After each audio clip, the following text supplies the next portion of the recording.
We see on an island, where a group of hunters face off against several giant monster ants. Their leader gets right up close to one of the ants and says they have to hold them back no matter what, no retreat allowed. But damn, these hunters get overwhelmed real quick. The leader is losing consciousness, and one of the ants is chowing down on his insides. It looks like he's gonna die. But out of nowhere, this dude with crazy strong healing magic saves him just in the nick of time. The leader freaks out because this guy is about to get attacked too, but boom, he gets saved too. And the guy who saved the leader calls on his teammate to finish off the ants. This next guy is a total beast, beating the crap out of those monsters easily. The first group realizes that they were just side characters all along, and these dudes who came to save them are S-rank hunters, the best of the best. They wipe out the red ants easily, but then this even bigger albino ant shows up. The attackers decide to engage the ant, while they leave the wounded leader to the healer. They go all out, using their teamwork to rip off its face and arms. The super powerful warrior uses one of those ripped off arms to obliterate the giant ant. But hold up, there's no time to celebrate because the albino ant army arrives. It turns out the giant ant was just one of many, but these hunters ain't scared, man.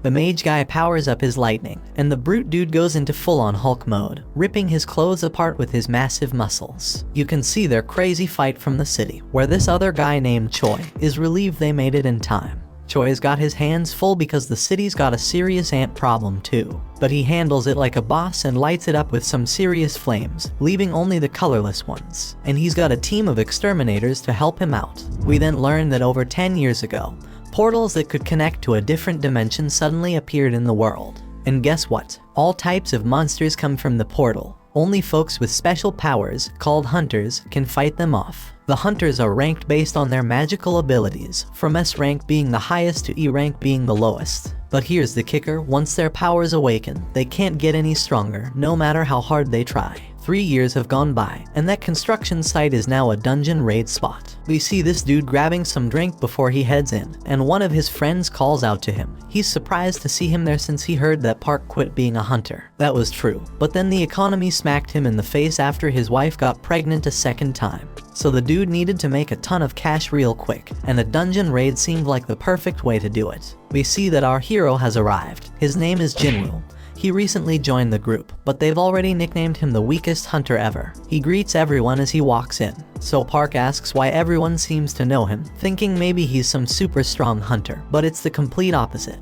Jinwoo is known as the weakest hunter ever. He managed to get himself injured and ended up in the hospital in an E-rank dungeon. They might as well create a new rank just for him, like an F rank, because he's that weak. But here's the thing, his reputation as the weakest works in his favor. If they call him in for a dungeon raid, it means it's probably gonna be a piece of cake. Jinwoo heard every word they said about him, but he couldn't deny it because it was true. He's just that damn weak. This woman named Juhi calls him out, and it turns out Jinwoo knows her from a previous mission they did together. But forget the greetings, she's more concerned about his latest injuries, and asks him what the hell happened this time. They sit down, and Jinwoo explains the embarrassing fact that he got injured in the lowest ranking dungeon. And get this, the team didn't even have a healer with them, because they didn't think any hunter would be dumb enough to injure themselves there. But they didn't take into account Jinwoo Dumbass' existence. Juhi gets pissed on his behalf, but Jinwoo already knows it ain't their fault. It's his damn fault for being so weak in the first place. It's time to enter the dungeon, and they're all about to head in.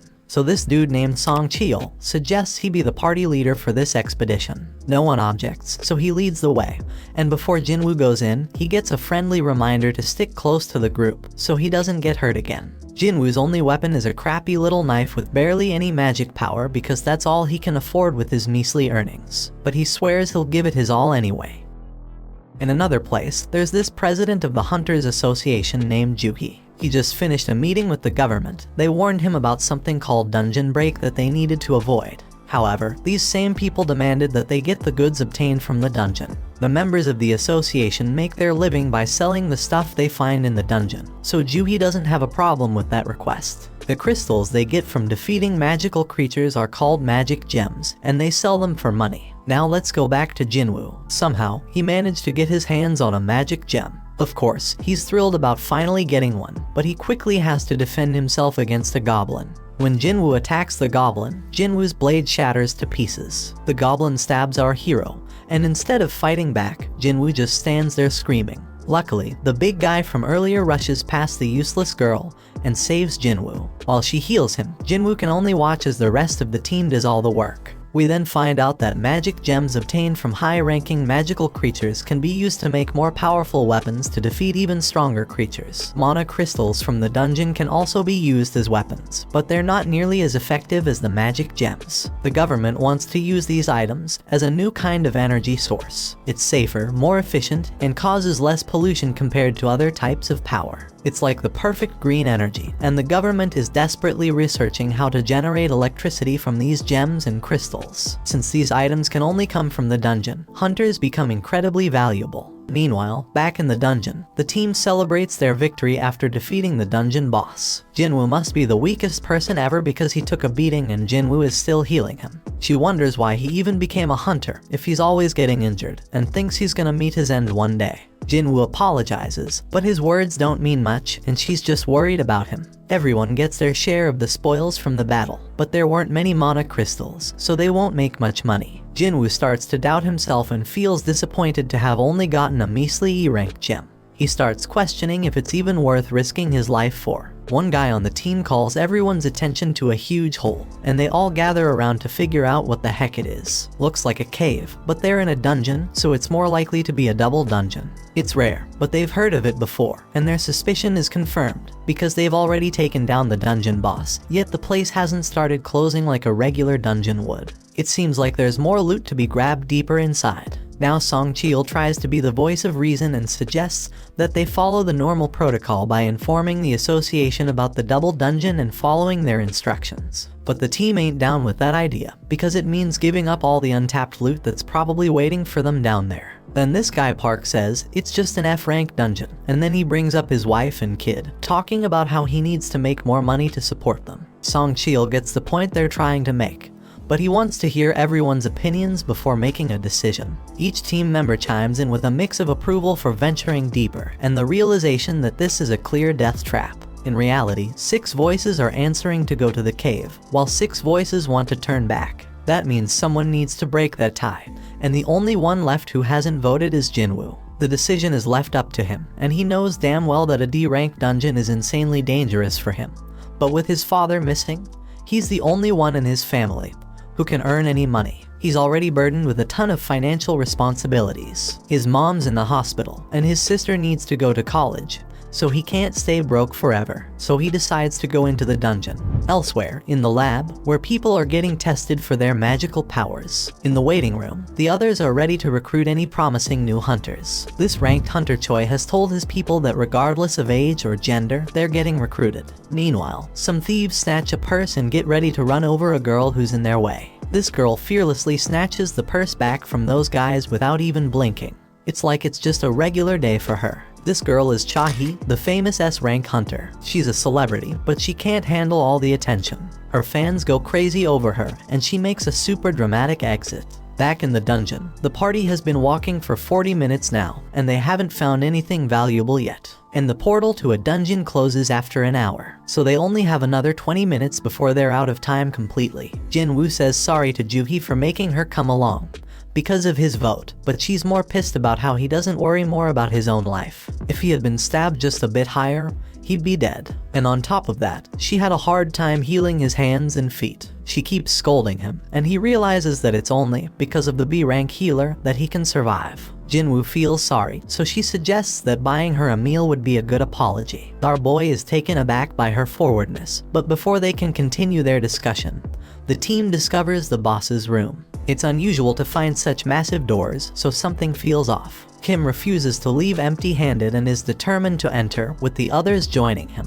Meanwhile, in the city, a group of hunters are going through an orientation where they watch a video of Gunhee. He explains that the dungeon portal has been around for over 10 years, and there are still many mysteries within. Being a hunter is dangerous, even for the most experienced ones, so they must always be cautious during a raid mission. They can't afford to be arrogant, and the main key to survival is extreme caution. However, this group in the dungeon seems to have completely forgotten those words and is entering a mysterious, dangerous, and unexplored room. These guys act very naturally, as if they're on some amusement park ride, as they've never seen a dungeon like this before. The statues look ancient, and at least 100 years old. Jinwoo is fixated on the biggest one, and Joohee starts feeling uneasy due to the eerie silence. Everyone wonders where the boss is, and Song Chil stares at something that looks like a magic circle on the floor. His attention is drawn to a tablet with ancient writings, containing commandments about worshipping some god. But Song is more concerned about something else. Joohee is certain she saw the giant statue's eyes move as if it was looking right at them.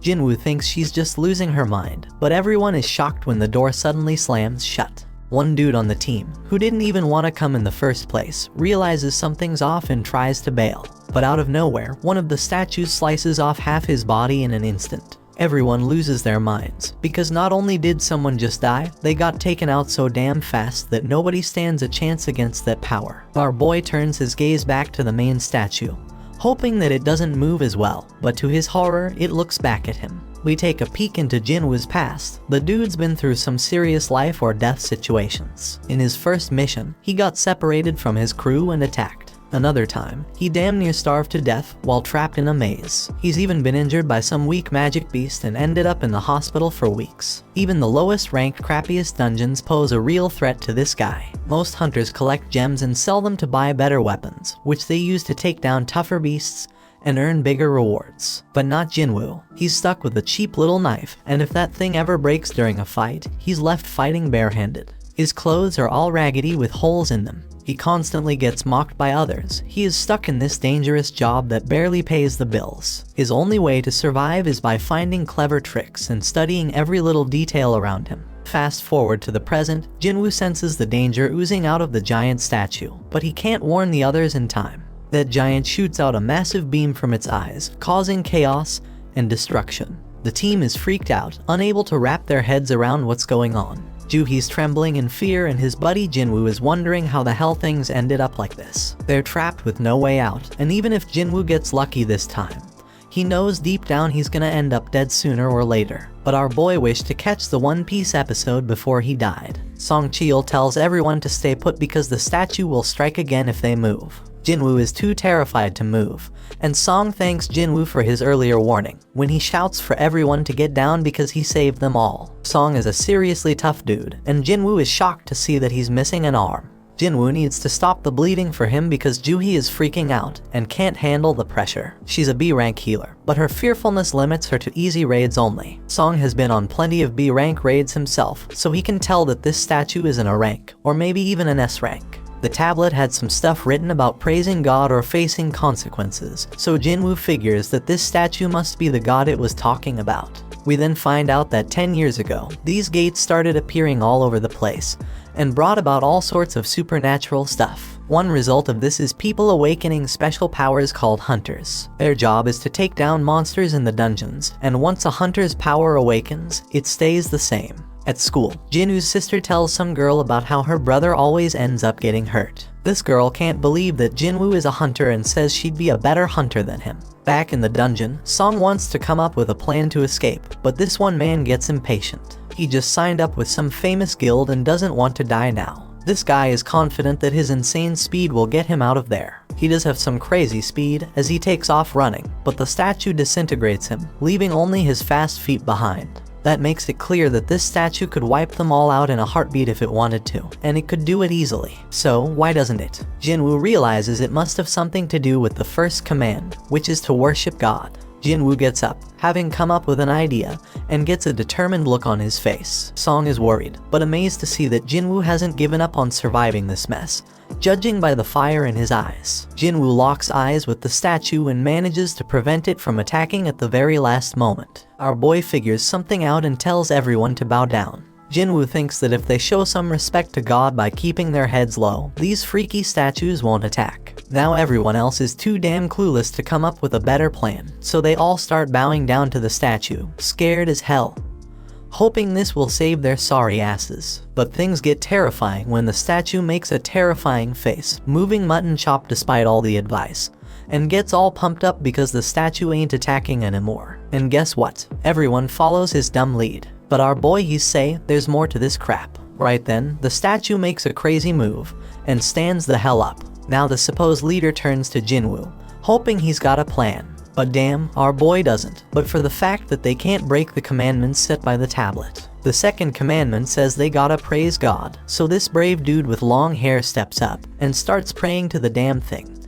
Everyone thinks it's working as the monster slows down, but Jinwoo knows better and reveals that the dude's words don't apply to this god. But boom, the statue stomps the poor guy, and everyone loses their minds. It's straight up chaos. Some random girl gets crushed, and everyone decides it's best to scatter. Park's thinking about his family, and how he can't leave them fatherless, but he makes the wrong move and gets sliced up by another statue. Meanwhile, Jinwoo's hauling ass with Juhi, racking his brain for a way to praise this messed up god. I mean, this monster's practically the devil, so how the hell do you come up with something to praise about it? But our hero knows he can't just ditch Juhi because everyone around them is dropping like flies. Jinwoo's freaking out, searching for any damn clue. He's checking out everything these statues are holding. Then he gets an idea and tells everyone to head to the statues that are holding instruments. So everyone follows his lead, and it becomes clear that these statues don't attack. Instead, they start playing their damn instruments. But when our boy gets to his statue, it's not playing any music, so he figures it doesn't work with two people. Jinwoo leaves Juhi behind, and that statue starts playing its tune. He hauls ass to find his statue, but damn, he nearly gets crushed. And then someone screams because Jinwoo's landed his sorry ass in front of the wrong goddamn statue. It slams its shield right on top of him, and Juhi goes nuts, screaming for Jinwoo. Our boy is still kicking, but he's in really bad shape, determined as hell not to give up. But damn, that giant's ready to finish him off for good. Jinwoo ain't ready to bite the dust, though even as that massive mofo stomps its foot down our boy. But guess what? Just in the nick of time, a statue starts singing, and we see Jinwoo made it to that statue just in the nick of time. He finally gets what it means to praise God, and the giant statue takes a chill pill and sits its ass down. Jinwoo tells Juhi he's fine, but she's shocked to see his foot ripped off. He tries to assure her he'll be alright, but she ain't having it. She's dead set on healing him, but her own body starts giving up on her. Everybody's in shock seeing how that goddamn raid went straight to hell. Some dude even tells Song that losing his arm was karma for leading them down this messed up path as their leader. Others think that's a bit too harsh, but Song takes full responsibility. But Jinwoo's way smarter than all these fools, because he knows there's no time for fighting because there's still one commandment left. Right then and there, the giant raises an altar smack in the middle of the room. Jinwoo knows them well from the legends, where they're used for offering treasure and sacrifices to the gods. The third commandment was all about proving your faith in God. Kim figures the sacrifice gotta be someone's life, and he couldn't think of a better candidate than their leader. They've all seen their teammates die, and Song's the one to blame. So Song steps up to that altar, but Jinwoo points out it ain't all his fault, since they all voted to come down there. Then fire pops up as Song approaches the altar, and he asks Jinwoo if there's something else he gotta do. Our boy, being the smartest and bravest of them all, asks the others to help him get to the altar so he can check it out. Jinwoo ain't thinking nothing bad's gonna happen to them, so they get him there, and what do they find? And they find that more flames appear. Song keeps pressing Jinwoo for answers, but he ain't come up with any yet. Song explains the gate's been open for a whole damn week, so the statues are about to start moving again before anyone comes to rescue them. Jinwoo remembers how it takes a full 7 days for a gate to open wide open, and that's called the dungeon break. When that happens, their beasts can cross over to our side. The main goal of these raids is to defeat the dungeon boss and shut the gate down before that time's up. So if they can't beat this boss right now, that damn giant's gonna come barging into our world, and that shit's straight up terrifying. Back in their world, Jinna goes to see Jinwoo's mom, and they start chatting. But damn, their mom is in really bad shape. In the dungeon, Jinwoo tells the scaredy cats of the group to come over to the altar. He predicts that they need a flame for each person. Once they do it, more flames pop up, and the damn door opens wide. They're all freaking out, thinking it might be a trap. And to their surprise, the other statues start moving towards them. Everyone is panicking, but Jinwoo keeps his cool and starts analyzing the situation. This freaking genius is something else. He tells everyone to keep their eyes on the statues because they won't move if we're watching them.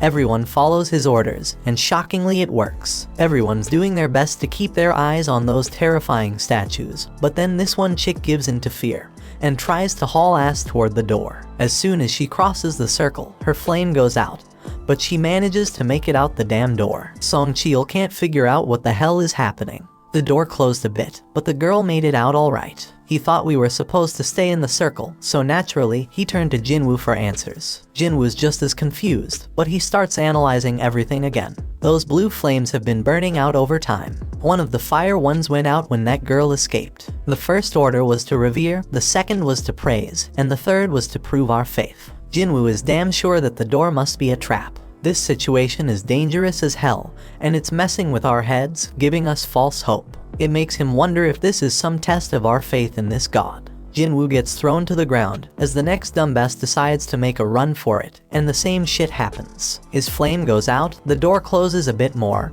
and he seems to escape. Kim starts thinking about leaving too, but Jinwoo warns everyone not to move. If anyone else leaves, we won't have enough eyes on the statues to keep them from moving. He reminds everyone that as long as we keep our eyes on those statues and stay put, we'll be safe. Jinwoo shows off his deduction skills once again, saying that the blue flames are like a damn timer, and when they're all gone, we can leave. Kim points out that there's also a chance we'll get trapped when the timer runs out. He admits he didn't expect Jinwoo, the weakest member, to achieve this amount of success. They're only alive thanks to him, but Kim's got a family waiting for him, and he doesn't want to die. He just wants to make it home, and can't risk Jinwoo being wrong. Kim says sorry and bolts out the door. Our boy won't have enough eyes to keep tabs on all these damn statues. Those statues start moving again. Jinwoo ain't about to bite the dust here though. Things are worse than ever, but he reminds himself that he's pulled through tough situations before. But damn, things are worse than ever now. But Song Cheol shockingly tells Jinwoo and Juhee to leave. He predicts that as long as one person stays by the altar, the door will stay open. And since Jinwoo and Juhee have some long lives ahead of them, he insists they should be the ones to make a run for it. Song Cheol wants Juhee to look after Jinwoo, but the poor girl's legs give. Things couldn't possibly get any worse, and Song realizes that Juhee must have pushed herself too hard to heal Jinwoo. Things have gone to the dogs, so Jinwoo tells everyone to leave him behind. Juhee needs someone to carry her ass out of there, and Song's the only one with 2 working feet. Juhee thinks she should be the one left behind, but Jinwoo reminds her about that lunch date they had planned. He hands her his gem so she can treat herself to a meal, and promises to get the change when they all make it out of this dungeon. Juhee won't ditch him, but Sung apologizes and knocks her out. They're running out of time. He apologizes to Jinwoo too, and bolts with Juhee to safety. Our boy can at least find comfort in knowing he's the only one who's gotta bite it, and his only regret is not having a better damn life insurance policy. Our hero grabs hold of a sword, dead set on taking one of these statues down with him. He tells them to bring it on. Those statues go full savage mode, ripping into him as he fights tooth and nail to stay alive. Jinwoo thinks about how he has always been the weakest. He's constantly getting mocked for it, but he's always given it his all. These damn statues ain't letting up, they chop off his arm, and Jinwoo screams in pure agony. He's angry because it doesn't have to end this way after he poured his heart and soul into trying to become stronger. But these statues keep inflicting more pain, and thrash him about further. But despite all the setbacks, he can't help but think about how he gave everything he had to make it this far. He's a fighter, even with just a sliver of life left in him. He's got this burning desire to let out a scream of pure anger, but he can't even do that as he is stabbed through the chest. Jinwoo's on the brink of death, but you can feel the rage coursing through his veins. He starts reflecting on how the first few people who ran away were just weaklings. They claimed they couldn't handle it anymore, but deep down, they were just selfish. Those fools were only looking out for themselves, and it's always the most selfish jerks who end up benefiting the most. That thought fuels Jinwoo's rage even further. He's got a family too. All he wants is to make it back home alive, just like those lucky ones before him. The pain is unbearable, and he starts wondering if it's a good thing that he's the only one who has to die. In his battered state, Jinwoo's mind starts wandering, and he realizes what a hypocrite he's been. He's struggling to catch his breath, desperately clinging to life. He doesn't want to die, but the final attack comes crashing down on him, and our boy wishes he could have one more shot. And just when it seems like it's all over, the final blue flame goes out, and this mysterious notification pops up out of nowhere. It turns out he's completed some secret quest called Courage of the Weak. It's offering him the opportunity to become a player. The catch is if he doesn't accept, the player's heart will stop in a fraction of a second, so no choice, and he hits that yes damn button.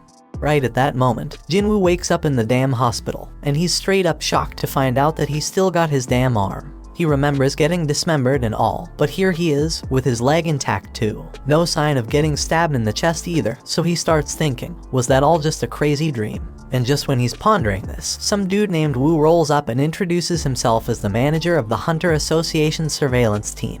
And that purple-haired dude, yeah, his name's Kang, but they ain't saying why they are there. They do reveal that Jinwoo was unconscious for 3 straight days. And get this, Joohee and Song ain't dead either. Song lost his arm though, so he might have to peace out as a hunter. Joohee's all sorts of messed up mentally, so she's getting psychiatric care. But it doesn't look too good, bro, so she's probably not gonna continue as a hunter. Only 6 peeps made it out alive from that crazy double dungeon they stumbled upon.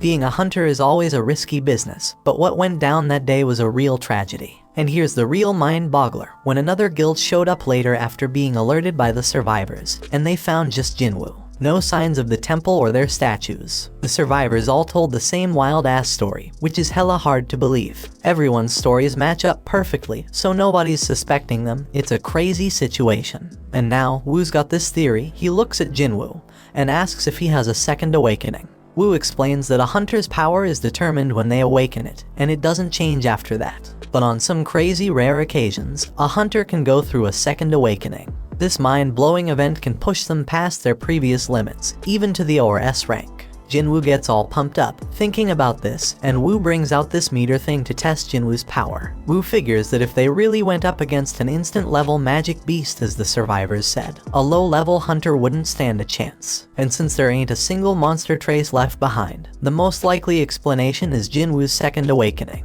Jinwoo's hyped as hell to hear the results of his mana test. But damn, the results ain't looking good. Woo admits they messed up, and they leave. Turns out Jinwoo only scores a lousy 10 on the test. Even E-rankers usually get at least 70. A score of 10 puts Jinwoo in civilian territory. And to top it off, the dungeon just vanished, so they can't even investigate how Jinwoo pulled off survival. Jinwoo's bummed out by the whole damn thing, but he can't help but wonder why those guys didn't ask about the freaking thing floating in the air. He's freaking out, wondering if he's the only one who can see this, and then he realizes it's like a touch screen or something. Jinwoo remembers getting a message about becoming a player, but his sister interrupts his thoughts. She's all worried about him, so he apologizes and asks if she can see the panel. She can't see it, so he asks if she knows how opening messages in games usually work. Jinna thinks he's gone nuts, but our boy reminds her she used to be a gamer. She gives him the obvious answer, saying he just needs to check his inbox. Right then, a notification pops up saying Jinwoo has a daily quest, which is all about strength training. After Jinna leaves, our hero opens up a ton of these panels. They explain that the system is there to help the player get better, and if he doesn't follow it, there's gonna be consequences. They've also sent him some rewards, but Jinwoo has no clue what any of it means. Jinwoo accepts his daily quest, which sets out a bunch of goals like push-ups, sit-ups, squats, and running. But if he fails to complete the quest, he's gonna get penalized. Jinwoo starts wondering if this whole thing's a joke since he's stuck in the hospital and ain't got no energy for any of that crap. Outside, Woo tells the chairman that Jinwoo didn't have a second awakening. The whole incident's still a mystery, so they gonna mark it as a special case and look into it more. Meanwhile, Mr. Choi tells Cha-hee that she gonna be part of a B-rank raid as an instructor. This raid's gonna test and train the recruits, and he can't think of a better instructor than her. Cha-hee doubts her teaching skills, but Mr. Choi tells her to just fight like she always does, and everyone gonna learn from watching her. He goes on to explain that the Hunter Guild is one of the top 5 guilds in the country, but they ain't nothing special on the international stage. Hunters can't level up on their own, but they can improve their collective combat skills. Somewhere else, another gate opens up, and the observers are all like, damn, when are the hunters gonna show up?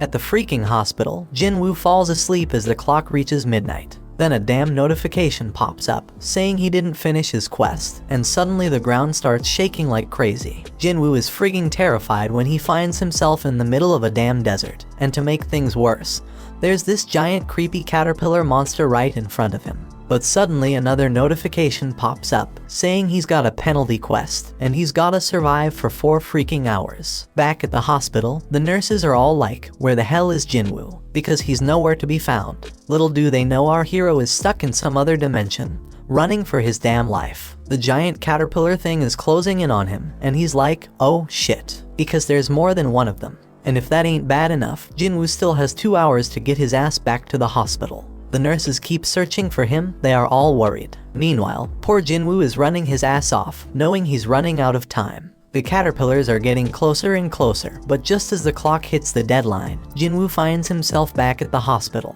The notification confirms that he completed the penalty quest, but Jinwoo is so drained that he ends up puking and passing out. He gets another reward, but he's out cold and has no idea. Later on, Jinwoo tells his sister that he's healing up nicely and might be able to go home soon. So he gets dressed in his fancy tracksuit and heads outside. Over in another place, Juhi gets a request to join a raid, because some D-rank gate has shown up. The other guilds are busy, and Juhi can't bring herself to agree to go. On the other hand, Juhi gets some good news that Jinwoo has woken up from his coma. Juhi is all nervous and shit as she goes to visit him, but the nurses are like, he's running again, just like every day since he woke up. Outside, Jinwoo is thinking about how it's been 4 days since he woke up, and he's learned a few things. First off, those pop-up windows he's been seeing are for real, not some crazy hallucinations. And when he completes his daily quest, he gets 3 types of rewards. One is full recovery, which he uses now to shake off all that exhaustion from running.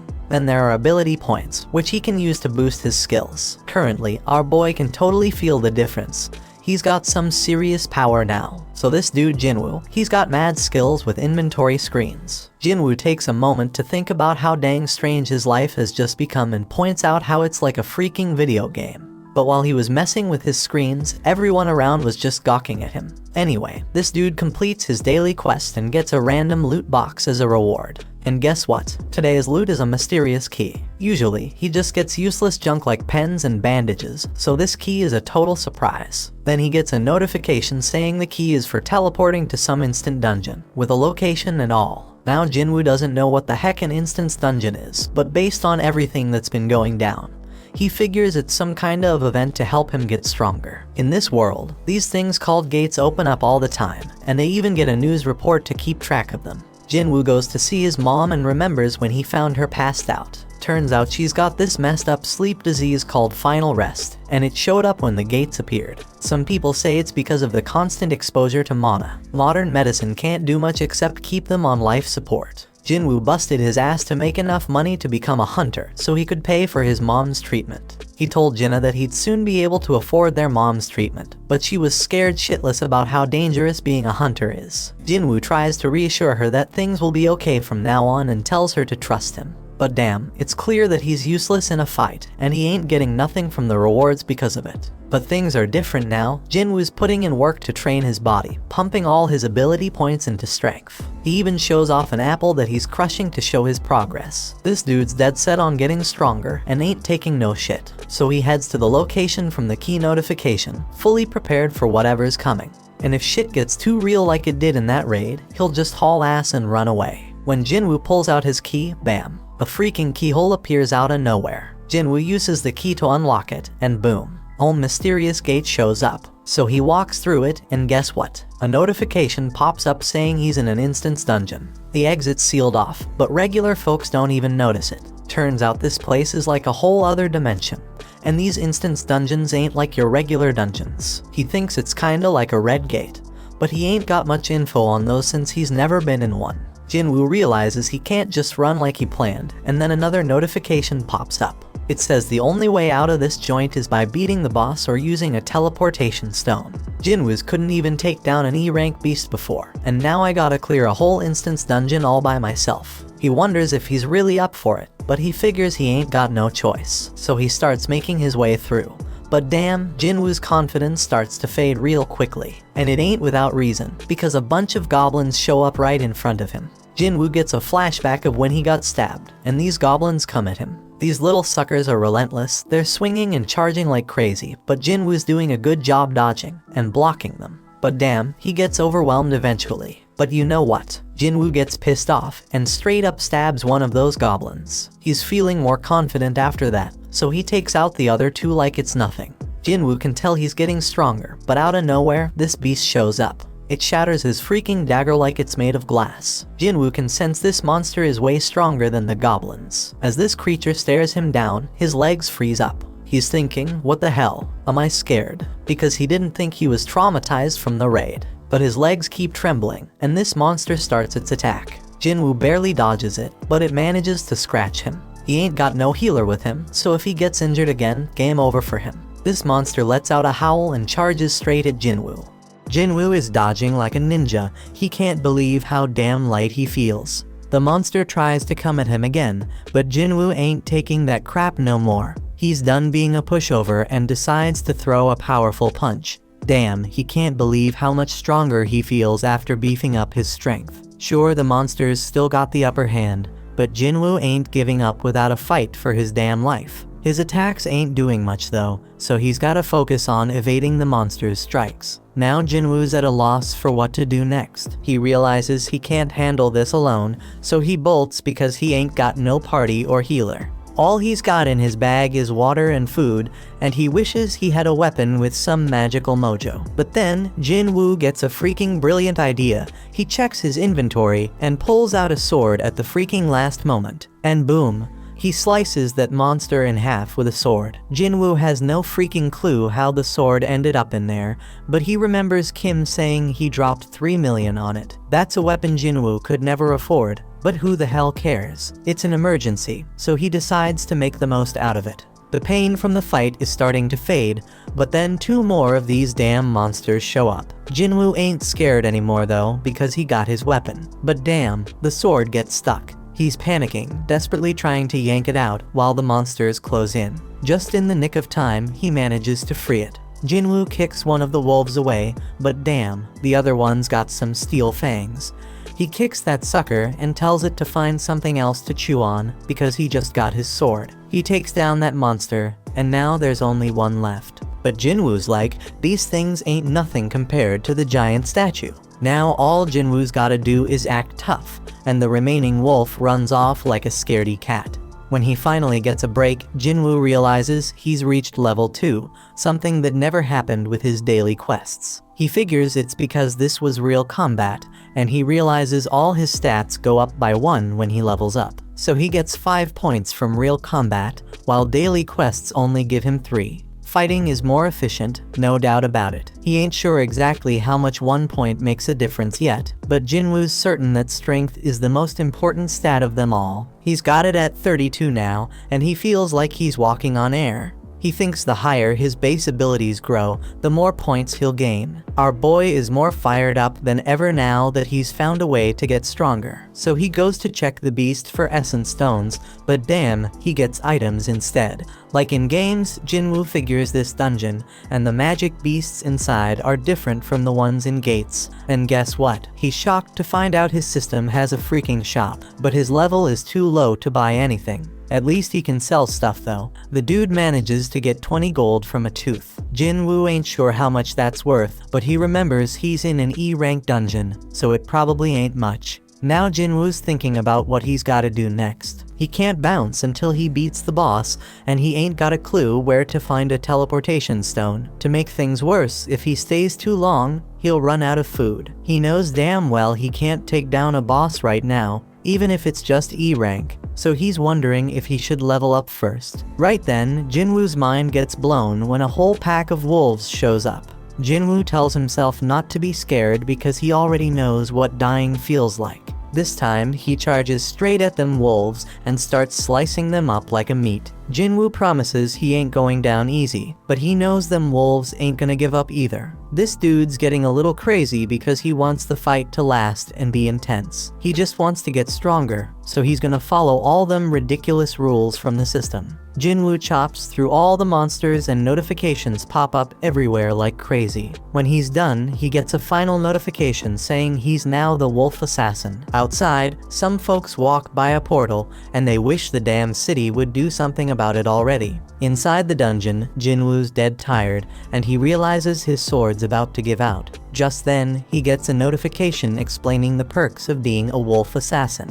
Jinwoo gets a 40% boost to all his abilities when fighting animal-type monsters. And guess what? When he checks his inventory, he finds a whole bunch of fangs and a cloak. But here's the real kicker. He also finds a teleportation stone. Jinwoo thinks about using it to bail, but he hesitates because he might never get this easy of a chance to get stronger again. He's got no clue what's gonna happen to this dungeon when he leaves. It might just vanish into thin air. It could be like some limited time event in a game and vanishing without a trace. Faced with this tough decision, Jinwoo decides to keep moving forward. Meanwhile, Juhee gets a call from the Hunter Association saying there's been a dungeon break at a gate nearby.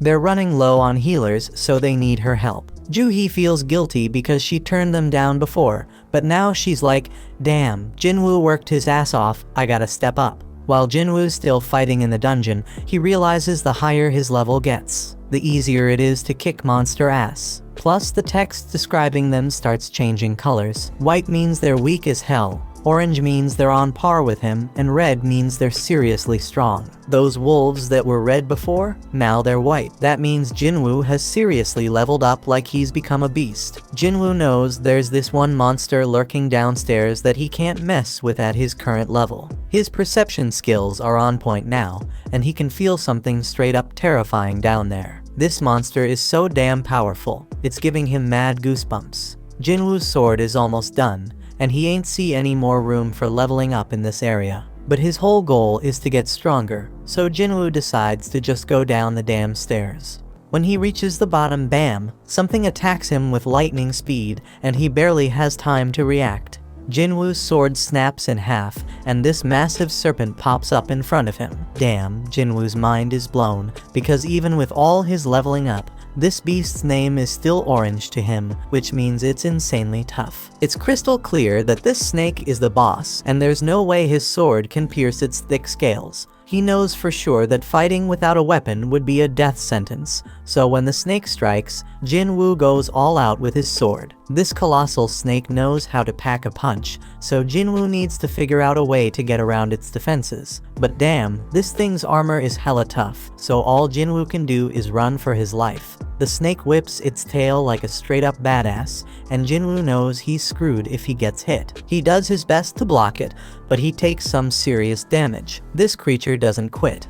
Jinwoo gets tossed around like a rag doll, and he even has a train launched at him. Our boy thought he had gotten stronger, but it wasn't enough. The train barely misses crushing him, and Jinwoo starts questioning himself. How much stronger does he gotta get before he stops being the laughingstock? He remembers when people called him the weakest hunter ever, and it hits him hard. Song was the one who spilled the beans, and he pumped up Jinwoo to prove them all wrong. As this snake straight up overwhelms him with its crazy power, tossing him into a whole new area, Jinwoo has an epiphany. He got stuck with that nickname because he was weak, the same reason he got mocked. Jinwoo takes a second look and realizes that those with mad strength always have the upper hand in any situation. But the powerless ones ain't got nothing to do around the strong except shake in fear and stand around like losers. The weaklings always get looked down upon. You might be smart, creative, and caring, but when you face some serious strength, none of that's gonna save your sorry ass. Jinwoo figures out that being kind won't get him anywhere, so he's gotta toughen up. With this newfound determination, Jinwoo straight up jumps on that snake. The ferocious monster throws him off, but Jinwoo swears to himself that he'll get stronger, and suddenly his body starts glowing. Jinwoo dodges the snake again like a boss and strikes it with his sword, but he's even more determined now. He compares what he's feeling right now to the terror he felt during that raid, and declares that this is gonna be way easier than that day. Jinwoo pulls off this sick move, using his sword to ride the snake again, but then he tosses it aside all shaky, and grabs that beast with his bare hands. Jinwoo admits that he's been laser focused on boosting his strength ever since he got that leveling system. So he decides to rely on that now and starts crushing the snake's tough scales. The snake's trying to shake him off, but it's too damn late because Jinwoo knows he can kill that sucker. Jinwoo straight up demands the snake to die, using his crazy physical strength to defeat it. Then boom, he gets a notification saying he leveled up multiple times, and our hero bursts out laughing. He's like, damn, I really got stronger. We see the aftermath of this epic battle. Another notification explains that he just kicked the Swamp King's ass. He gets this badass dagger made from the serpent's fangs that's twice as powerful as Kim's sword. It even has paralysis and drain effects, oh, and he also gets this toxic potion that'll make his skin tough as nails, but mess up his muscles permanently. Now the dungeon turns into a train station, and Jinwoo realizes he beat the whole damn thing by himself. He's walking around with his broken sword, but there's nobody in sight. Some soldier tells Jinwoo to find shelter, but he quickly figures out that Jinwoo is a hunter. The soldier's like, my bad, let's go kick some ass together. There are monsters all over the place, so Jinwoo figures it must have been a dungeon break, and some magic beast came out of a portal. The soldier says they handled most of the situation, but there's still one huge badass monster left. Jinwoo's perception ability has gone through the roof, and he can sense where the boss is. We see this massive golem wrecking shit, and the people are scared as hell it's gonna get worse. The hunters are struggling to fight it, and the leader tells the healers to focus on keeping their tank alive.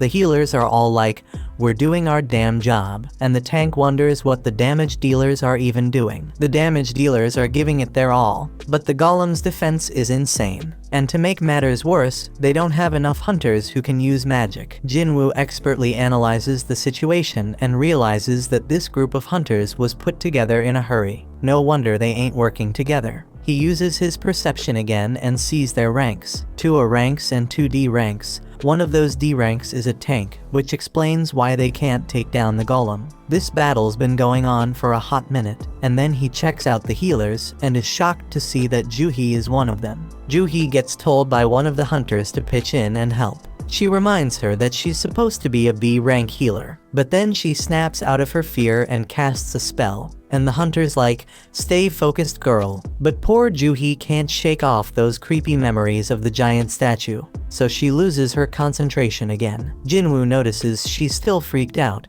but he doesn't blame her, because he's feeling the same way. Then it hits him that things have actually changed. This golem is a weak-ass D rank boss, way weaker than the one he just fought. The hunters start freaking out because they're losing the battle real quick, and they realize they ain't got a chance without a higher ranked hunter. That's when Jinwoo gears up for an attack and figures out that they can take down the golem if they can just break through its defenses. Jinwoo plans to lend them a hand by using an attack strong enough to pierce through the stone. Jinwoo hurls his busted sword with so much force that it straight up shatters the golem's shield, and the hunters start wailing at it. They barely lay a finger on it and manage to bring it down. They can't believe they actually did it, but the tank guy ain't convinced. He's all like, "None of our attacks were doing squat before. What the hell broke that thing's defense?" He's dead certain it wasn't any of them because they couldn't even scratch the damn thing. Then he spots the sword lying nearby and puts 2 and 2 together. He realized that this sword was the reason, but couldn't believe it.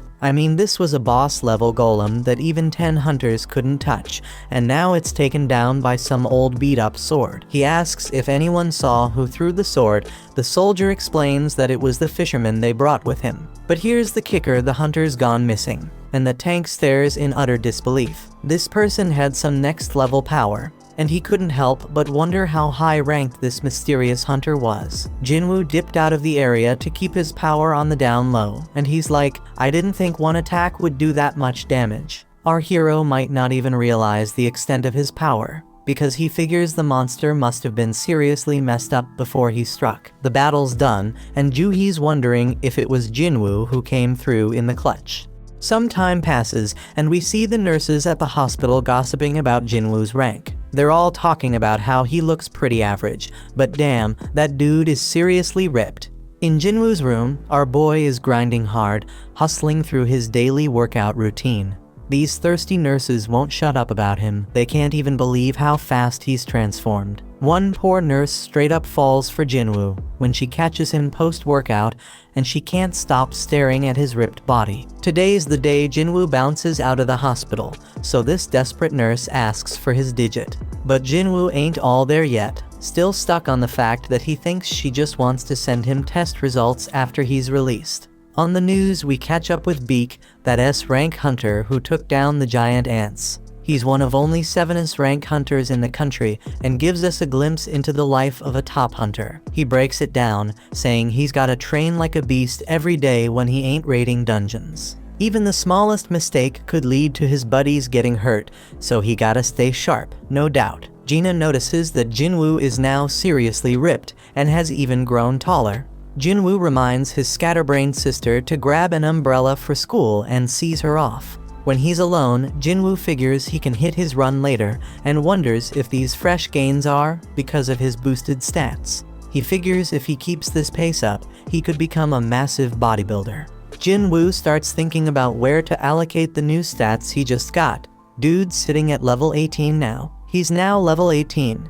He knows that strength increases his damage, but he also knows it's pointless if he can't land a hit. Besides vitality, perception, and agility, he also got this intellect stat. He figures it's gotta be something to do with magic, but he ain't sure if he needs that. Jinwoo makes up his mind and dumps all his points into strength and perception. Right then, Jinwoo gets a call from his landlord, who's reminding him that he hasn't paid last month's rent. Lucky for our hero, he's gotten way stronger, and taking down goblins is a piece of cake now. That means making cash is easier, but there's one issue. To rake in the big bucks, he gotta tackle higher level gates, but ain't nobody letting an E-rank hunter through those doors. Jinwoo thinks about getting his rank reevaluated, but that's a huge risk. Reawakenings are mad rare, and ain't nobody has ever seen a hunter level up and keep getting stronger as he can. Jinwoo decides to keep his powers under wraps for now until he can defend himself and figure out more about what he can do.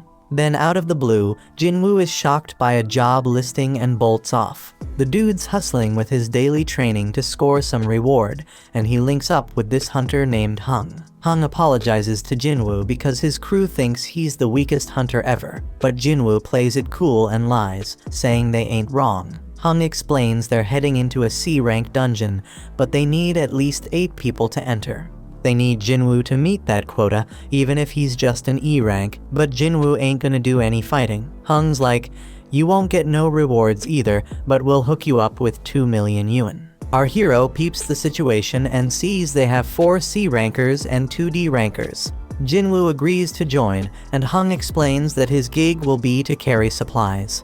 They must not have a healer because they gotta haul med stuff. Hung adds that it's tough for independent parties to snag healers. Jinwoo's a bit worried because this party's full of tanks and damage dealers, but he's like, screw it, I'll sign the contract anyways. A 20-year-old D-rank hunter named Leo was introduced, and Jinwoo figures he must come from a loaded family given his fancy gear. Leo wonders if Jinwoo can handle lugging around all the heavy supplies, but Jinwoo assures him he'll be fine. Leo has no clue that Jinwoo's a beast, and he's tripping if Jinwoo can handle carrying all that heavy crap.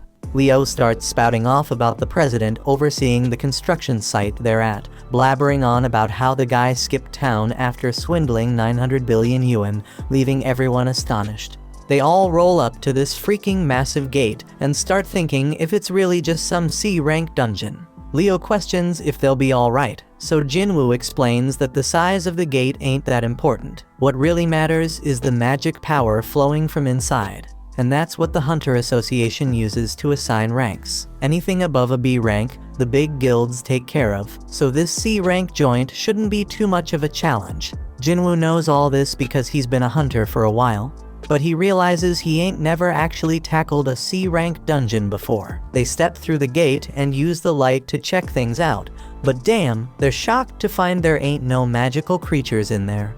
Most dungeons are lit up with glowstones, but this one's pitch black. The darkness reminds Jinwoo of the entrance to that temple, so he starts telling Leo about all sorts of stones. There are these essence stones that hunters nab from magic beasts, mana stones that can be mined from dungeons, and glow stones that light up the damn caves. Jinwoo shuts down that chatty kid real quick and spills the beans about some crazy magic beasts lurking in this dungeon. They're keeping a low profile for now, but our boy's got a hunch. He figures these beasts are like bugs and tells everyone.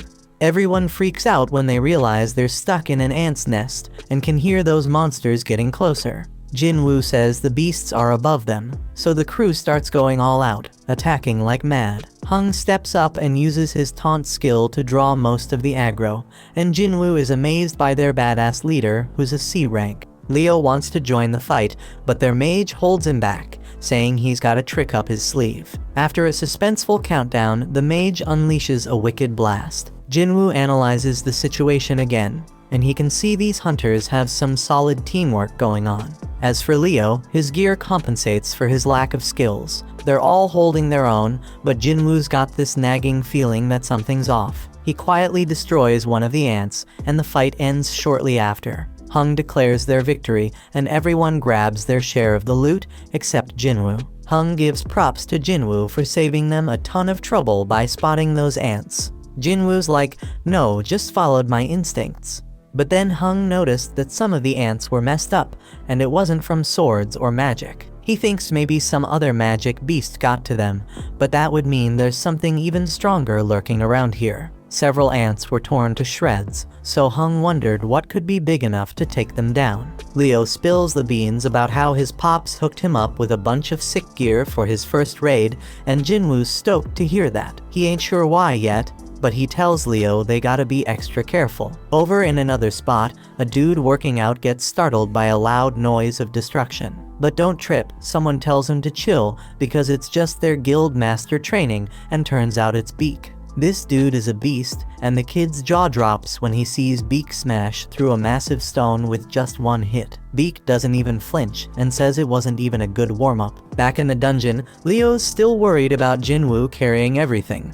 But Jinwoo's like, no man, getting paid to not fight? That's a sweet deal. But deep down, our boy's thinking might be too good to be true. He does some more thinking and realizes this crew is battle-tested, but ain't got no healer. Plus, they needed more members to meet the party quota. The group gets worried because they've covered a ton of ground in the dungeon, but haven't come across a single healthy critter. The dungeon boss gotta be alive though, because the gate would have closed if it wasn't. They stumble upon a bunch of webs and figure out that the boss's lair must be through that tunnel. They go through the tunnel and damn, they find a crazy load of mana crystals. Now these crystals ain't as valuable as essence stones, but we're talking at least 1 billion worth of crystals. One of the hunters even says that Hung's brother would be hella jealous of this find, but they shut him down real quick. Hung's got some hidden motive, they think, because his brother can't always be right.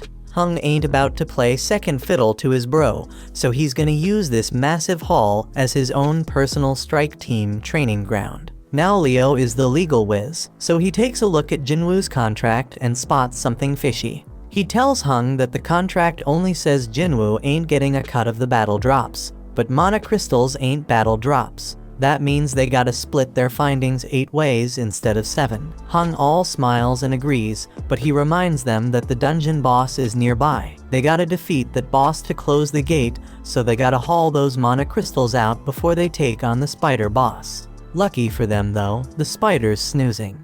But Hung flips out on one of the hunters because they forgot to bring the transport gear. Hung tells Leo and Jinwoo to chillax while they go fetch the gear, and he assures them that the spider won't wake up unless something pisses it off. Hung points out that they're both newbies to C-rank dungeons and tells them to just trust his decision. He's got some business to discuss with his team, so they're gonna take a break too. As they leave, Jinwoo starts analyzing the situation again. He finds it weird that they ain't got any experienced folks to call in and help them meet their quota. From a good distance, we peep at how wicked Hung is. He straight up orders one of his crew to seal off the boss's chamber.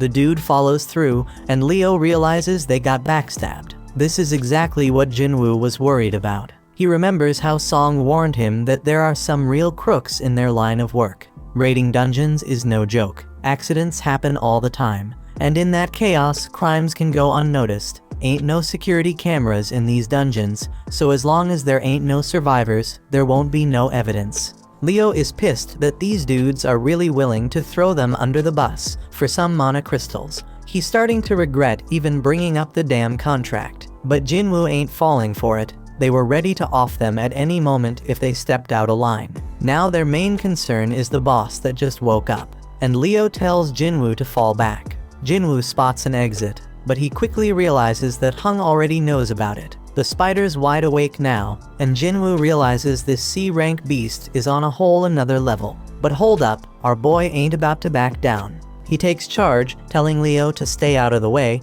because he's gonna throw down with this thing. Jinwoo summons his weapon and declares he's gonna beat its ass.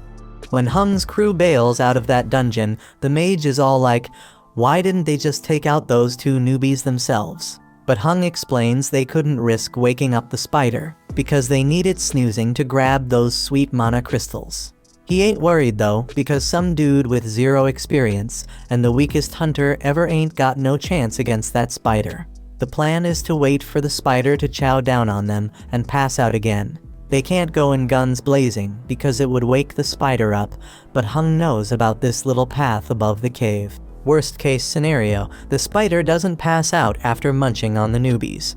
If their crew can't nab them mana crystals, their group will at least swipe Leo's gear, which is worth a fortune.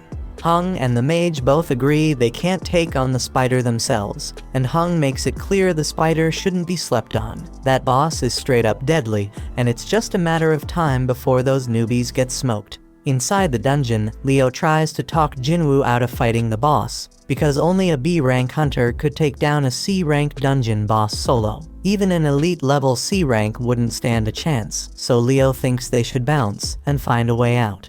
Jinwoo recognizes that Leo's right. Even though he's had a second awakening and leveled up, he still sees himself as weak. The Golem and Venom bosses were both D ranks, so this spider is on a whole another level. Jinwoo can't explain it, but he ain't feeling any pressure right now. He realizes he must have gotten strong enough to not fear C-rank bosses anymore. He's at level 18 and straight up claims he's got a shot at taking it down. Once he starts attacking that spider, he's like, well, the real hunt begins now. Over in another spot, this big shot named Gotu, the president of the Hunters Association, is exhausted from being stuck in a bunch of boring meetings. His driver offers to spar with him to cheer him up, and Gotu can't say no when a young buck looks up to him. Back in that dungeon, Jinwoo realizes the spider's skin is hella tough. Its attacks pack a crazy punch, and if Jinwoo gets tagged even once, he's a goner for sure. Leo closely watches Jinwoo's movements and instantly figures out that this ain't how no E-rank hunter moves. He's wondering who the hell Jinwoo really is, and starts questioning if he's some fake-ass ranker. Only a handful of hunters can control their magic power enough to purposely get a lower rank. Them folks are called false rankers, and usually they're psychos who get a kick out of killing.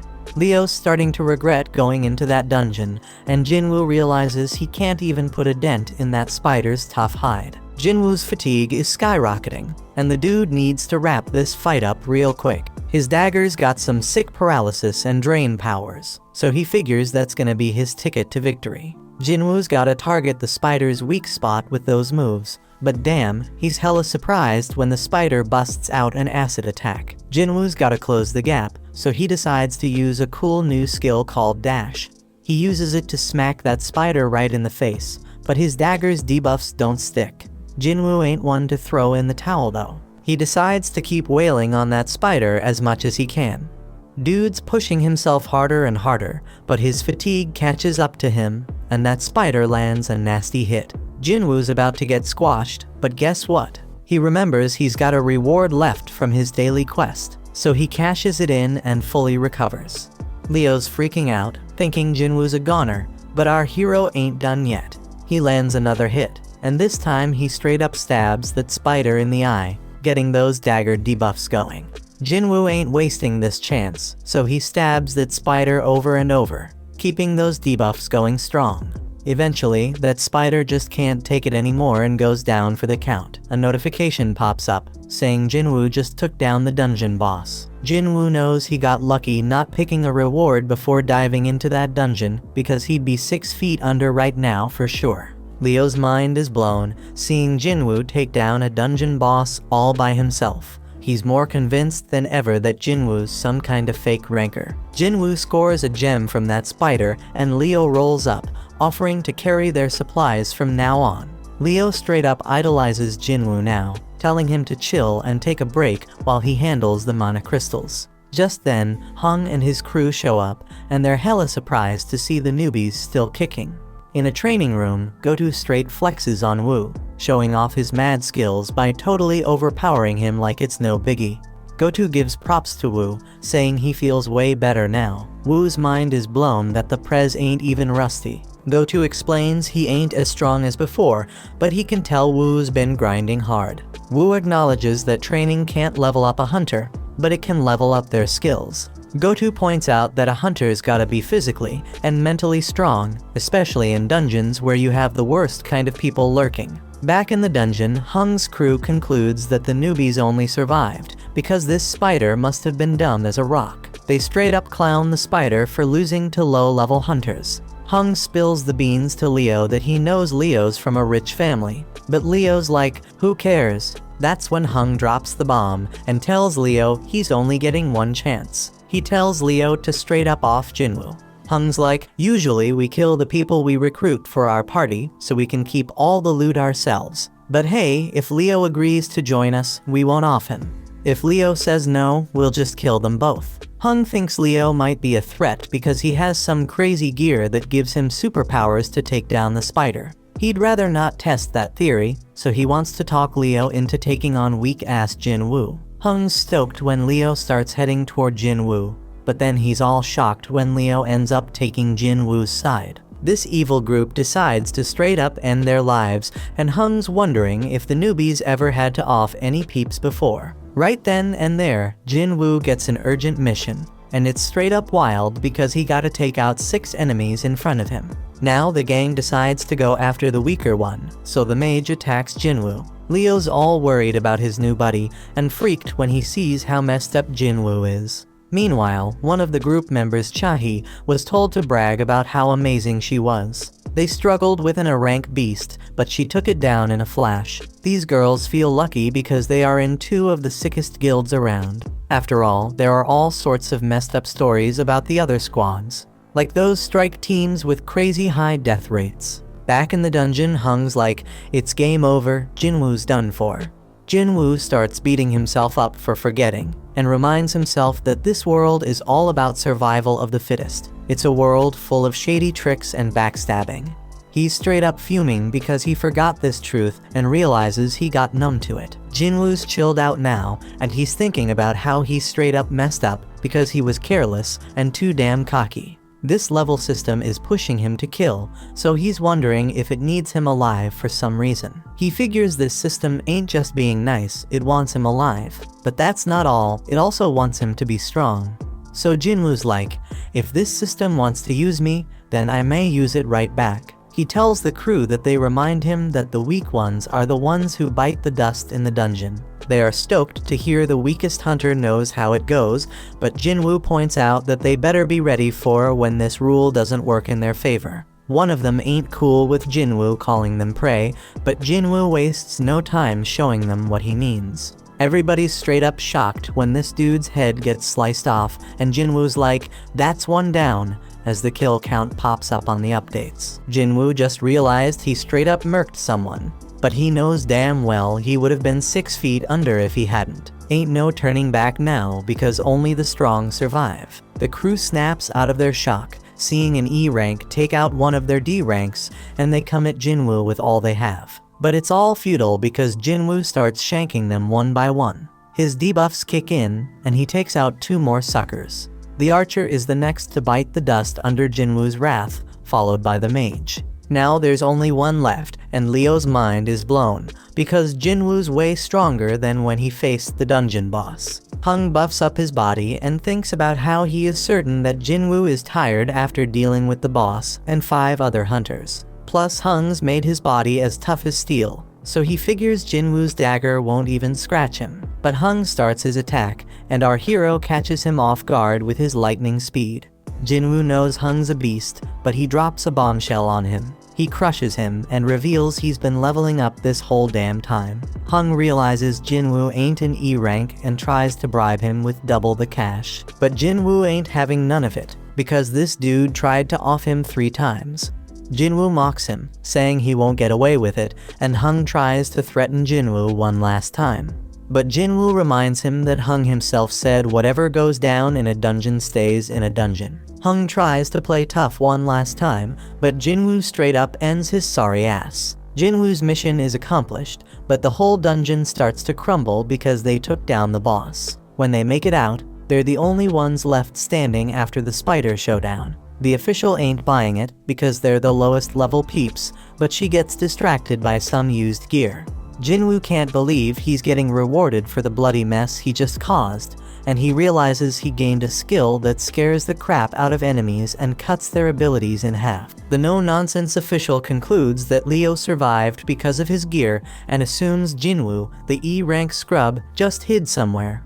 Leo gives props to Jinwoo for a job well done, and then it starts raining. Leo wonders if something's up, but the chill Jinwoo explains he's just happy he gave his sister an umbrella. Somewhere else, Woo gets told about this crazy incident where 6 hunters got wiped out. and only 2 of them made it out alive. It's pretty normal for hunters to dip when they're outmatched in dungeons, but he's hella surprised when he hears that these survivors actually took down the dungeon boss before bouncing. Woo straight up interrupts the dude before he can spill more, but then he gets hit with a bombshell. One of the survivors is none other than Jinwoo. Woo knows this shit involves the infamous Hung, which explains why he got dragged into this mess. Jinwoo rolls back home and lets his sister know that he's gonna cover their mom's hospital bills for a while. Gina thinks he must have scored big cash from his last raid, but she's like, hold up, bro, you ain't even injured. She figures he must have had a solid-ass team making it easy to take down the bad guys.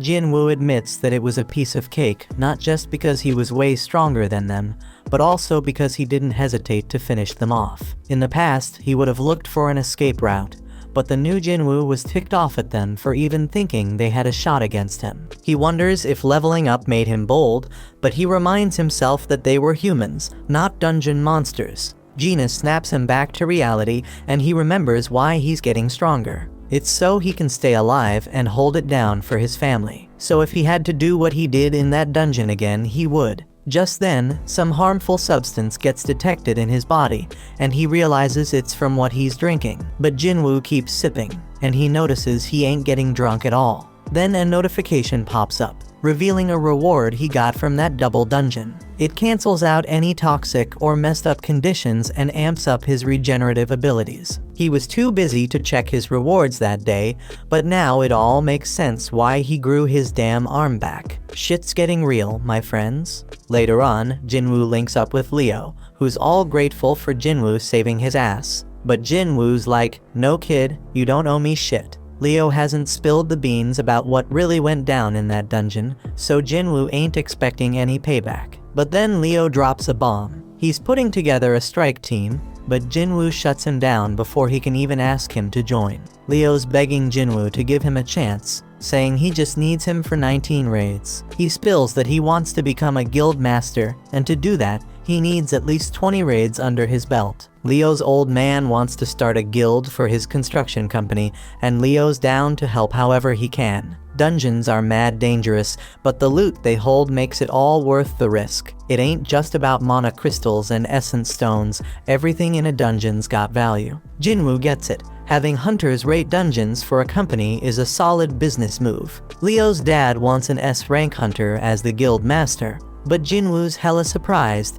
because there are only 7 rank hunters in the whole damn country. And to make it worse, the only S-rank who ain't already in a guild is Min, and that dude's retired. This means Leo's pops must be planning to snatch an S-rank from another guild. But Jinwoo warns him about that shit, because he's just gonna make enemies with the guild he takes them from. It's a risky game, my peeps. Leo switches up his game to convince Jinwoo and straight up tells him he gonna need some backup for their raids, especially if he wants to keep his power under wraps.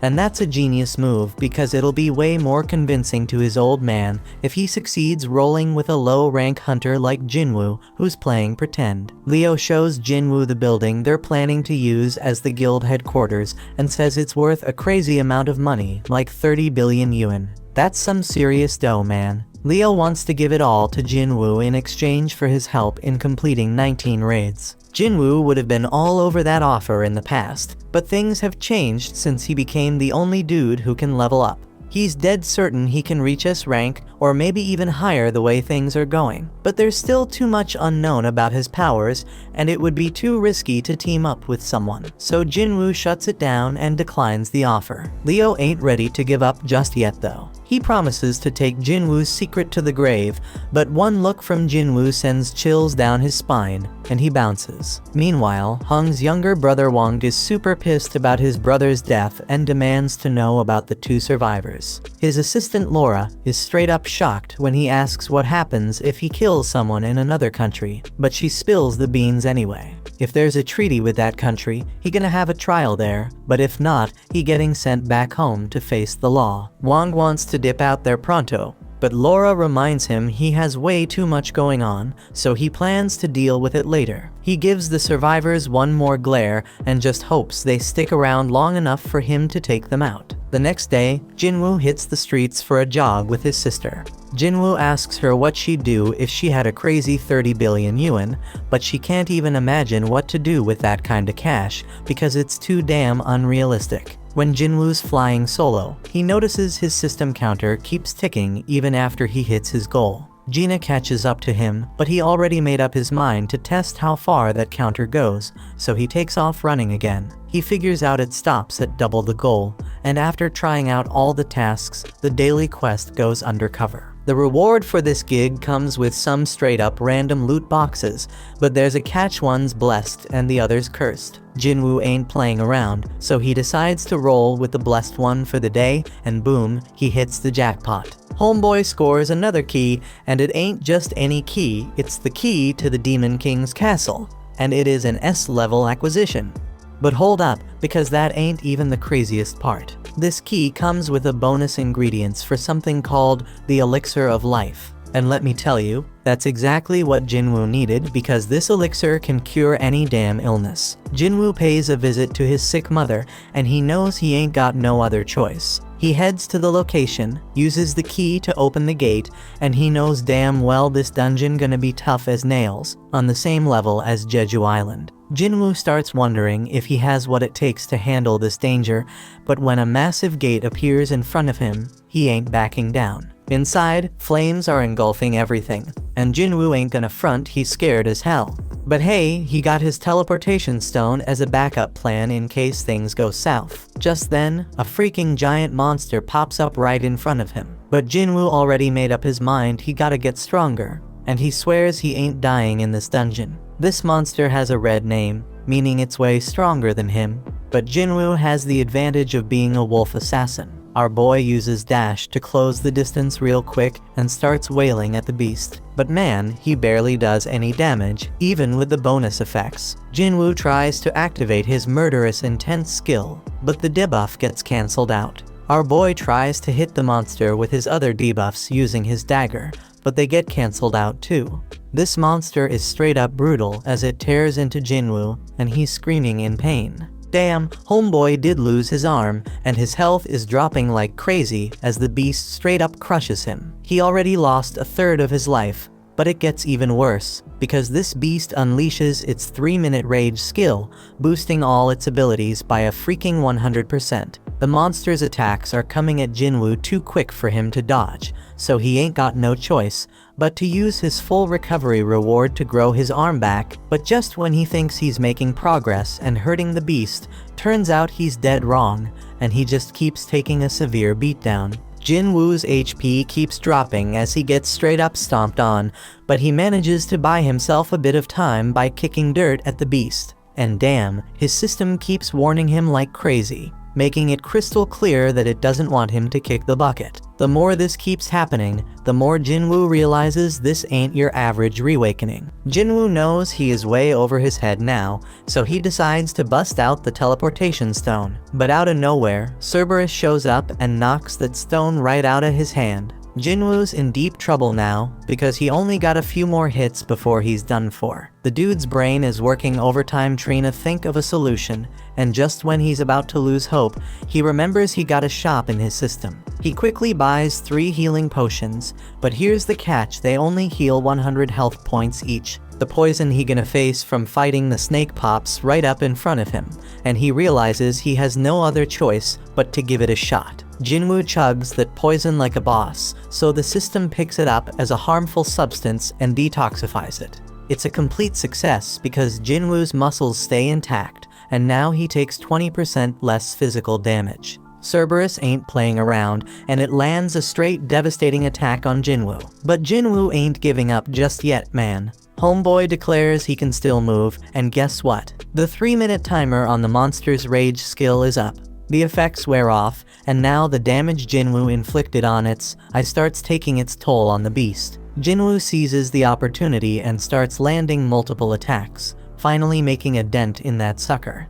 The beast almost chomps him up, but Jinwoo somehow manages to hold it back. dude goes airborne, but that powerful monster smashes him right back into the ground. Jinwoo finds himself in a tight spot once again, with his health damn near depleted and Cerberus squeezing him between its teeth. But Jinwoo ain't done fighting just yet. He digs deep and keeps stabbing that beast, even as it tosses him around like a Zorro. Jinwoo keeps on attacking, pouring every ounce of strength he has into one final blow. And guess what? That's the knockout punch right there. Cerberus comes crashing down, and a notification pops up. It says Jinwoo has defeated Hell's Gatekeeper. Homeboy levels up several times and his wounds magically heal. Killing the Gatekeeper earns Jinwoo the key to the demon's castle. He figured that's what Cerberus was protecting, but then he gets hit with a mysterious notification. It's the recipe for the elixir of life, and it requires 3 ingredients found in the castle. Jinwoo's fight with Cerberus gives him a clear idea of his current strength, and he realizes something. If he were to venture into the demon's castle right now, he'd be 6 feet under for sure. Jinwoo concludes that he can't do it just yet, but he makes a promise he gonna come back real soon. After that, Jinwoo heads over to see his mom and wonders if he can really cure her eternal sleep disease.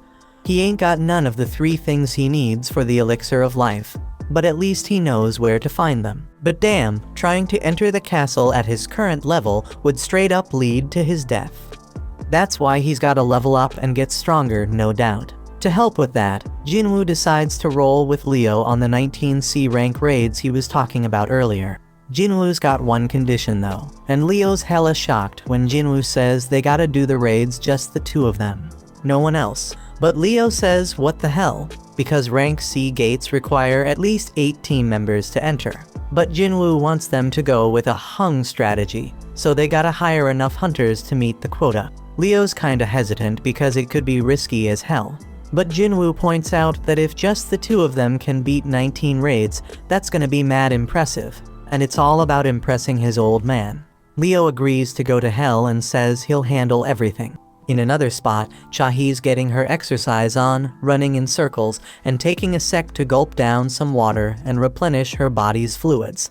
She ain't playing around because she knows someone's been creeping on her. So this dude named Yoon finally comes out of hiding and introduces himself.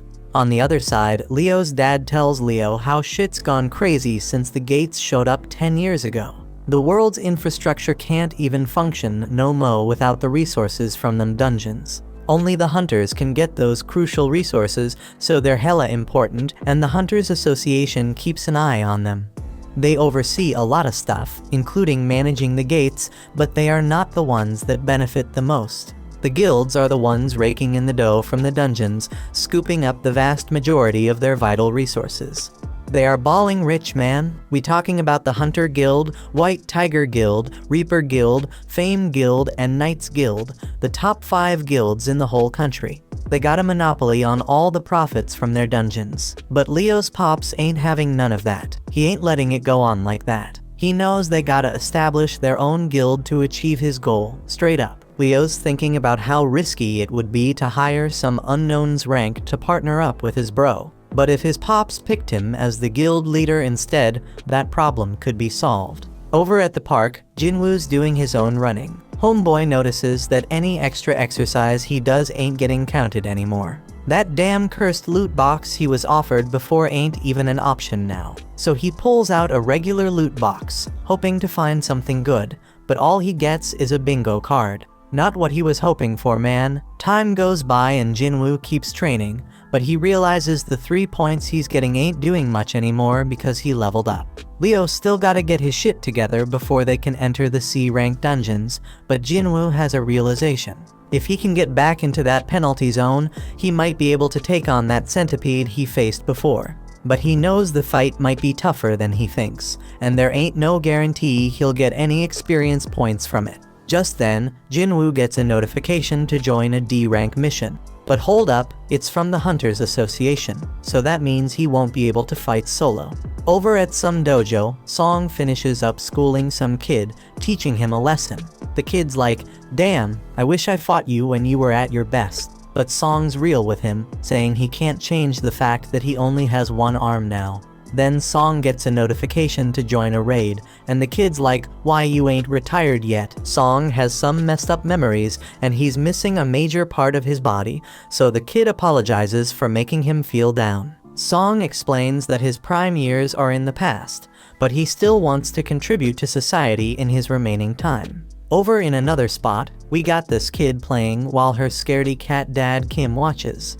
He gets the same notification and knows it's his next raid. His wife reminds him that he barely made it out alive from his last one, and she wants him to consider doing something else. But Kim tells her they need the money because their kid's starting school soon. He assures her that it's gonna be all good because the Hunters Association doesn't send low-ranked hunters on dangerous missions, except for that one time. So the whole fam starts professing their love for each other and shit. In another spot, Beak is straight up pissed about having to do some useless interview, and it only makes him angrier when Mr. Choi tries to butter him up. But he chills out when Choi points out that he's the most fit for the job. Turns out Choi called him to his office to let him know that Yujin Construction is starting its own guild. But Beak already knows all that, so he demands Choi tell him what he's really there for. In Juhee's room, her mom straight up tells her to give up on being a hunter. Juhee's a B-rank hunter, but her mom still thinks she'll just get in everyone's way. She wants Juhee to come home, but that just sets Juhee off. She declares that her mom needs to stop Trina control her life. Juhee says she can make her own decisions and proves it by hanging up on her. Juhee admits she might be in the way, but she still wants to try and get better, and right then, she also gets the notification about the D-rank raid. Back at the office, Chahi walks by Beak and tells Choi that some scout approached her. Turns out it was from Yujin Construction, and they wanted her to be their guild master. But she turned down the offer, though now she's curious about what they talked to Beak about. Beak's chilling at a bar, thinking about their convo. Jojo Island's been sealed off since that failed raid, and folks Trina forget about the terror it brought. Mr. Choi sees himself as the weapon of humanity, but he can never forget about Jojo Island and/or what happened there. He plans to clear the island soon, and for that, he needs Beak and the crew on the same page. They gotta get stronger, gather allies, and sway public opinion. That's why he set up the interview and had Chahi train new hunters. Choi reminds Beak that he left something behind on that island, jogging Beak's memory about losing his old friends. In a dark place, an ugly man is pleading with someone to eliminate people. At Jinwoo's house, Gina's straight up shocked by how busy he's been. The old Jinwoo used to need weeks to recover after each gate, so she's wondering if all his training is paying off. Jinwoo casually dips out on a mission without taking his gear, and she's worried because he's acting like it's just a regular trip to the sea. In another spot, Song's thinking about how he's a swordsman, but his awakened ability ain't got nothing to do with physical power. All them years he spent training in martial arts don't mean jack inside a dungeon. His magic focus powers make his sword useless against them magical beasts. Then out of nowhere, he bumps into Jinwoo and notices how different he looks. Jinwoo can't really explain why his leg's back, so Song assumes some high-ranked healer must have found him that day. Song ain't as lucky because too much time passed for his injury to heal. They reach the gate and are surprised to see it's a reunion. Kim feels ashamed to face them, but Song figures it makes sense after what he did. 5 survivors from that messed up day are back together, so he's wondering what the deal is. It's been a hot minute since Juhee saw Jinwoo, so she peeps how much he's changed too. Right then, some sketchy dudes roll up and start checking out Juhee like they have a thing for her. But Kong's there too, and he shuts them down, telling them to chill. Turns out these peeps are prisoner substitute hunters. Straight up hunter convicts. Trina reduced their sentences. Song can't believe they gotta fight alongside criminals, but the woman assures them they won't be a problem. They were understaffed and had no other choice. Just in case though, Kong's rolling with them. He is a B rank, so if things go south, he can handle the 3 C rank criminals with ease. Jinwoo tells Juhee not to come along, but she ain't having it. The criminals get set free, and even they wonder if this is a good idea. Kong shuts them up again and reminds them what'll happen if they act up. He introduces himself to the others and promises he'll handle the criminals. Jinwoo lets Song take charge of the raid, and he appreciates it. Song takes full responsibility for failing that day and gives props to Jinwoo for being the only reason they all made it out alive. He thanks Jinwoo on behalf of all the survivors, but Jinwoo doesn't need it. Kim ain't got no objections to Song leading them, and Kong's staring at Jinwoo for some reason. Everyone gets ready to enter the gate, and Song declares the raid officially started. Inside the dungeon, the prisoners straight up handle those goblins like monster. Song Chul wonders who the real beasts are and shows off his own power. They eventually wipe out the whole group of goblins, and Song's impressed with how much stronger Jinwoo's become. Even Juhee notices that Jinwoo ain't been hurt yet, and she hopes nobody ends up needing her healing skills. Song's still amazed because Jinwoo's aura is on a whole different level. Kong leads them forward, but they come across a fork in the path. The dungeon's been easier than they thought, so they figure it's cool to split up. It's gonna be riskier, but they'll clear the dungeon faster. Jinwoo can sense the boss is down the left path, but he keeps it to himself. Because he ain't been leveling up much from those weak-ass goblins, Jinwoo suggests his group take the left path. They split up, but Kong's giving Jinwoo some weird-ass look. Kim's group members are a bunch of cowards, and Kim decides they gotta apologize to Jinwoo for ditching him on their first raid. They know he probably won't accept the apology, but Kim's determined to try because he wants to keep being a hunter. Down the other path, the prisoners straight up wipe out another group of goblins with ease. Kong, being all weird, asks if they could do the same against humans, but they make it clear it wouldn't make a damn difference. Here's the backstory. Kong found out some dude's daughter got assaulted by 3 dudes. The poor girl ended up taking her own life, and this guy's furious because those 3 scumbags will be free in just a few years. To make matters worse, those assholes are hunters, and they get to join raids to reduce their sentences. That shit's unfair as hell because his daughter ain't never coming home. So the man brings 3 million yuan and offers it to Kong to take out those 3 prisoners. Kong's gone straight up bonkers now, and he spills the beans to the prisoners about what he's gonna tell the inspectors when he dips out of the dungeon. He's gonna say the prisoners got wiped out by a gang of 100 goblins. Kim keeps going down his path, but he's shocked when it connects to Kong's path, and he finds Kong massacring the prisoners. Kong starts telling the prisoners he's been told to make them suffer, but Kim interrupts his crazy ass. Cold-blooded Kong takes out the last prisoner and decides he's gotta change his plans as he starts making his way toward Kim. Jinwoo's thinking about how Kong saw him at the hospital, and he just hopes the dude doesn't remember him. Just then, they hear screams, and they rush over to find the dead prisoners. Turns out Kang got eliminated too, and Jinwoo's shocked when he sees Kim in bad shape. Juhee works her healing magic on him, but Song can tell this ain't the doings of no magical beast. The weapon used was too damn sharp, and whoever used it purposely avoided finishing him off multiple times. Kim's given up on surviving, but Jinwoo reminds him he's got a family. Jinwoo demands he stay alive, otherwise he won't be able to keep blaming him. Kim uses his last breath to apologize to Jinwoo, then he's gone. Right then, Kong tries to take out Juhee, but Jinwoo steps in and stops him.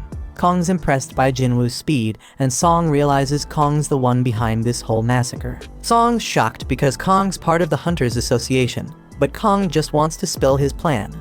Instead of blaming the goblins, Kong's gonna say the prisoners wiped out all the other hunters. He'll claim they tried to take him out, but failed, which is why he's the lone survivor. Song holds Jinwoo back because he doesn't think he can take on Kong. Instead, Song Chul steps up to fight him, even though he knows Kong's a B rank, a whole level above him. Juhee buffs Song up with strength, and he tries to use his sword skills to take Kong down. But damn, Kong manages to dodge every damn hit, and he gives props to Song Chul for knowing his shit.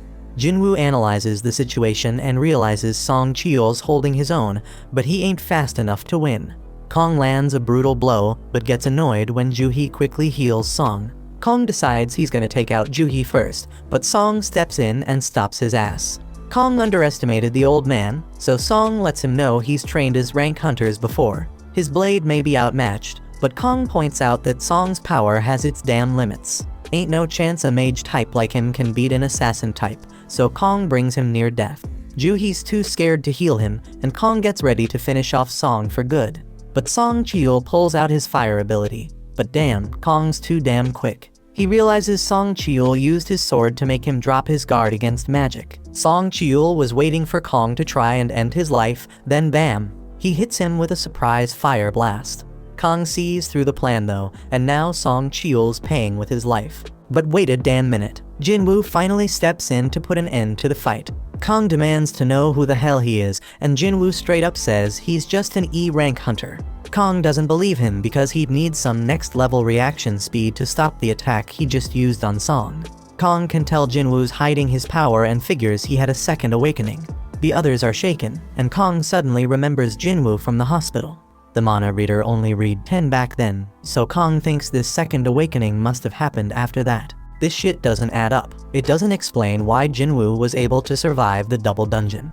But Kong doesn't give a damn, he's ready to take out Jinwoo. Jinwoo wants answers, so Kong says he is just dishing out justice by taking out the prisoners. But Jinwoo doesn't give a damn about them, but he wants to know why he eliminated Kim and Kang. He points out that Kong could have done it quickly and easily, but he didn't. Kong seemed to enjoy torturing and playing with them. Flashback to when Kong talked to the father, and he explains how he's been getting big offers from the top guilds. But he chooses to work for peanuts in the Hunter Association. Why? Because he finds killing people way more fun than killing beasts. A straight-up fight goes down between Kong and Jinwoo, and the two onlookers are blown away by their insane speed. Kong can tell they have similar builds, but he figures he's got way more experience fighting high-ranked opponents. He uses that experience to gain control of the fight, but he's shocked when Jinwoo asks him to tone down the bloodlust. But it's too damn late because Jinwoo's system is taking notice. The system, just like last time, tells Jinwoo that there are peeps present looking to take him out.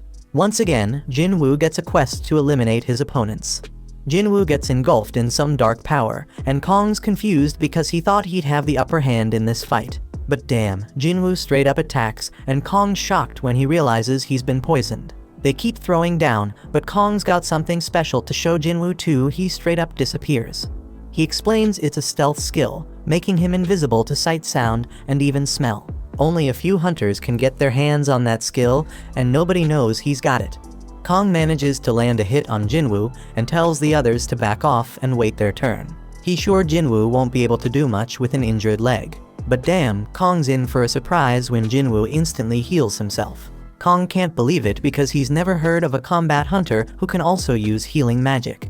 Jinwoo's totally unpredictable, and that makes him one dangerous mofo.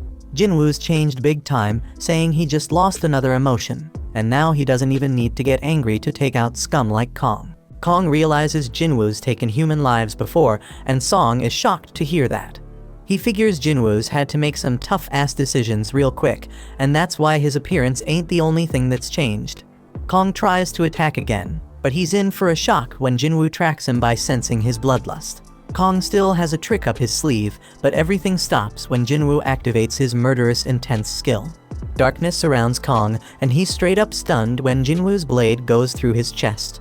As Kong's life slips away, he mentions that he and Jinwoo are cut from the same cloth. They're both killing machines. The only reason he's dying is because he's weaker than Jinwoo. Kong still wants to know what the hell Jinwoo is. He's got assassin skills, healing powers, and debuffs, and Kong's never heard of anyone like that. Jinwoo doesn't spill the beans, but Kong points out that Jinwoo was able to take him out, so his E-ranked act is over. Jinwoo decides to drop a little truth bomb and explains that he's someone who gets stronger with every damn fight. Kong can see that Jinwoo's gonna keep getting stronger and stronger, but he's got a warning for him: if he keeps chasing more and more power, that same power might end up taking control of him.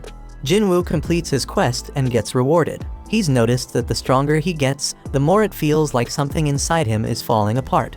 His friends thank him for saving their asses, but Jinwoo tells them to get the hell out of the dungeon. They're shocked because Jinwoo plans to clear the dungeon all by his lonesome, but they realize he's strong enough to pull it off.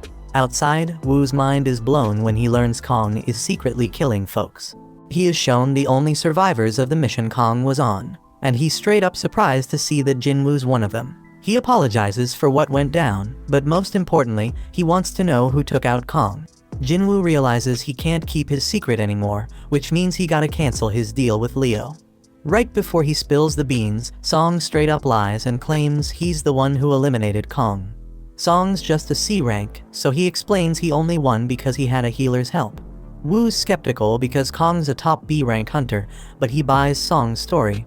Just then, Jinwoo reminds himself that he cannot get overconfident. He couldn't tell before, but Woo's an A rank hunter.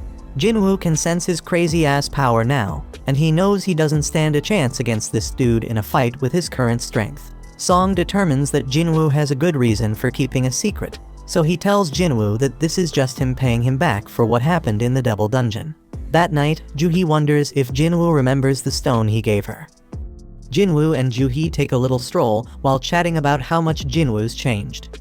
Juhee's the total opposite because she ain't changed a bit, and she realizes she's too timid to be a hunter. She should really be joining them A rank raids, but she settles for the lowest rank ones instead. It ain't all that bad though, because it led her to meet Jinwoo, and she started healing him. The dude was always getting himself hurt, but she'll never forget how his eyes always had that determined look. Juhee gives back the crystal he gave her and spills that she's gonna retire. She's heading back to live with her folks, but they agree to hang out if they ever cross paths again. A look back shows that Woo was very skeptical of Jinwoo. He didn't believe some E rank like him could take down B rank Kong. Jinwoo was already found to not have had a reawakening, so we just let him be. But Woo did give him a warning though. Hun's brother Dongsu heard that Jinwoo and Leo were the only ones who survived after his brother got wiped out, so he might be coming after them. This shit's damn shocking because Dongsu's an S rank hunter. Dongsu probably doesn't give a damn about the facts, and is just pissed that Jinwoo made it while his brother didn't. Unfortunately for Jinwoo, the law can't do shit against S rank hunters, and they can bring either miracles or disasters. One of these monsters is after Jinwoo, so Woo suggests he gather his family and dip out of the country. But Jinwoo just sees this as another reason to get stronger, because if he doesn't, he ain't gonna survive. Jinwoo rolls up to meet Leo, but he's hella confused by what he sees. Leo explains that this is their strike team. He focused on finding people who have the skills to be hunters, but can't work for various reasons and are struggling to make ends meet. Jinwoo points out that he hired a high schooler, but she claps back saying she's a qualified hunter just like the rest. She does get a bit down when Jinwoo figures out she's an E rank with no raiding experience. But it doesn't really matter because Jinwoo lets them all know they'll be waiting outside while he and Leo handle everything. They're all getting paid 3 million yuan each, which is a sweet deal because they ain't gotta do shit. The only catch is they can't blab about it to anyone, or they gotta pay back 10 times what they got. Jinwoo got a stealth rune for taking down Kong, and he used it to learn stealth skills. Leo's all set to go, and Jinwoo's shocked to see he's rocking even more crazy expensive armor. Jinwoo straight up schools Leo on how dumb it is to rock that armor and demands he ditch it. But Jinwoo lets him keep the helmet at least, and they step into the portal. The other hunters think they're straight up insane for hitting up a C rank dungeon on their own, but they don't give a damn because the contract's already sealed. Jinwoo's sis wonders where her friend Songyi is, and turns out she's the high schooler on Jinwoo's strike team. The hunters chat about how a full strike team would take a solid 2 hours to finish this raid, so when they see Leo pop out of the portal, they assume they just bailed. But they're in for a shock because the damn gate closes right after they step out, meaning they cleared the dungeon. The hunters can't believe their eyes, but Jinwoo tells them to hustle because he's ready for another portal. Their goal is to hit up 3 raids in a single day, but the hunters are still dumbfounded they even finished one. In another raid, Jinwoo straight up wrecks a bunch of goblins, while Leo wraps up the mining. Jinwoo mops up the goblins and levels up. The next raid's a success too, and Jinwoo levels up even more. Days go by, and the two keep clearing dungeons on their own. They start facing tougher and tougher monsters, but Leo can see Jinwoo's getting hella stronger too. Jinwoo's stealth skill is hella handy, and his dash skill levels up. He gains a couple more skills and finds out they're straight up powerful when he uses them on a wolf. Jinwoo's got a bunch of new skills now, but his mana ain't enough to use them for long. He chugs a potion for that and decides he's gonna focus on boosting his intellectual abilities moving forward. He also decides against heading back to the Demon Castle right now, because he considers himself somewhere between a B rank and a rank hunter. Just then, the system reveals that he has reached the required level for a job change quest. Somewhere else, the boss of another guild named On gets word that there's a strike team splurging double the market rate to snag some C-rank gates. Their leader's this rich kid Leo, but their team seems like a random mix. On recognizes the name Jinwoo from the double dungeon incident, and he gets this feeling that something interesting is going down. Meanwhile, Jinwoo and Leo come out another portal victorious. Jinwoo wonders if Song-yi has some eye problem, but she says it's nothing. Back with On, his assistant is straight up shocked when he hears On thinking that Jinwoo's had a reawakening. Jinwoo managed to survive 3 major disasters, and every time, there was a damn high body count, but he always made it out alive. Reawakening's the only explanation, so On heads out to scout this promising rookie. On rolls up at Jinwoo's portal, but he's hella shocked because it looks like they're having some sort of picnic. Song-yi explains the area's off limits and makes it clear she's a hunter. She admits she's part of the strike team, and On's mind is blown when he realizes Jinwoo straight up left the whole crew behind to enter the dungeon solo. On thinks Jinwoo could be his biggest discovery yet, but he surprisingly just leaves. The dudes step out the gate, and Jinwoo spills to Leo that he's swamped tomorrow and can't make it for any raids, so they hold off on a few. Then we get a glimpse of this super weird scene, and Mr. Choi wakes up from that nightmare. He peeps at some paperwork and figures out it's almost time for the recon mission on Jojo Island. Jinwoo wraps up his day of raiding, and On introduces himself as the manager of the White Tigers Guild. The White Tigers Guild is one of the top guilds in the country, always hunting for new talent. On thankfully gets right to the point and offers to pay Jinwoo double what Eugen Construction is paying him if he joins his guild. On's hella confident Jinwoo's in E rank and can't turn down that offer. But he's in for a surprise when Jinwoo wants to know the worth of the White Tigers Guild headquarters. It's worth a cool 50 billion, so the dude's mind is blown when Jinwoo reveals that a construction company's hooking him up with a building worth 30 billion. Jinwoo backs up his claim with evidence, but On reveals that he isn't qualified to offer them their 50 billion building. Jinwoo loses interest and bounces, but he's curious how On got wind of him. Jinwoo puts fear in this dude, making sure he ain't snooping around, and then vanishes. On realizes that Jinwoo used stealth to cut him, and he's hella shocked when he considers Jinwoo's reawakening with that stealth ability. Jinwoo tells him not to turn around, so On explains he's just digging into who's buying up all the gates. Jinwoo demands to know who else knows about him, and On spills it's just him and one of his peeps. Jinwoo warns that if word starts spreading about him, they'll be the first suspects on his list. On agrees to keep everything on the down low, so Jinwoo reveals himself again.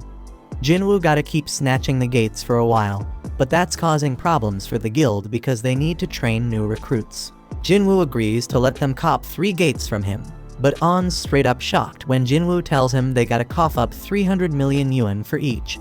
The dude begs Jinwoo to drop it to 200 million, and Jinwoo surprisingly agrees.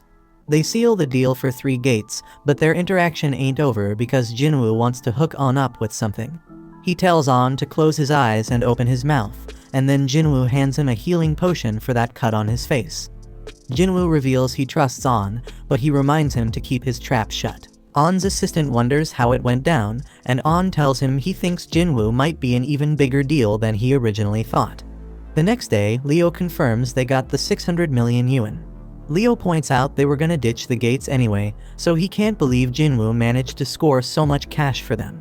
Leo wants to know more, but Jinwoo says it's a trade secret. Back with the White Tiger Guild, On realizes Jinwoo played him, because now there's a bunch of C-rank gates that have appeared selling for less than 70 million yuan. Jinwoo sends him a message informing him that they are now on an equal footing after spying on him. On realizes Jinwoo ain't someone to mess with, but he's glad he got his contact info. Elsewhere, we see Jinwoo heading out on a road trip to find out what this job change quest is all about. Jinwoo arrives in some forest far away from civilization because he has no clue what to expect from the job change quest. He already tackled 2 dungeons with keys, but those were mandatory quests, like the penalty and emergency ones. But this job quest? It's optional, and they even gave him time to decide. Jinwoo figures it's a major event that's gonna level him up by getting skills perfect for his job, so he decides to accept, and the gate opens. Jinwoo just remembers he ain't done his daily quest yet, but he'll get to it later. He declares that the real game begins right now, and steps into the gate.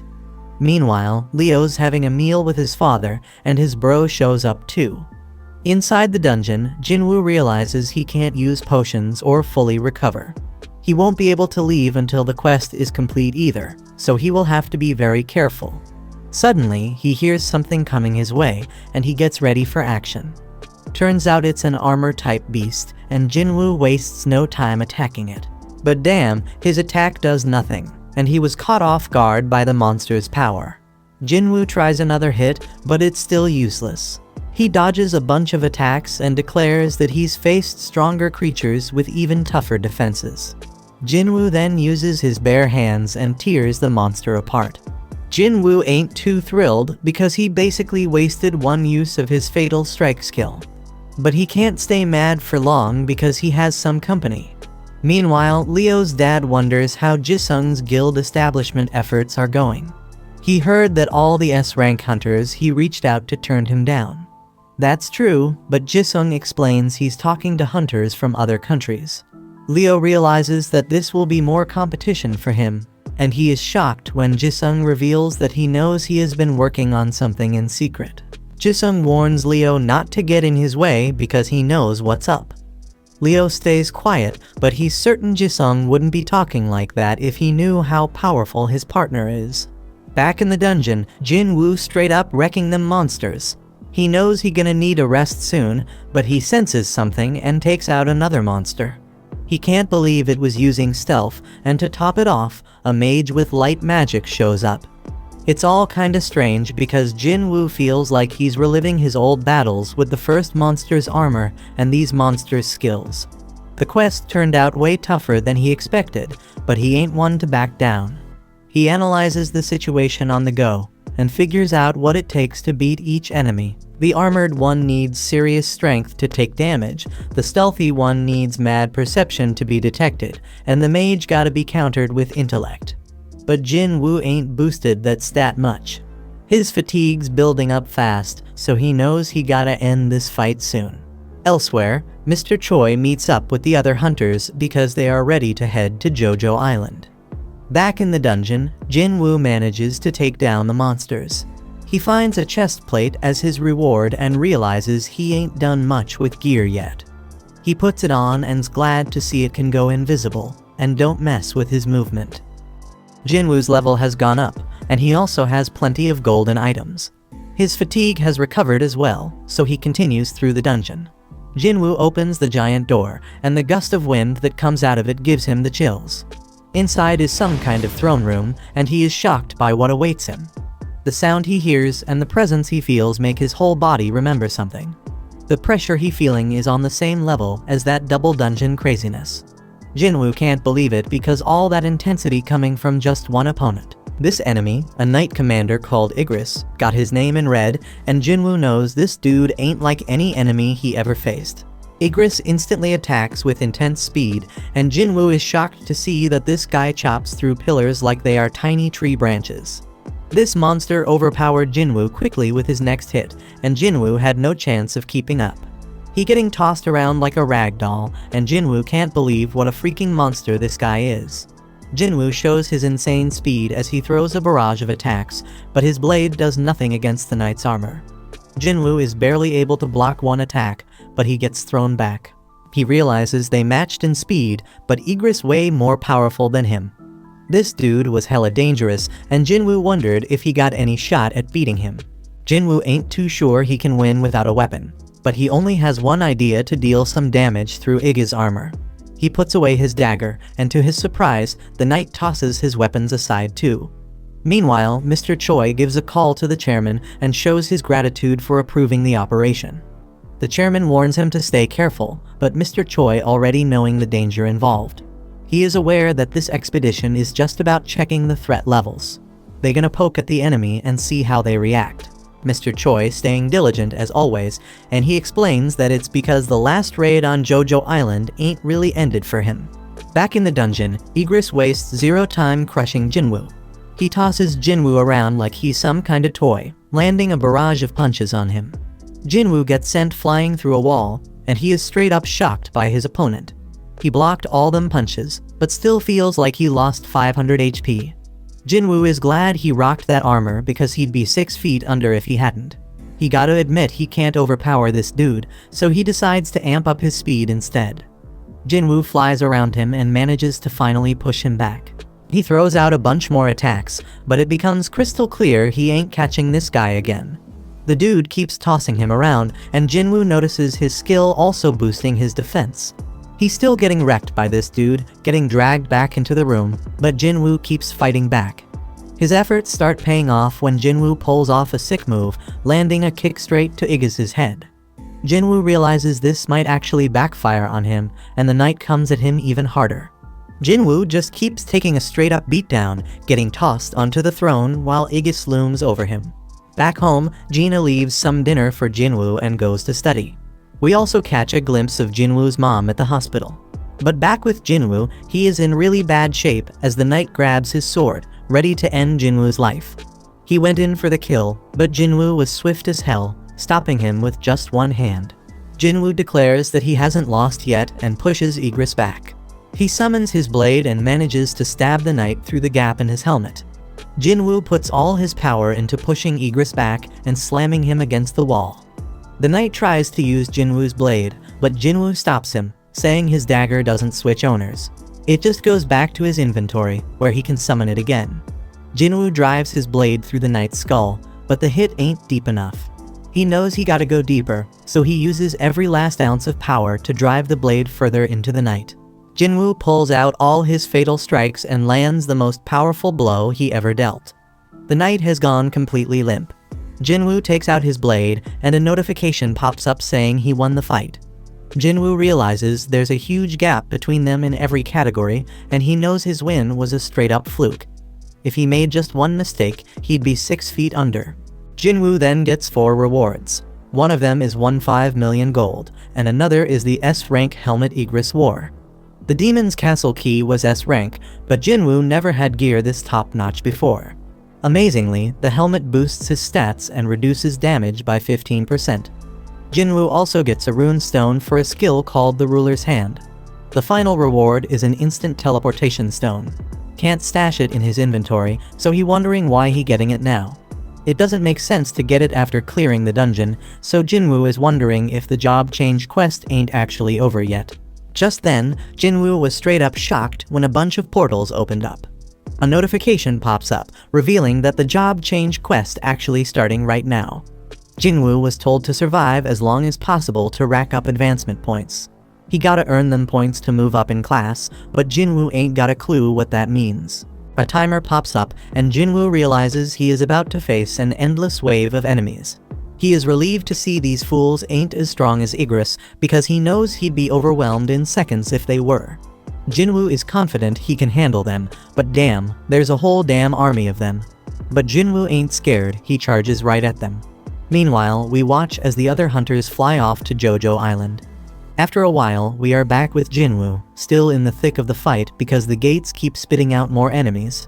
The real deal with this quest is to survive as long as possible, so Jinwoo starts using his stealth skills. He gotta manage his mana, so he can buy himself as much time as he can. Jinwoo's plan is completely ruined though, when a mage breaks his stealth. He right back to throwing fists, but now it's even worse because he can't use stealth or murderous intent no more. Jinwoo takes a sword straight to his back, and he is straight up shocked when he realizes it's only been 5 minutes. Shit getting way too dangerous, and Jinwoo knows he can't keep going. He hates to do it, but he decides to teleport out of the dungeon. But before he can, some monster knocks the stone right out of his hand. Now Jinwoo is in deep shit as the huge group of enemies descends on him. Jinwoo continues to get thrashed about by the monsters, and there is no way out now that he has lost the teleportation stone. The only shot he got at surviving is if he whoops all their sorry asses, so Jinwoo gets back in the fight. It's looking pretty damn dire though, because his stamina running on empty and he can't use stealth or murderous intent. But you know our boy never gives up, he is dead set on staying alive. Jinwoo keeps fighting for his life, and he thinks about how he has been living at the bottom his whole damn life. He could never give up on chasing more, and this moment ain't no different. Jinwoo's knuckles are all messed up, and his heart starts racing. Just then, the monsters start talking. The voices saying Jinwoo got the nickname of the weakest hunter in mankind. They mocked him because he had to go to the hospital after going through a rank gate. Just then, the imaginary Song Cheol and Juhee show up, and they tell Jinwoo to stop forcing himself to fight. After that, Jinwoo's younger self appears and says he come a long way already, so that should be enough. His old self can't even recognize the new Jinwoo because he is taller and in a way better shape. But he explains that the changes are only on the surface. Deep down, Jinwoo is still weak, and he is about to die again. The old Jinwoo says Jinwoo always gonna be E-rank hunter, a dreamer who never learned his place in the world. Jinwoo dodges some attacks, but he can't keep it up because he getting crushed. Young Jinwoo tells him he getting what he deserves for thinking he was ready for this kind of fight. Them words start making Jinwoo wonder if he really ain't changed at all. Just then, a notification reveals that the time is up on his daily quest, and he will have to be penalized for not completing it. Lucky for him, that means he gonna be taken to the penalty area. Jinwoo finally got it. Luck is a skill factor, and young Jinwoo figured whoever was behind all this didn't want him dead just yet. He says his goodbyes and Jinwoo gets transported to the penalty zone. When he gets there, he feels grateful because this penalty actually saved his life. Jinwoo wondered though if it was really just luck or if the system keeping him alive. He decides not to overthink it and pops some potions to recover his stamina. Damn unfortunate though, because a notification saying if he too messed up, potions won't heal his HP. He gotta either wait and heal naturally or level up to get restored. Just then, a whole bunch of the monsters from earlier show up, and Jinwoo saying as long as he doesn't die, any pain he feels just gonna make him stronger. Back at home, Gina notices Jinwoo ain't come back and wonders if he got himself a girl. She decided that ain't possible and just hoped he remembered to be there for her guardian teacher meeting. Back with Jinwoo, he has defeated the monsters he was once terrified of and has recovered his health from leveling up. He got 10 minutes left in the penalty zone, so he used that time to cop the Night Killer Dagger. This weapon is perfect because it does 25% more damage to armor-type beasts. Jinwoo uses the rune he got from fighting Igris, and it gives him the active skill called Ruler's Hand. Surprisingly, it doesn't use mana, and it lets him mess with objects without touching them directly. He remembers Igris using this on his sword, but Jinwoo tests it and finds that he can't move large objects yet. Time is almost up, so Jinwoo declares that he will have to rely on a little bit of luck to carry him to the end. Jinwoo gets teleported back to the dungeon and gets ready for another round of fighting. Back with the other hunters, they getting closer to Jojo Island. Choi is told that there are multiple sources of mana in the water, and Choi is straight up shocked by what he sees. In the dungeon, Jinwoo feels really good about how his Night Killer Dagger performing, but he can't shake this weird feeling he getting. He keeps killing their beasts, but it doesn't feel like he actually doing it. Jinwoo is more worried about the mages casting spells without actually attacking. Just then, Jinwoo realizes that they are responsible for opening the gates and summoning the knights. He decides to go after the mages and finds out that taking down one of them makes some of the knights fall apart. Knowing this, he goes after the rest of the mages and starts taking control of the fight. The mages try to hide behind the knights, but Jinwoo manages to take out another one, leaving 3 mages still standing. These sneaky last 3 combine their power and summon a golem, so Jinwoo makes his way to higher ground. He can disable it for a moment and think about how them dumb mages probably thought one strong monster was better than a bunch of small ones. Jinwoo points out that this is wrong though, since having fewer targets makes it easier to go after the mages. Jinwoo finally manages to wipe out all the mages, but the golem is still standing. Our hero Jinwoo got so damn strong that he straight up used brute force to destroy that golem. With that, all the monsters get defeated, and a notification pops up saying he finished the job change quest. Now he can switch to a more advanced class with the points he earned based on how he performed during the quest. But turns out he doesn't get to choose because more notifications start popping up with a bunch of messages. They talk about whatever path the player takes. It is full of dead bodies and the smell of blood. They say the player craves immense power and makes their own damn way without relying on others. The messages mention how a shadow army gonna follow the player's orders, and Jinwoo is straight up shocked when he sees his new job class gonna be a necromancer. This shit doesn't make any sense to him at all, because he ain't put anything into his intellect stat. Necromancers are usually magic-type classes summoning undead monsters as servants. Jinwoo though, he built like an assassin. His main thing is strength, and all his skills match that fighting style. If he ends up with a class like Necromancer, then all the work he put into his current build gonna be wasted. But just then, Jinwoo feels relieved when he sees he can reject it. He says no, but the system points out that Necromancer is a hidden class and asks him again if he really want to decline it. Jinwoo takes a second to think about it and wonders if it is a hidden class means it has some special power. Jinwoo wished he had an example to compare it to, and he realized it was pretty damn similar to the summoning magic the mages were using. Encountering them seems like too much of a coincidence, so Jinwoo wonders if this job change quest was pre-arranged by the system. The whole idea of summoning beasts like mages got him really interested. Them mages ain't all that strong on their own, but Jinwoo knows he is. Ain't no rule saying necromancers can't be frontline fighters, and that's exactly what he gonna do. Jinwoo figures if classes work like stats, then as he levels up, his necromancy skills gonna level up too.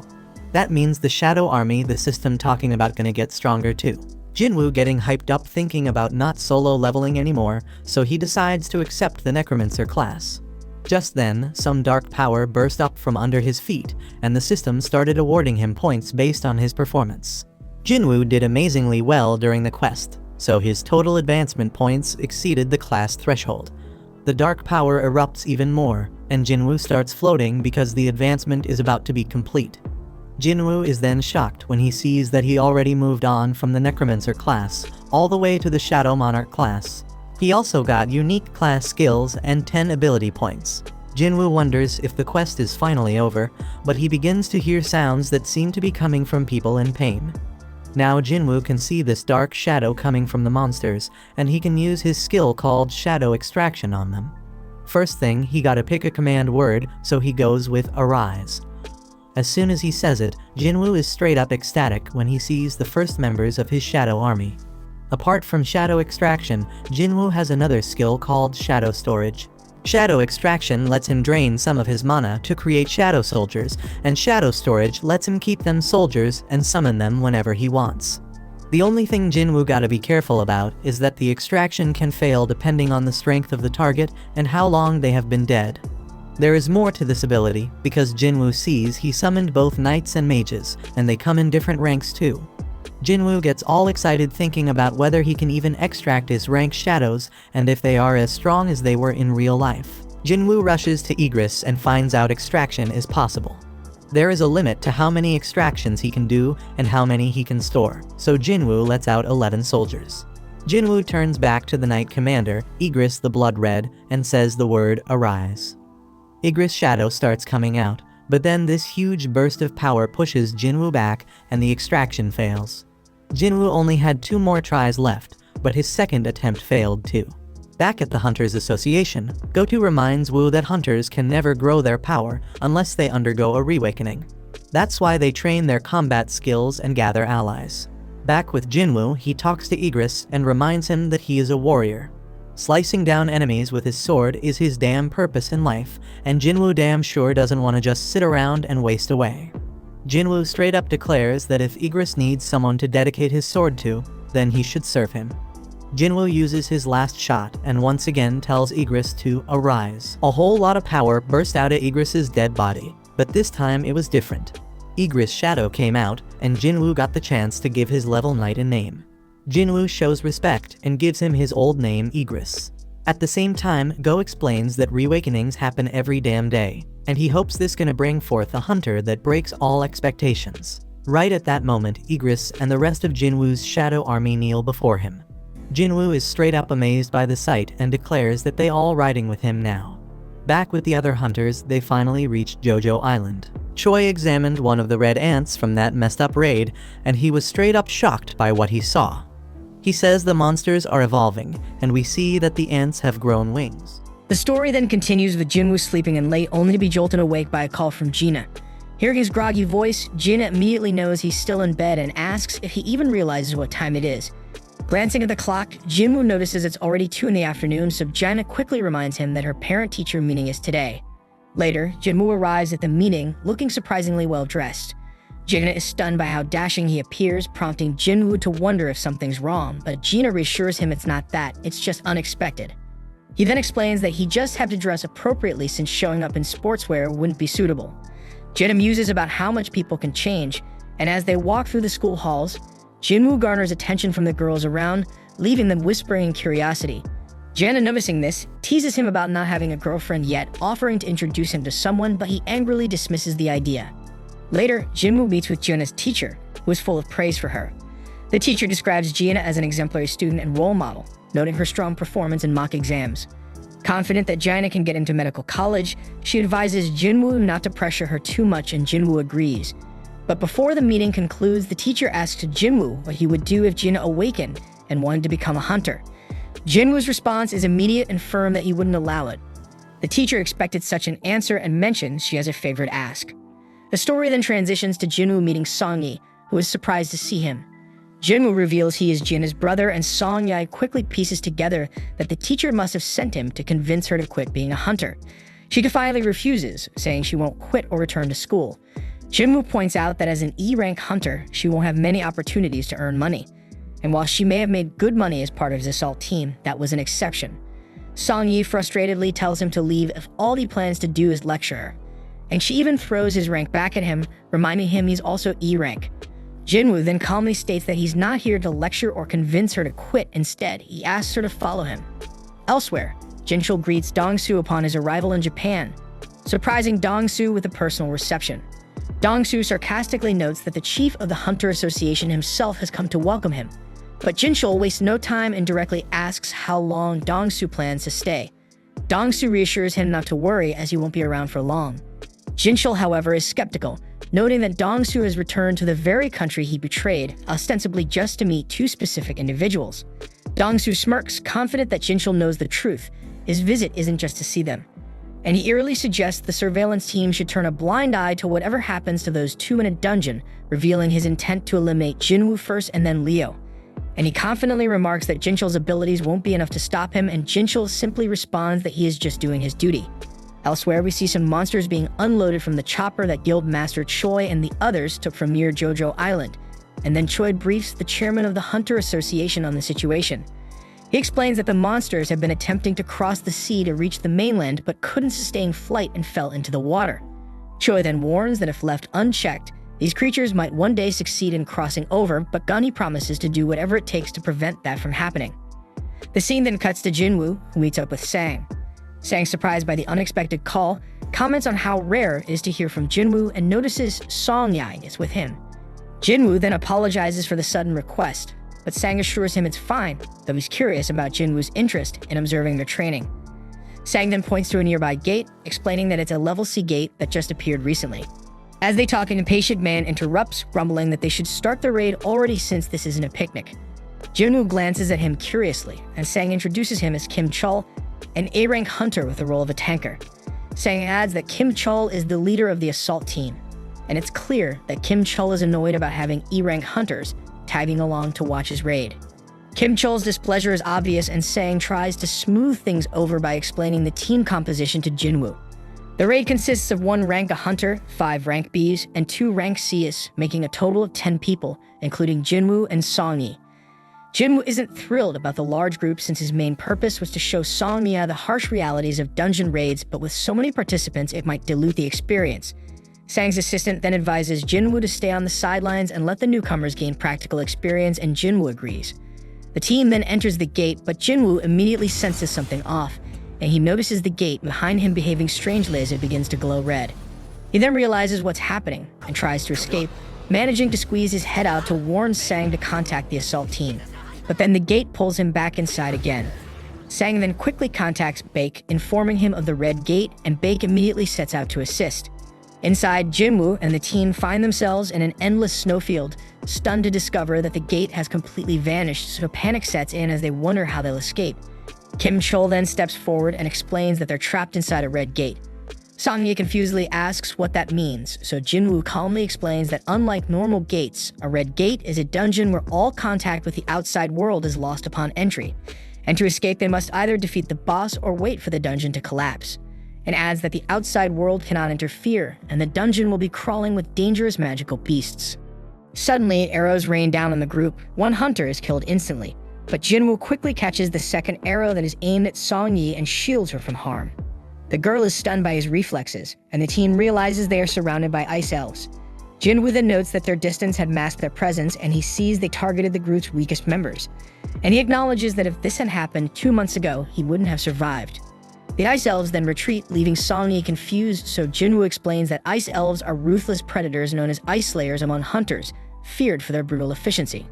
Kim Chol then takes charge, announcing that no help will be coming in this place and insists they follow his commands if they want to survive.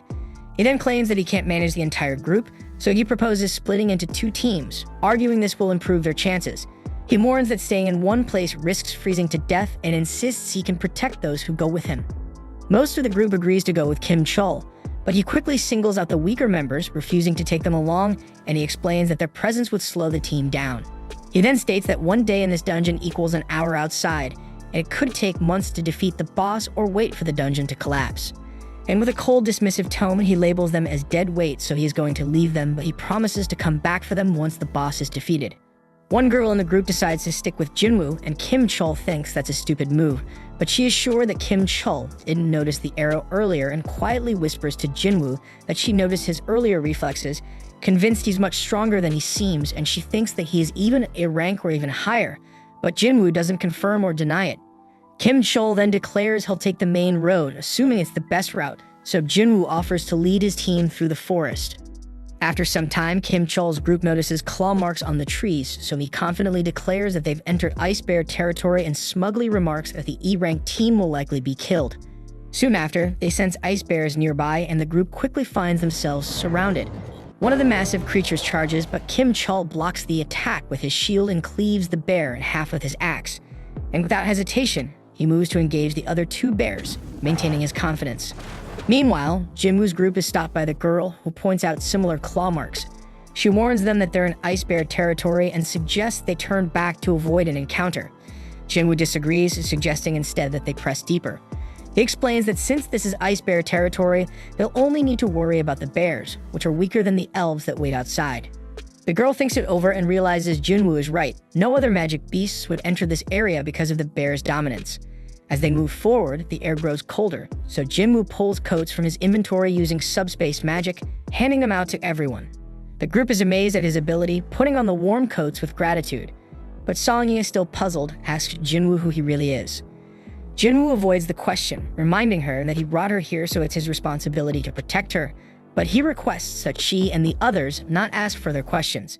Just then, a massive ice bear emerges from the shadows, so Jinwoo steps forward and changes his title to Wolf Assassin as he prepares for the fight. Meanwhile, outside the gate, Baek observes the ominous red glow and concludes that this gate is bad news, and he doubts that anyone but high-ranking hunters could survive. He then places his hopes on Kim Chol, believing his rank might give the assault team a chance. But Sag informs him that in addition to the official assault team, others entered the gate, including Jinwoo. Baek then curiously asks Jinwoo's rank, and Sang replies that Jinwoo is officially E rank, though he suspects he may have reawakened, though Jinwoo has never confirmed it. Baek isn't optimistic about Jinwoo's chances, but then Dongsu arrives with Jinchul. Baek is visibly displeased to see Dongsu, questioning why he's here when he's supposed to be in America. Dongsu ignores the question and instead challenges Baek, asking why an E-rank hunter was allowed into the gate when he isn't even part of their guild. Dongsu makes it clear he's referring to Jinwoo, leaving Baek wondering how Dongsu knows him. Dongsu scoffs at the red gate, lamenting that Jinwoo will likely die inside before he gets the chance to meet him. Jinchul, observing Dongsu's frustration, muses that Jinwoo is fortunate to be inside the gate, sparing him a confrontation with Dongsu. However, Jinchul doubts Jinwoo's chances of making it out alive. Inside the gate, Jinwoo finishes off the last of the ice bears, earning another level up. His team and the girl are left stunned and wondering who he is, but he remains tight-lipped. Later, the group gathers to eat roasted bear meat, and they are astonished that Jinwoo managed to take down so many bears alone. The girl warns that they can't afford to relax just yet, as the lair of the monsters must be nearby. Song-yi, on the other hand, is baffled by Jinwoo's behavior, questioning why Jinwoo has gone out for exercise after dinner, even though he just fought such an intense battle. So she remarks on how strange he is, and the others agree. Elsewhere, we see Jinwoo standing outside the lair of the ice bears, ready to test his shadow army. He summons them, watching as they charge forward. The shadows easily cut down the bears, but some of the creatures fight back fiercely, managing to rip apart parts of his army. However, the shadows regenerate quickly using Jinwoo's mana and return to the fight.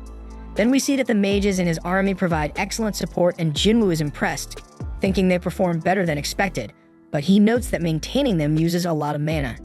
Suddenly, the massive boss of the Ice Bears emerges, and with a single devastating attack, it wipes out Jinwoo's entire Shadow Army, draining a significant amount of his mana in the process. Left unable to regenerate his soldiers, Jinwoo summons Igris. The Shadow Knight steps forward confidently, so the bear charges at him, but Igris dodges with ease, delivering a precise slash, and in moments, the bear is brought to its knees. It attempts a final desperate attack, but Igris finishes it with a swift beheading. Jinwoo observes, impressed by Igris' power. Reflecting on their earlier duel, he admits that he would have lost if Igris had used his sword. Even now at his current level, Jinwoo believes Igris might still be stronger, and then he praises Igris for handling the fight so well. Meanwhile, Kim Chol's party faces the elves, and we see that all of his teammates have been killed, leaving him alone struggling to process what the hell just happened. He bitterly reflects on how close he was to becoming an elite member of the White Tiger Guild, only to end up in this dire situation. The sight of the elves and the remaining survivors terrifies him, and he realizes he has no chance of winning, so he runs as fast as he can to escape. Then we see Jinwoo stands victorious over the Death Bears, showcasing his immense power as a necromancer.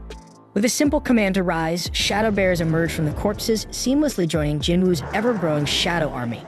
Outside the portal, Sang explains that the strike force has been trapped inside for 3 hours, which translates to about 3 days in the portal's distorted time. Red gates are notoriously dangerous, so Dongsu concludes that Jinwoo must already be dead and begins preparing to leave. However, Dongsu halts his departure, demanding to know why Jinwoo was associating with the White Tiger Guild in the first place. Sang casually explains that Jinwoo is merely an acquaintance who wanted to observe a C-rank mission. Then while Sang feels relieved that this answer should suffice, Dongsu shocks everyone by suddenly choking Sang. Dongsu isn't fooled, he knows Sang has a talent for identifying promising new hunters. At that moment, Baek steps forward, transforming as he tells Dongsu to stop. This only enrages Dongsu further, who dismisses Bak as nothing more than a big fish in a small pond. The two S-rank hunters then release some of their power, sending waves of terror through those nearby. Sang grows increasingly alarmed, fearing that an S-rank battle could devastate the entire area. But despite this, the tension escalates, and the two hunters clash. Inside the portal, Kim Chol feels relieved after escaping the elves, but his relief turns to horror when he stumbles upon the mangled corpses of the Death Bears. The sight terrifies him, and he begins to wonder how the E-ranks he abandoned could possibly be responsible for such devastation. The sheer destruction leaves him trembling, so he suspects that the Ice Layers might be the true culprits and quickly retreats into the forest. Outside the gate, Dongsu is impressed when Jinchul intervenes, managing to stop the escalating S-rank fight, so Jinchul humbly admits that the only reason his arms remain intact is that the two S-rank hunters restrained themselves at the last moment. Jinchul then reassures Dongsu that Jinwoo is just an E-rank hunter, emphasizing that he reevaluated Jinwoo 2 months ago and found no reason to believe otherwise. Additionally, Jinchul explains that the surveillance team's investigation into your brother's death revealed it was caused by a magic beast. Dongsu dismisses this as a convenient public cover-up, convinced that if Jinwoo isn't the culprit, then the killer must be the wealthy Leo. Jinchul then questions why Dongsu is targeting Jinwoo if he believes he isn't the killer, but Dongsu's reply is cold and blunt.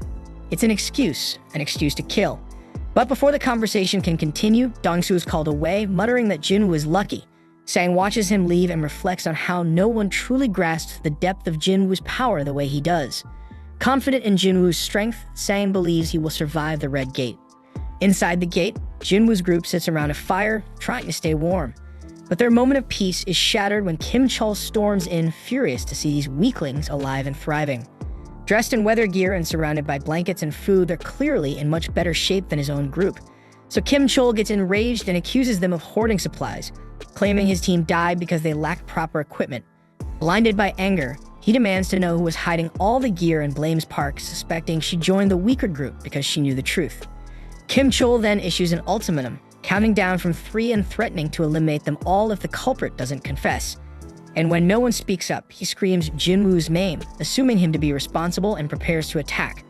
However, before Kim Chol can act, Jinwoo suddenly appears and utterly overpowers him. The group is stunned by their leader's unexpected return, and Jinwoo admonishes Kim Chol for blaming others for his party's failure. Jinwoo also senses something more sinister nearby and accuses Kim Chol of dragging even greater trouble into their midst. Turning his attention to the surroundings, Jinwoo calls out to the hidden presence, stating that their aura is far too strong to go unnoticed, and he orders them to drop their stealth. In response, the Ice Elves reveal themselves, their leader remarking in disdain that one of the human scum is unexpectedly strong. Jinwoo retorts sharply, shocking everyone as he speaks fluently in the language of the magic beasts. Even Jinwoo is surprised by this ability, quickly deducing that his cheat system must be responsible. The elven leader then begins to explain their presence, revealing that one of his men sensed Jinwoo's immense power when he stopped the arrow, so the elf wanted to challenge Jinwoo to a fight. However, before the leader can finish speaking, Jinwoo swiftly chops off the challenger's head. The leader is amused by this display of brutality, but Jinwoo is uninterested in entertaining him and immediately launches an attack. The leader defends himself skillfully, and Jinwoo quickly realizes that this opponent won't go down easily. The leader, still amused, remarks that Jinwoo isn't human, questions why he's pretending to be. Jinwoo is confused by the comment, but the leader's laugh makes it clear that he knows something Jinwoo doesn't. He explains that elves are driven by a voice in their minds commanding them to kill humans, but strangely, they don't hear it when it comes to Jinwoo. This revelation makes Jinwoo suspicious, wondering if the elves' silence toward him is connected to his system directives. The leader speculates that Jinwoo might not be entirely human and encourages him to sensibly hand over the other humans. But Jinwoo demands to know why the elves are targeting humans at all. As the leader begins to answer, something bizarre occurs.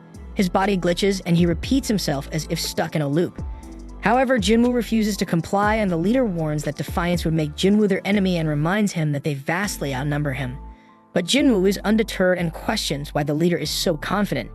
And with that, Jinwoo summons his shadow army, leaving the others to look on in disbelief, wondering how such a thing is even possible. The elven leader then dismisses Jinwoo's forces as a waste of time, but Jinwoo ignores his words and presses for a fight. The leader obliges, and the two sides engage in a brutal battle. The humans with Jinwoo attempt to flee, but elven archers target them. Jinwoo demonstrates his incredible skill, eliminating the archers with ease. But despite his prowess, Jinwoo begins to understand the leader's confidence. The elves are stronger than he anticipated and are dealing significant damage. While Jinwoo's shadow army is technically immortal, regenerating his troops costs magic power. Though Jinwoo possesses a considerable reserve, it isn't infinite, and he realizes it could eventually run out, and even worse, he concludes that the elven leader is undeniably stronger than him. The leader engages Jinwoo directly, and Jinwoo quickly evaluates the situation, realizing that even with Igris fighting beside him, Barca remains an overwhelming opponent. The odds are against him, and his regular soldiers won't suffice, so Jinwoo concludes he needs a stronger force to match the leader's power. The leader then formally introduces himself as Barca, and Jinwoo returns the gesture. The two warriors charge at each other with ferocity, and Barca immediately displays his dominance. However, he's momentarily stunned when Jinwoo teleports his blade to his opposite hand mid-attack. Their exchange continues with narrow misses on both sides, but Jinwoo eventually gets pushed back. Barca expresses delight at the challenge, stating he hasn't enjoyed a fight like this in years. Jinwoo, smiling back, unleashes a massive meteor that crashes down onto Barca, catching him off guard. Meanwhile, Kim Chol regains consciousness, seething with anger. Seething with hatred, he curses Jinwoo again and grips his sword tightly, determined to take him down. Then, as Barca battles Jinwoo's magic soldiers, Kim Chol uses the chaos to make his move. However, Jinwoo, having anticipated this, orders Igris to create a dense smokescreen. Using the cover, Igris swiftly ends Kim Chol's life. Realizing too late that Jinwoo had planned this all along, Kim Chol succumbs to his last thoughts filled with regret. With Kim Chol's defeat, Jinwoo commands him to rise, and a radiant light erupts from his body as he is reborn as a shadow soldier.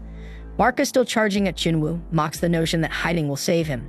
But his confidence is shaken when a towering new shadow soldier emerges to confront him, forcing Barca to retreat momentarily. Jinwoo then names his newest member Iron, and the resurrected Kim Chol lets out a deafening scream. Barca assesses Iron, quickly noting after a few seconds of battle that the soldier lacks agility, but possesses immense durability. Nearby, Songyi watches in disbelief, wondering if all hunter battles are this intense. Her companions assure her that this battle is far beyond anything they've seen before. Then, while Iron holds his ground, Barca declares the fight lacks challenge and demands that Jinwoo and Igris join the fray. Jinwoo accepts Barca's challenge with a smirk, and the intense 3-on-1 battle begins. Barca's overwhelming strength is on full display as he fends off Jinwoo, Igris, and Iron simultaneously. However, his frustration grows as Iron's persistent screams echo throughout the fight. So Barca decides Iron must be dealt with first, but Iron proves to be a formidable tank, enduring every blow. Barca's confidence grows as he dodges Igris' strikes, but he's caught off guard when Jinwoo lands a stab. Jinwoo is so impressed because Barca avoids a fatal wound even amidst the chaos. Barca then bristles at being underestimated, but Jinwoo commends him for surviving this long. Then as the fight rages on, Jinwoo takes a moment to turn his attention to the rest of his clan. Barca, suddenly remembering his army, turns to see a horrifying sight. Jinwoo's shadow army has wiped out his entire clan. But despite the grim sight, Barca remains confident, certain that taking out Jinwoo will be enough to turn the tide. As Jinwoo throws his dagger, Barca mocks him, calling him a fool for discarding his weapon. However, he underestimates Jinwoo, who recalls the dagger with pinpoint accuracy. Barca barely blocks it, but his weapon is destroyed in the process. Jinwoo then seizes the moment, ordering Iron to restrain Barca. Immobilized, Barca becomes the target of an immense fire attack unleashed by Jinwoo's magic soldiers. But despite the devastating strike, Barca isn't finished. He cuts through Iron and vows to annihilate the humans, but Jinwoo counters, silencing him once and for all. Jinwoo declares the battle over, but Barca, defiant to the end, insists it's not finished until he says so. His defiance is short-lived as Iron regenerates and crushes him completely. So Jinwoo reiterates that the battle is indeed over, as Barca lies lifeless on the ground. The ground then begins to tremble, but it's actually merely Iron ensuring their victory is absolute. Jinwoo reprimands Iron, reminding him to show restraint, and silently hopes this behavior won't become a recurring issue. The group then breathes a collective sigh of relief, astonished as Jinwoo calmly tells them it's time to leave. They all feel relieved to leave, but before that, Jinwoo takes one final look at Barca's lifeless body. Outside the portal, Sang tells Baek it's time to return home as a week has passed inside and the chances of survival seem slim. But Baek refuses to leave, unwilling to abandon his guild members. Then both men are stunned when the portal begins to open and Baek confidently assumes it's Kim Chul emerging, certain his guild member managed to succeed. However, both are shocked when the figure stepping out isn't Kim Chul but Jinwoo, alive and unscathed. Sang's confidence proves correct and Jinwoo stands as the undeniable victor. The gate then closes and Baek is left wondering about Kim Chul's fate, and when he learns that only the low-ranked hunter survived, he is horrified and deeply curious about what transpired inside. Baek then approaches Jinwoo for answers, but Jinwoo, visibly exhausted, tells him to direct his questions to someone in his guild. Baek is taken aback, interpreting this as defiance, and he is stunned by the audacity. As Jinwoo wasn't asking, he was ordering, and worse, it could even be taken as a threat. Tensions rise as Baek grows more serious, emphasizing that 6 of his guild members are missing, making it his duty to find out what happened. Jinwoo, unfazed by the intimidation, calmly points out that he was the one who saved the 2 surviving members, which means Baek should be showing him gratitude instead. Baek takes a moment to cool down, realizing Jinwoo is right and apologizes for his earlier demeanor. Then with the situation diffused, Jinwoo takes Song-yi home. After Jinwoo departs, Baek turns to Park, asking about Jinwoo and why he seems so angry. Park explains that Jinwoo's mood only changed after defeating the boss. Sang suggests that it must be due to exhaustion, noting that Jinwoo is usually a kind person. Then of course Baek gets intrigued and instructs Sang to do whatever it takes to recruit Jinwoo into their guild. Later, Jinwoo drops off Song-yi at her home. She thanks him for everything and says she looks forward to seeing him again. Then as he leaves, Jinwoo reflects on the ordeal. Surprisingly, less than a day has passed since they were trapped in the gate. So he feels disappointed, having only earned a single dagger for all his trouble. And he concludes that Barca must have been far too high-level to yield better rewards. Looking back, Jinwoo remembers trying to raise Barca as an immortal soldier. Despite being given 3 attempts, he failed to extract him. Jinwoo takes solace in gaining Iron from the situation, but can't ignore the fact that it marks the 3rd time he has had to take human lives. The next day, Jinwoo meets Leo, but he's shocked by Leo's flashy and over-the-top attire. As they prepare for their mission, Jinwoo tells Leo that they need to pick someone up first. That someone turns out to be Song-yi, much to Leo's surprise. Seeing how informal Jinwoo and Song-yi are with each other, Leo grows suspicious. Then when Jinwoo casually asks Song-yi if she managed to get any sleep, Leo misinterprets the interaction. Worried about Jinwoo's intentions, Leo reminds him that Song-yi is underage. Jinwoo brushes it off, clearly unaware of Leo's misunderstanding, which only fuels Leo's concern. Sometime later, Leo watches in awe as Jinwoo's soldiers brutally annihilate a group of powerful beasts. Leo can't figure out where on earth they came from, and Jinwoo recalls that Leo hasn't seen them yet. So Jinwoo reveals that they're a part of one of his baddest skills, but Leo has zero clue that this level of monstrous power is even possible. With the battle over, Jinwoo orders his army to begin mining the area for crystals. Leo, feeling dejected by his inability to match their efficiency, pleads with Jinwoo to at least let him collect the magic gems. Jinwoo isn't self-loving though, and one of his soldiers offers to share the work. Elsewhere, we see a man standing amidst the wreckage of a destroyed ship, and a frightened soldier begs for his life, but the man calmly tells him to relax. But the problem is they don't speak the same language, so after switching to broken English, the man explains that he's human and that all he wants is to go home. Back with Jinwoo, he celebrates with Leo after completing the 19 raids that were part of their agreement. And with the raids done, Leo's next step is to pass the written exam at the association to earn his guild master's license. And once he has the license, he'll finally be able to negotiate with his father. But as for Jinwoo, he announces that he plans to travel for a while, so Leo thinks that Jinwoo must be trying to get away from him, but Jinwoo denies it, saying he's just drunk. Leo, however, is used to being pushed away, especially by his older brother, who's 10 years older and has always been cold toward him, so they never did anything brotherly together. But by contrast, Jinwoo has helped Leo so much that Leo wistfully admits he wishes Jinwoo were his brother instead. Moved by Leo's pain, Jinwoo fills 2 cups and says that starting from today he will consider him his little brother. And that cool shit makes Leo stunned but deeply touched. Meanwhile, the mysterious man from the shipwreck has been restrained and investigators discuss his origins. He claims to be a foreign hunter who was trapped inside a gate 10 years ago and only recently found an exit that led to a gate in America. The investigators are skeptical, worrying that he might be a humanoid magic beast. To verify his identity, they called in an S-rank hunter for questioning, and the damn hunter is Dongsu, and they're waiting on him to do the questioning because the only information they know is that the man's name is Jinwoo Sung. Later, Jinwoo tells his sister Gina that he'll be traveling for a week. She knows how busy he's been lately and teasingly asks who he'll be going with. Irritated by the question, Jinwoo curtly replies that he'll be going with a friend and leaves it at that. Soon after, he stands at the entrance to the demon castle, reflecting on how much he has grown since he barely survived his fight against Cerberus at level 20. But now with his level 3 times higher, Jinwoo is confident this challenge will go differently. Jinwoo then uses the key from his system to unlock the gate and enters the castle. Reviewing the quest objectives, he sees that his mission involves collecting demon souls.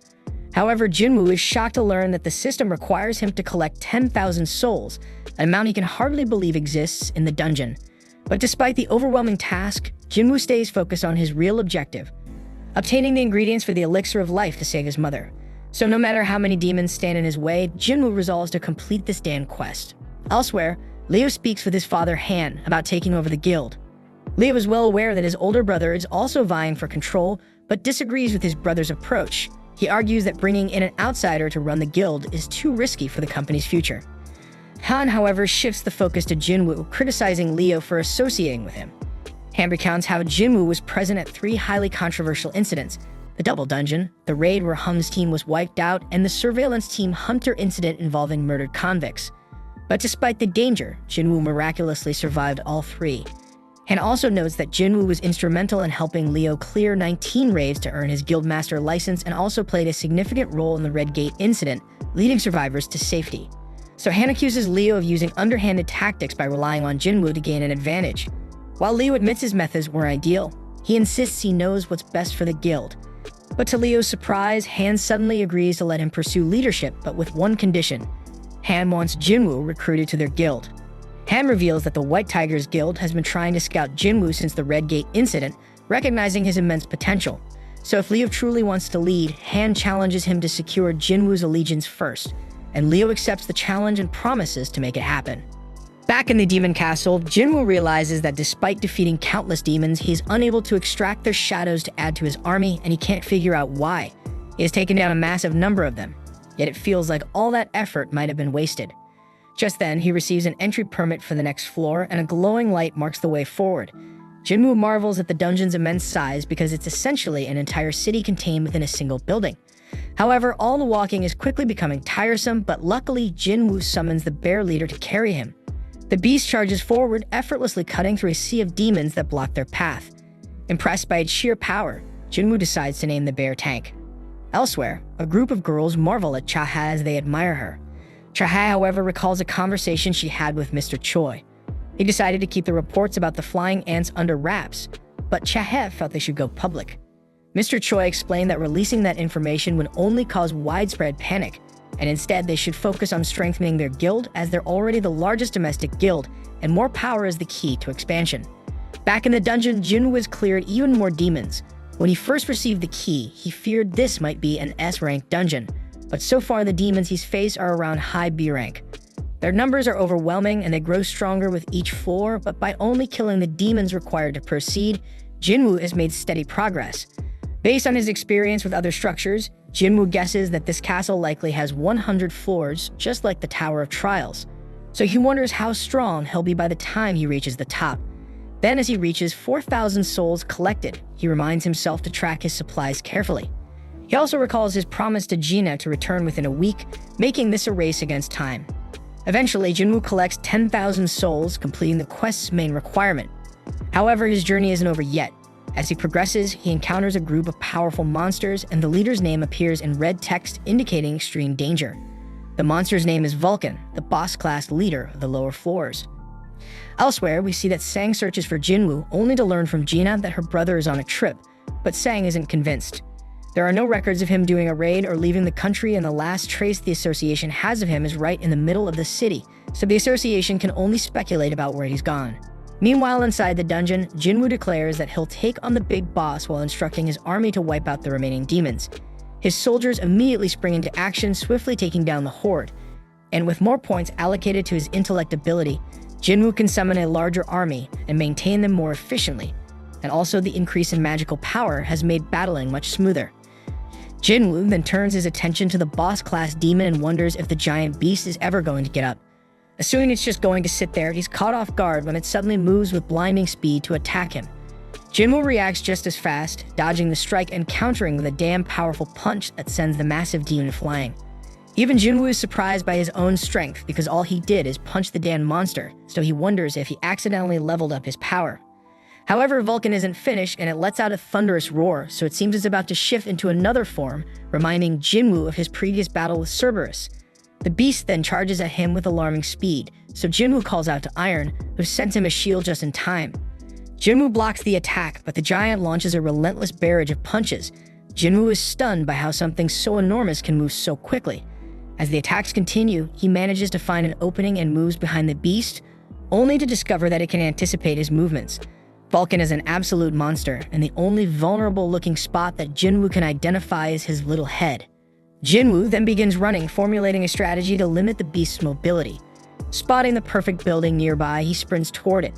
Vulcan, too focused on chasing Jinwoo, crashes straight into the structure. And with the beast momentarily immobilized, Jinwoo summons his weapon, and in one decisive strike, he slices through Vulcan's neck. The Lord of the Lower Floors is defeated, and Jinwoo receives an item called World Tree Fragment as his reward. Elsewhere, we see that Ilfwan is being interrogated by Dongsu, who has heard rumors that Ilfwan might be a talking magic beast. But Ilfwan denies the claim, offering to undergo any tests, including DNA analysis, to prove his humanity. But despite this, Dongsu plays the role of a bad cop and shuts him down, ordering him not to speak unless asked a question. Dongsu is irritated that his fun has been spoiled and takes a look at Ilfwan's paperwork. Ilfwan then asks if he can say something, but Dongsu snaps at him and told to shut up. Ignoring the warning, Ilfwan presses on, asking how much humanity truly understands about gates and magic beasts. Dongsu has no idea what the hell Ilfwan is talking about, so Ilfwan elaborates, explaining that the dungeons, gates, and beasts are merely the tip of the iceberg. He warns that a power capable of triggering an ultimate catastrophe has already awakened. Ilfwan then reveals that he can't say any more, but insists that his only goal is to avert this disaster. Dongsu has had enough of what he considers nonsense and reminds Ilfwan that millions of hunters exist worldwide. He argues that if enough of them combine their strength, they can handle any threat. Ilfwan, however, reveals that sheer numbers won't matter against what's coming. He warns that those hunters will be devoured and turned into weapons against humanity itself. Dongsu, increasingly frustrated, dismisses Ilfwan's claims and turns to the absurdity of his backstory. Specifically how a magic beast supposedly managed to have a wife and 2 kids. With mock curiosity, Dongsu asks what Ilfwan's son's name is. So Ilfwan replies that his son's name is Jinwoo. Dongsu's mood shifts to amusement as he smirks, informing Ilfwan that his son is dead. He refuses to answer any of Ilfwan's questions, adding that Ilfwan can ask his son all about it when they meet in the afterlife. Dongsu flexes his power while making this threat, but Ilfwan's expression darkens, his eyes filling with murderous intent. Back in the dungeon, Jinwoo's shadow army is ripping through yet another group of demons. Jinwoo acknowledges the leader of the group and remarks that the battle has become entirely one-sided, and he wonders if the demon leader is surprised by how terrifying his shadow soldiers are. But then it becomes clear to Jinwoo that even the undead can experience fear as the demon visibly trembles. And in a blink of an eye, Jinwoo sliced the leader's head clean off. Then a notification pops up revealing that Jinwoo has just defeated Metis the Guider of Souls and has leveled up even further. Back outside, we see that part of the city lies in ruins after a massive disaster. An investigator remarks on how battles between S-rank hunters can reshape entire landscapes, obliterating everything in their path. He notes, however, that they're lucky this fight was contained to just this area because it could have been far worse. The destruction was so sudden and overwhelming that it seemed to happen in an instant. Surveying the aftermath, he reflects on how Dongsu was defeated so quickly that the damage barely had time to spread. Back in the dungeon, Jinwoo has run out of food, signaling that this is as far as he can go for now. He's reached floor 75, and while there are likely only 25 floors left, it's still quite a journey. The gains, however, have been worth it. From the skeleton he defeated, Jinwoo received a necklace, and from the beast on level 50, he obtained an earring. Both items are powerful on their own, but together they offer a set bonus, adding 5 points to all stats. Noticing one empty slot in the set, Jinwoo deduces that there's one more boss-level beast to defeat. He also earns an item called the Sphere of Avaricious, and while it doesn't benefit Jinwoo directly, it doubles the firepower of his magic soldiers when they wield it, making it a valuable asset. Finally, Jinwoo's latest reward is the chance to open the cursed random loot box. He feared he might never get another opportunity, so he's relieved to find his second key inside. But unfortunately, the key comes with no instructions, leaving him clueless about when or where to use it. For now, these rewards take a backseat to Jinwoo's main objective, gathering the ingredients for the Elixir of Life. He already has the World Tree Fragment from Vulcan and the Spring Water from Echo Forest after defeating Metis, but that's 2 out of the 3 ingredients needed to save his dying mother. So Jinwoo vows that the next time he returns to this dungeon, he will finish what he started and complete his mission. Afterward, Jinwoo exits the instance dungeon and reflects on his progress, and he realizes that he now only needs the purified Demon King's blood. Knowing how crucial it is, he concludes that he must be fully prepared before attempting to obtain it. Checking his stats, Jinwoo notices a significant increase in his level after his recent trip. However, he's still classified as an E-rank hunter, so while he can continue leveling up, his E-rank status prevents him from participating in high-level raid missions. So Jinwoo decides it's time to drop the facade and reveal his true strength by having his rank reassessed. The next day, Jinwoo heads to the assessment center for his rank reevaluation. Coincidentally, Kitchell, Sang's ever-loyal sidekick, is also at the center, scouting for potential recruits. Kitchell casually observes the hunters, guessing their ranks when he spots Jinwoo among them. Recognizing him instantly, Kitchell quickly calls Bak, informing him that Jinwoo has come to get reassessed. Upon hearing this, Bak drops everything and rushes to the assessment center. Meanwhile, Jinwoo waits for his turn. He overhears a nearby conversation between 2 hunters. One of them reassures the other, who is visibly nervous, telling him that the test is simple. The anxious man explains his predicament, revealing that he needs to earn money as a hunter to support his wife and daughter, who have threatened to leave him. The other guy tries to comfort him, saying that as long as his rank is better than E, he'll be fine. He even points out recruiters who are ready to make offers to anyone ranked above E. Hearing this, Jinwoo reflects on how this has always been the harsh reality for E-rank hunters. Moments later, he is summoned for his test. Inside, the examiner notes that Jinwoo is here for a reassessment and assumes he's familiar with the process, so she instructs him to place his hand on the black crystal and wait. Jinwoo complies, but the examiner immediately notices an issue. An error message appears on the machine. She asks him to try again, but the same error pops up. The examiner repeatedly resets the machine, yet the result remains unchanged. Her superior arrives, noticing her distress, and asks if something is wrong. She explains the situation, believing the machine must be malfunctioning. So the superior decides to conduct the test himself, but when the same error occurs, he realizes it's not a mechanical failure. The superior explains to the examiner that this error isn't due to the machine, but rather its inability to measure Jinwoo's magical power. His energy has surpassed the device's limit, rendering it incapable of providing an evaluation. Stunned, the examiner quickly pieces it together. Jinwoo has become this country's 10th S-rank hunter. Meanwhile, outside the evaluation center, Mr. Choi approaches Jinchul, inquiring about the progress on the winged ants investigation. Jinchul explains that the investigative department has conducted an autopsy and is comparing the current sample with those from previous cases. However, they still require more time to reach a conclusion. Mr. Choi acknowledges this and changes the subject, bringing up the recent Redgate incident. He mentions that the White Tiger Guild allowed a non-member to participate in the raid and even let him take down the boss. So he curiously asks Jinchul about the man's identity. Jinchul admits he has no idea, revealing that although he was present during the raid, he left before it ended.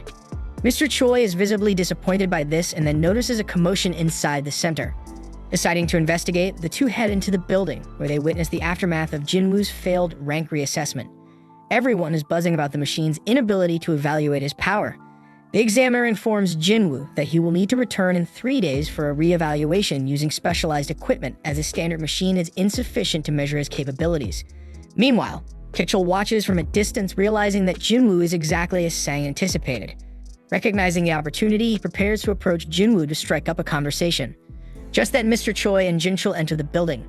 Jinwoo instantly recognizes Mr. Choi as the renowned Ultimate Hunter, the country's strongest fire mage.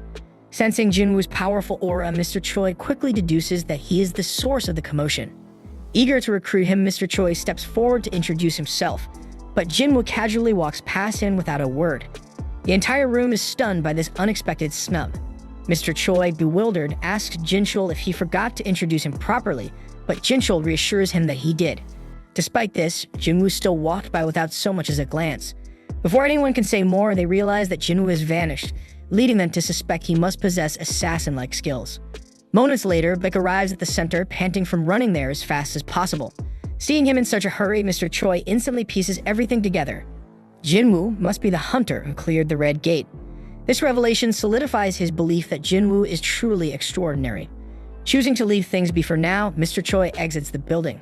Meanwhile, Baek stands in shock, realizing that Mr. Choi has already discovered Jinwoo's involvement, and he laments that this was the last person he wanted finding out about the situation. At night, Jinwoo sits silently beside his mother, gazing at her peaceful figure. Before leaving the room, he whispers to her to wait for him just a little longer. Outside, he encounters Jinchul, who greets him with an unexpected confession. Jinchul admits that Jinwoo has completely changed his perspective. He explains that as part of the surveillance division, his job is to monitor hunters and bring those who break the law to justice. In the past, he had always been confident in his ability to judge people, but Jinwoo has shattered that confidence, proving him wrong. As Jinwoo walks toward the exit, he asks if he's under surveillance as well. Jinchul reassures him, saying they are monitoring him as a criminal. However, he notes that the surveillance team is tasked with controlling hunters, that even they are powerless when it comes to S-rank hunters. Jinwoo nods and continues toward the exit, but Jinchul stops him, saying there's someone who wants to meet him. Moments later, Gunny, the chairman of the Hunter Association, enters the scene. Introducing himself, Gunny invites Jinwoo for a calm and friendly conversation. First, he congratulates Jinwoo on officially becoming an S-rank hunter. Jinwoo looks confused, prompting Gunny to clarify, so he explains that the reassessment was merely a formality. The moment the machine failed to measure Jinwoo's power, his status as an S-rank hunter was essentially confirmed. So Jinwoo curiously asks why the reassessment was necessary if his rank was already decided. Gunny smiles and explains that it provided the association with a grace period, an opportunity to meet Jinwoo before anyone else could. Gunny elaborates, revealing that while the association manages a vast number of hunters, only a few are truly exceptional. Most elite hunters tend to join guilds in pursuit of fame or money. He then points out that even Jinchul, one of their best experts, is only an A rank, leaving the association in dire need of a more powerful figure. Gunny then extends an invitation to Jinwoo, offering him the most prestigious position in the association. He explains that the government no longer holds real power in the country. It's the hunters who now dictate the balance of power. At the center of this dynamic are the 5 major guilds, massive organizations barely maintaining a fragile equilibrium. Gunny warns that if Jinwoo joins any one of these guilds, the delicate balance will be thrown into chaos. Instead, he proposes a solution. Jinwoo should join the association and transform it into the 6th major power, capable of holding the guilds in check.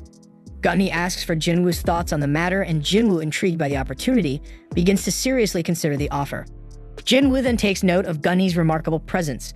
As the first S-ranked hunter in the country, Gunny radiates overwhelming power and strength, with a physique that defies his age of over 80 years.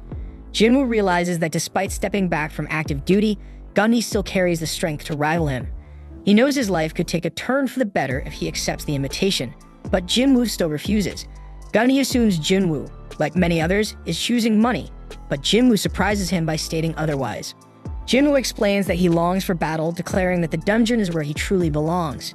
Hearing this, Gunny feels his old heart race, a sensation he hasn't experienced in years, and he muses that if he were 10 years younger, he would have loved the chance to fight alongside someone like Jinwoo. Realizing he can't sway Jinwoo's decision, Gunny decides not to press further. Jinwoo thanks him for the offer and takes his leave. As Jinwoo walks away, Gunny laments that even S-ranked healers can't reverse aging, leaving him stuck with a body past its prime. He then instructs Jinchul to cancel all his appointments for the rest of the day, wanting time to himself to reflect. Meanwhile, Jinwoo contemplates his next steps. He knows he must grow stronger as quickly as possible to save his mother. His sense of urgency drives him forward, leaving no room for idleness. Across the globe in America, Dong-soo awakens in a hospital bed, his body still battered from his recent encounter. The deputy director visits him, expressing the need to clarify one crucial detail. He asks Dong-soo if Jinwoo Sung is truly a magical beast. And without hesitation, Dong-soo affirms that the power Jinwoo displayed was anything but human, concluding that he must be a magic beast. Satisfied with the answer, the deputy director begins to leave, but Dong-soo stops him, asking what actions are being taken against Jinwoo. The deputy director explains that while the administration is tracking him, there's no guarantee of success. After all, Jinwoo defeated Dong-soo, one of their strongest. Left alone, Dong-soo recalls the haunting moment after his defeat when Jinwoo warned him to stay away from his family or face relentless retribution. Even in hell, he will not leave his ass safe. Fueled by rage and humiliation, Dong-soo resolves to prepare himself for a rematch. So he realizes he'll need a powerful artifact to stand a chance. It is explained that artifacts in the Hunter's world are man-made relics of immense power, considered high-level equipment in the Hunter world. Even the most skilled craftsmen struggle to create them. Meanwhile, we see Jinwoo scrolling through artifacts on an online auction site, but nothing catches his eye. Everything worth considering is outrageously expensive, and he knows he needs to be fully prepared before taking on the Demon Castle. He inspects his Sphere of Avaricious, which can double magical damage. He notes that while some market items can boost magic power by 20 to 30%, there's nothing else that can outright double it. Jinwoo realizes the sphere could fetch a massive price if sold, but its origins would raise two main questions, especially since he's only ranked E. So he thinks that if he had records of completing a rank A raid, selling it might be easier. But as an E rank hunter, even participating in those raids is off limits. Just then, his search leads him to a job listing from the Hunters Guild. They're hiring miners for a large-scale expedition, and to his surprise, there's no rank requirement. Meanwhile, Gunny reviews Jinwoo's file. He notices how drastically different Jinwoo looks compared to 4 months ago, leaving him to question if Jinwoo is a false ranker. However, Jinchul assures him otherwise, revealing that Jinwoo sustained several injuries while clearing low-ranked dungeons. He then explains that Jinwoo became a hunter to fund his sick mother's care and pay his sister's tuition. Gunny, impressed by his devotion to his family, learns that Jinwoo recently joined the Hunters Guild raid mission. Gunny assumes Jinwoo couldn't resist the sign-up bonus, but Jinchul corrects him, explaining that Jinwoo joined as a miner, not part of the assault team. Gunny is puzzled, unable to figure out Jinwoo's motives. Meanwhile, we see Jinwoo arrive at the gate site. He's accepted as a miner due to his strength, which stands out even among combat-type hunters. Jinwoo then explains that large-scale gates, such as rank A, require various teams: the assault team for fighting monsters, a mining team for extracting mana stones, and the recovery team for collecting monster corpses. So with so many people involved, the rewards are substantial. Meanwhile, inside the dungeon, we see the guildmaster Mr. Choi battling the monsters solo. He incinerates them with his powerful fire magic, while the tanks shield the team from his flames. The monsters are left charred, and Mr. Choi presses forward, hunting down the rest with ease. A short while later, the assault team exits the dungeon and Jinwoo observes them, assuming they've cleared every monster except for the boss to keep the gate open. So he realizes how strong Mr. Choi must be to lead the team through a rank-A gate without issues.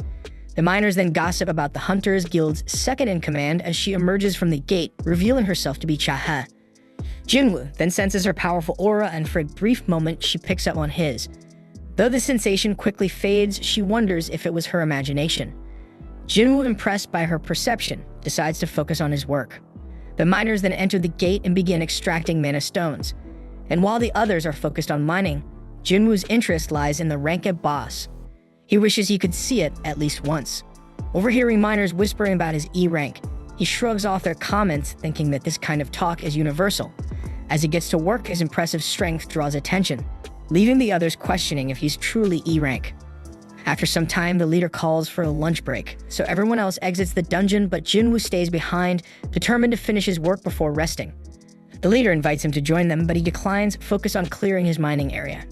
As the others leave, Jinwoo's expression sharpens with determination because he sees this as his chance to sneak a look at the boss. Sprinting toward the boss room, he wonders if it's stronger than anything he's ever faced. Though he knows fighting it would be a massive loss for the Hunters Guild, he can't suppress his excitement. Summoning his dagger, he moves closer, ready to enter. But just before stepping in, he's stopped by Chaha. Her piercing voice cuts through the silence as she asks, "What the hell are you doing here?" Jinwoo thinks that this was a damn careless move on his part, and with a resigned sigh, he tells Chaha that he simply got lost and ended up here. She asks him if he is from the mining team and bluntly informs him that this is the boss room, ordering him to step back. Jinwoo silently admits that Chae truly lives up to her reputation, as he hadn't even heard her coming until she spoke up. Chaha then notices that the dagger she had seen earlier in Jinwoo's hand has vanished, wondering if her eyes were just playing tricks on her. Jinwoo apologizes for wandering off, a trace of regret coloring his tone, and she snaps at him to get out immediately, lest he aggravate the boss. Jinwoo attempts to leave, but as he passes by Chaha, she spots something off and commands him to stop. When he halts, she takes a whiff of him, surprised that he isn't reeking. She asks him if he's really a hunter, and upon confirming he is, and that he's ranked E, she wonders if something's wrong. Yet she brushes it off, cautioning him to be careful on his way out. As he turns to leave, she ponders whether his lack of stench is due to his low rank, and in a quiet moment of introspection, she admits that he actually smells pretty damn nice. Afterwards, we see Jinwoo heading into the dungeon after his break, while his mining buddies are quietly envious that he got to meet Chaha when he got lost. They mention that they can only admire her from a distance and explain that she tirelessly patrols the area to shield them from the boss, even sacrificing her own rest time. Jinwoo realizes with a flicker of admiration mixed with wistfulness that this is why she was around the boss room, and the mining boss tells him that she's a bit uneasy around the scent of other hunters. The miners add that it's due to her unique constitution, which is why she always covers her nose with a handkerchief. Jinwoo then reflects on how her reaction to him was notably different, and he wonders if that means he doesn't carry the typical hunter scent. He recalls that the boss of the Red Gate said something similar, and he figures it must be because he's just a player. With a subtle mix of curiosity and uncertainty, he wonders what being a player actually means, though he has no damn clue. Later, we see him receiving his pay after the mining wraps up, and the miner boss expresses his gratitude as they finished ahead of schedule thanks to him. The miners then remark that he possesses a natural knack for this, and the boss even confesses that in all of his time he's never encountered anyone quite like him. He inquires if Jinwoo would consider working for him on a long-term basis, promising fair compensation, but Jinwoo replies that this is merely a one-off deal for him. The boss frowns at this, yet he still requests Jinwoo's assistance for one more day, explaining that tomorrow they have consecutive A and C rank missions. Jinwoo reflects that his reevaluation test is scheduled for the day after tomorrow, and he feels a surge of confidence having finally grasped the raid process today. Still, he's startled to learn that the Hunter Guild has lined up raid missions one after the other, planning to tackle 2 missions tomorrow. The boss informs him that the second assault team will be assigned to these missions, leaving Jinwoo thoroughly amazed. The boss boasts that the true strength of the Hunters Guild lies in having 2 assault teams capable of raiding rank 8 gates, something no other guild in the nation can manage. Energized by this revelation, Jinwoo agrees to return tomorrow as well, and the boss, clearly delighted, promises to speak to his superior about doubling his salary. Jinwoo modestly tells him not to worry, but the boss remains insistent. That night, we see Chae with a trace of concern instructing someone to look into Jinwoo within the mining team, and she discovers that the person already knows him. He explains that Mr. Choi had tasked him with the same job the other day. However, he is unable to share any details as every piece of information on Jinwoo has been sealed by the blasted Hunter Association. He finds it utterly odd because he's never witnessed the association lock away data on someone who isn't a top-tier hunter, and before he can say more, Chahat abruptly ends the call. Lying in her bed afterward, she contemplates what all this might signify, thinking that although she's met many hunters so far, this is the first time she's encountered one who actually smells pleasant. The next day, we observe Jinwoo arriving at the gate site, and everyone greets him with open arms, a welcome stirring memories of his early hunting days and drawing a gentle smile to his face. They then decide to begin with the C-rank gate for the day, and we see Jinwoo working the mana stones like a damn human excavator. After wrapping up the work, he joins the others for a meal, and the boss keeps praise on him, claiming they managed to finish early and enjoy this lunch break solely because of his effort. The boss even wonders if Jinwoo truly doesn't want to stick with them, offering to pay him 5 times the usual rate, but Jinwoo flatly refuses the deal. Shortly after, Sun Ki-hoon, the captain of the second assault team, shows up, asking if someone from the mining crew can lend a hand since their porter couldn't make it today. The boss suggests that the recovery team would be better at hauling things, but Ki-hoon fires back that they already mentioned being short-staffed. Clearly annoyed, the boss isn't thrilled with the suggestion, and Ki-hoon ups the ante by offering a risk allowance if they accompany his team into the dungeon. Yet the boss shoots him down. insisting that low-rank hunters like them aren't fit to serve as porters in Ranka dungeons. Certainly no amount of cash would change that. Still, Kuma makes one final pitch to see if anyone's interested, and Jinwoo boldly raises his hand. The boss tries to talk him out of it, but Jinwoo retorts not to worry, confident in his own guts. But despite their protests, warning Ki-hoon that Jinwoo is new and clueless about what he's getting into, Ki-hoon simply asks for his rank. When he learns that Jinwoo is only rank E, he figures there's no harm in taking him along. They then head toward the gate, and Jinwoo can't help but notice that this gate is larger than the one from yesterday. Ki-hoon comments that while it might be bigger, its magical energy isn't as potent as the previous gates, reassuring him that it's not dangerous. After all, the second team wouldn't be there otherwise. Jinwoo soon spots that the team comprises 6 rank A hunters and 3 rank B hunters, a lineup that still qualifies as an assault team even without an S rank member. As they step into the gate, Jinwoo muses that the magic here is likely weaker than before, yet he can't shake an ominous vibe reminiscent of the Red Gate. The team's healer tells him not to get worked up, assuring him that all the hunters here are incredibly capable and nothing will go wrong as long as he sticks with them. Meanwhile, Kun is convinced that once this raid mission is over, he'll be officially promoted to captain of the team. He believes he can handle it, even if he's not as formidable as their current captain or vice captain. Just then, they sense the presence of monsters ahead and immediately spring into action without waiting for further orders. They are then attacked by some dungeon jackals, but these critters are too weak and the team wipes them out in a matter of seconds. They're all surprised to see dungeon jackals here, and Jinwoo wonders if they're a rare sight. So the healer explains that they are merely C-rank monsters, and it's strange to encounter them in a rank A dungeon, since weak monsters like these are usually devoured by stronger ones. Jinwoo then notices collars around their necks, revealing that these jackals were being raised as hunting dogs by someone. Just then, more monsters approach, and they realize it's an army of high orcs. One of them attacks by throwing a spear, and Kun barely manages to block the strike. They charge at him, and the tank uses his taunt skill, but it proves ineffective as the monsters target those in the back. Although one of the hunters manages to repel them, the orcs take no damage due to their high magic resistance. The party's mage then binds one of the monsters that she can't hold it back because it's too strong, so the fire mage summons 2 fire soldiers to assist her. While the fire soldiers engage the orcs, the rest of the team fights fiercely. The orcs then manage to injure the team's martial artist, prompting them to ask the healer for help, though she's already busy healing the tank. Kuven thinks they're seriously outnumbered and fears this might be their end when the orcs even cut off one of the hunter's arms. Kuven silently hopes that no one will die here, and the healer steps in to regenerate the lost arm entirely, while the bespectacled mage holds the orcs back. Then an orc suddenly appears behind the healer, and she seems to accept her impending doom, until Jinwoo intervenes. Using his ruler's hand, he kills the orc by ripping out its spine. The healer is left wondering what just happened, while Jinwoo employs his stealth skill to aid the other hunters, attacking the orcs to weaken them without being noticed. The hunters are taken aback as the orcs start to falter all of a sudden, but they seize the opportunity, launching a full-scale offensive and slaying the orcs one after the other. Jinwoo thinks that he doesn't really want to stand out as an outsider here, that he refuses to let anyone die on his watch. Quietly, he continues to weaken the monsters from the shadows, and the other hunters manage to take care of the rest, eventually wiping out all damn the orcs.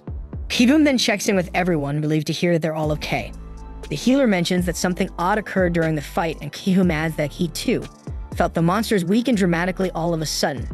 He questions the mages if they were behind it, but they reply that they weren't, and that such a feat shouldn't be possible without an assassin-type hunter.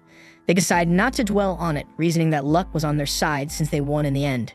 Meanwhile, the bespectacled mage thinks that their porter seriously underestimated the team. He should have known that his stealth skill would be detected with a magic caster in the mix. Choosing to keep quiet about it, she figures he must have his reasons, and she owes him at least that much for helping them survive. The hunters then turn to their captain, asking whether they should press on or fall back. They point out that tackling a dungeon like this would at least require 2 more healers and 3 more mages. With a strong suggestion to retreat, the leader takes a moment to ponder the situation. Jinwoo, understanding their reluctance to charge ahead in a dangerous dungeon, silently hopes that the captain will make the right call. In the end, the leader decides to withdraw, much to everyone's relief. When they reach the gate leading outside, they notice that it's sealed by a barrier, a feature that wasn't there when they first entered the dungeon.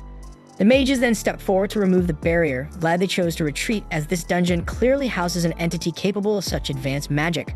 Almost immediately, everyone senses a surge of powerful magic, sparking the question of whether this was the boss. As the mages hurry to dismantle the barrier, Jinwoo wonders aloud why such a massive magical fluctuation wasn't detected while they were outside. After all, even a B-rank hunter should have picked it up. Just then, the mages suddenly start bleeding profusely, and everyone realizes that someone had cursed the barrier as a sneaky trap. The captain urgently orders one of the hunters to cast some divine magic, but when no one pays attention, he turns around to see what's happening, only to find an entire army of orcs looming behind them. They count roughly 50 orcs, and the leaders from both sides step forward, meeting halfway. The orc leader tries to communicate, but his words are unintelligible until the orc shaman takes over his body and speaks in clear human language. The shaman introduces himself as Kargalgan and tells Ki-hoon that he has been eagerly awaiting the humans. Kuvum then asks if Kargalgan was the one who sealed off the entrance, and the shaman confirms it. Curious, Ki-hoon asks if there's any being stronger than him in this dungeon, but Kargalgan replies there isn't and challenges them to choose, come face him or perish at the hands of his soldiers.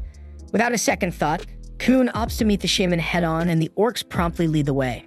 But before that, Ki-hoon confides in Jinwoo that their plan is to launch an attack on the boss as soon as they reach its chamber. This distraction should briefly disable the barrier. He instructs Jinwoo he use that opening to escape and alert the other assault team. Jinwoo can't help but wonder if they're all just signing up for a death wish. But Ki-hoon bluntly reminds him that their mission is to shut the gate, not necessarily to return alive, and the healer hands Jinwoo a short will, asking him to deliver it to her family if anything goes south. Though Jinwoo accepts it with heavy heart, he hopes it never comes to that. She urges him to ensure his own escape while they complete the mission. Jinwoo reflects that this dire situation feels reminiscent of the Double Dungeon, but these people are completely different from what he's faced before. At the same time, outside the gate, Chaha is frantically searching for Jinwoo, wondering if he might have bailed on the team. When the mining boss notices her distress, she inquires about Jinwoo and learns that he has entered the gate as a porter. Back inside, Jinwoo and the rest of the group finally arrive at a throne room, where they are greeted by Kargalgan and a massive, terrifying horde of orcs. At the same time outside the gate, we see Chaha wondering why Jinwoo entered as a porter, given that he only has one life to live. She recalls having seen him yesterday standing in front of a boss room with a weapon in hand, which now makes him seem rather suspicious. She then informs the miner leader that she'll venture inside to investigate, asking if they have any proper weapons available. The leader only produces a pickaxe and hands it to her. When she inquires if there's anything else, he admits he has nothing resembling a weapon, just a few more mining tools. Chahe opts to go in empty-handed, but he questions whether she can manage without any damn weapon, so she reluctantly takes the pickaxe along. At the same time, the hunters inside the gate are stunned by the sheer number of high-level orcs, convinced that if so many of them emerge, they could easily raise entire cities. They notice that the 4 generals of the orc army are even mightier than the rest of the horde, and the boss orders the orcs to be silent. The orcs immediately cease their thumping, and Kyun deduces that their mission must be to close the gate, which means they have to defeat the dungeon boss. Then in a dramatic turn, the boss removes his mask, and they are all taken aback by his overwhelming magical aura. They're practically crapping their pants at how insignificant they feel compared to him, and Ki-hoon boldly asks why he has gathered them here. The boss coldly informs them that they are nothing more than entertainment for him, promising to kill them off one by one as the perfect spectacle to amuse his soldiers. Ki-hoon and his comrades are hit with despair upon hearing this, unable to believe that their resolve is treated as mere amusement. He laments that they're nothing but disposable toys to be discarded. Meanwhile, noticing Jinwoo among them, the boss spots that something strange has snuck in with the humans.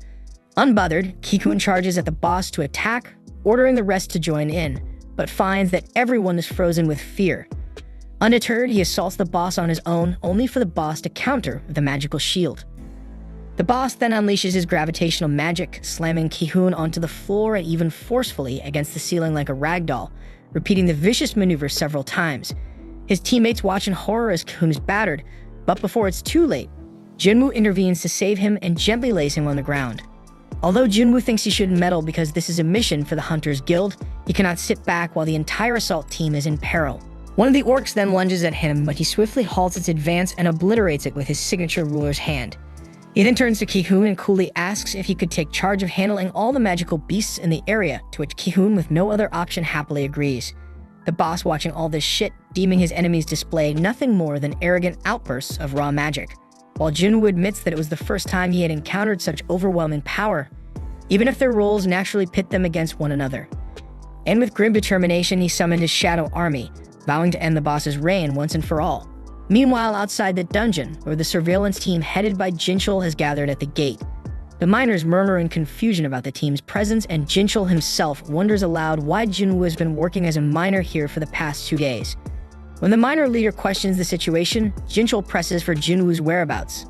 At that moment, a disgruntled miner who had long complained about Jinwoo's inexplicable actions stepped forward and declared that he had sensed something off about the man from the start. Ignoring the miner's shit grumbling, Jinchul asked the leader to pinpoint Jinwoo's location and soon learned that he had slipped inside the gate in the guise of a porter. Puzzled, Jinchul reflects on how Jinwoo first appeared as a miner and then shifted roles, remarking that now that Jinwoo has achieved S-rank status, every move he makes is under close surveillance. So Jinchul laments that he wishes Jinwoo would at least be more conscious of his actions. The miner leader, still bewildered, asks what is truly going on, and Jinchul tells him to wait until tomorrow's news for clarity. As he moves closer to the gate, the miner leader reveals that Chae posed a similar question and went inside the gate not long ago. But before Jinchul could probe further, he suddenly detected an unusual aura emanating from the dungeon gate, so he immediately ordered his team to perform another magical power test on the dungeon. And at the same time inside the gate, Chae is astonished by the sheer number of high-ranking orcs that have been slain. Unable to comprehend how Ki-hoon's party managed to decimate so many foes, she resolves to hurry toward the boss room, especially after detecting that terrifying surge of magical energy. The scene then shifts to the boss deriding Jinwoo for confronting his forces with such a pitiful number, prompting Jinwoo to amplify the strength of his shadow army using his newly learned skill Monarch's Domain. He explains that this is the latest ability he acquired, and it makes his shadow soldiers have grown significantly more potent, and he gained it after the battle at the Demon's Castle. Meanwhile, the other hunters are utterly confused by the turn of events as the High Orcs launch an attack on Jinwoo's troops. Yet his generals prove so formidable that they slice through the orcs as if performing routine pest control. Jinwoo is busy helping to whittle down the enemy ranks, and the hunters note that his movements mirror those of Chae. They remain baffled as to why someone with his power would initially come in as a mere porter. As the battle rages on, Jinwoo becomes acutely aware that the strength of his infantry is only on par with that of a B-rank hunter. His soldiers are falling at an alarming rate, 4 to 5 casualties for every orc slain. Realizing that unless he cuts down the orc horde swiftly, his own mana reserves will be drained, Jinwoo braces for more. But at that moment, the boss unleashes a searing fire spell aimed directly at his shadow soldiers, jeering that Jinwoo should not get too full of himself. Undeterred, Jinwoo retorts that his soldiers possess the uncanny ability to resurrect without end. Not satisfied with that, the boss then escalates his assault further by launching his gravity magic at Jinwoo and his soldiers, and he boasts that he will keep annihilating his forces until his magical reserves run dry. But despite repeatedly wiping out Jinwoo's army, Jinwoo continuously resummons his troops without pause.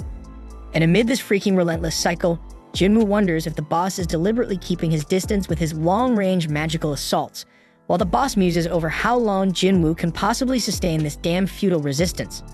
Outside the gate, the results of a magical power test come in, revealing that this dungeon is perilously close to an S-rank gate.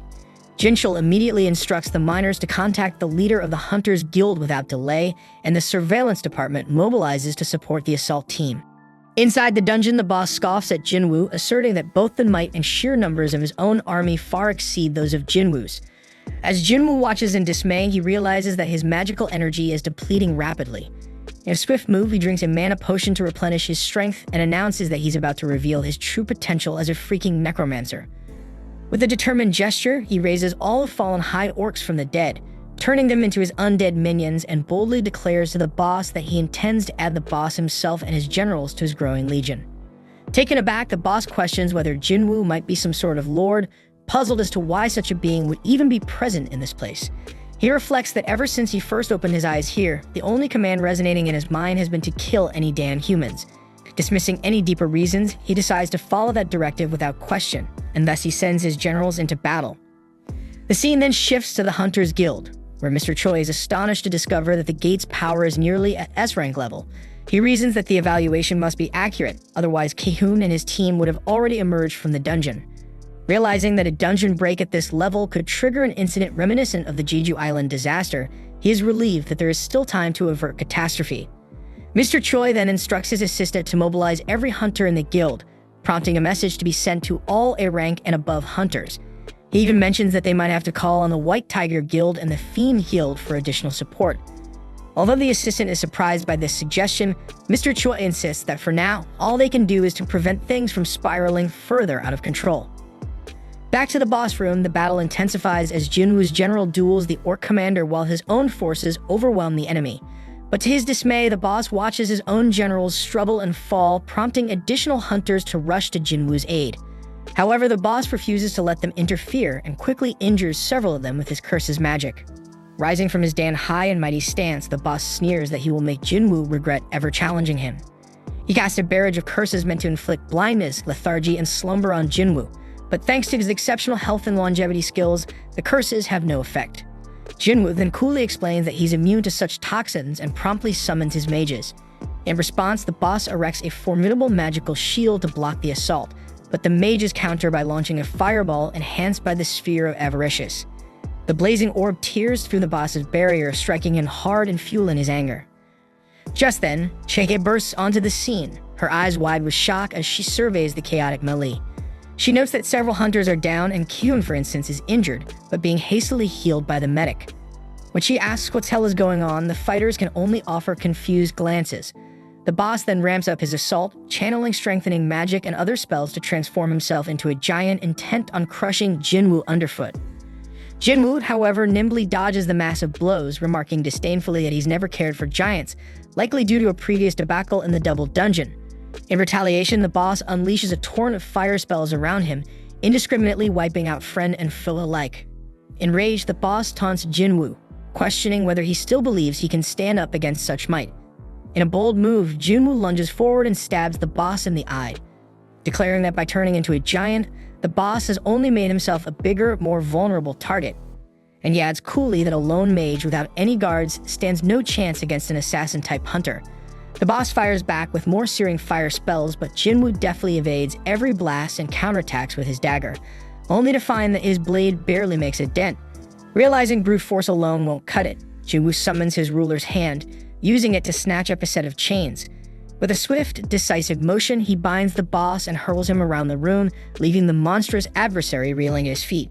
Just then, Jinchul arrives at the scene and, taking in the astonishing display, tells Chaha that he had come to lend support when he noticed an outpouring of potent magic from outside, but now he feels his help might no longer be necessary. Noticing that even the head of surveillance seems to acknowledge Jinwoo's power, Chaha wonders just how formidable he must be. She asks Jinchul what he thinks of Jinwoo, to which he replies with a shrug, admitting that he doesn't really know him all that well. Meanwhile, Jinwoo tells the injured boss that his fate was sealed the moment his own guards fell in battle. Refusing to accept defeat, the boss snarled, but Jinwoo wasn't finished yet, and he called upon the spirits of his former guards to finish the job. And after exchanging some decisive blows, the boss fell, and with great fear in his eyes, he looked up and saw his former generals ending his life. After emerging victorious, Jinwoo felt a surge of power and ascended a few levels, then proceeded to extract the boss's soul, a move that shocked everyone. After rising up, Jinwoo jokingly comments that he finally becomes now much more docile after he turns into a shadow. Then, while performing the extraction, he realized he could name the soul. Since the boss's true name had escaped his memory, he decided to dub him Fang. Upon inspecting Fang's essence, Jinwoo discovered that the fallen foe held the Elite Knight rank, a classification he'd never encountered before, though he recognized it as something truly remarkable. He also notes that the High Orcs proved to be a significant gain, just as Jinchul steps forward. Up until this point, Jinwoo had been so engrossed in the soul extraction that he hadn't noticed Jinchul's arrival. When other hunters begin clamoring for an explanation of what just transpired, Jinchul's team intercedes on his behalf, declaring that Jinwoo is currently the association's top secret. They instruct everyone to keep the day's events confidential, explaining that Jinwoo unleashed the power of an S-rank hunter solely to protect them.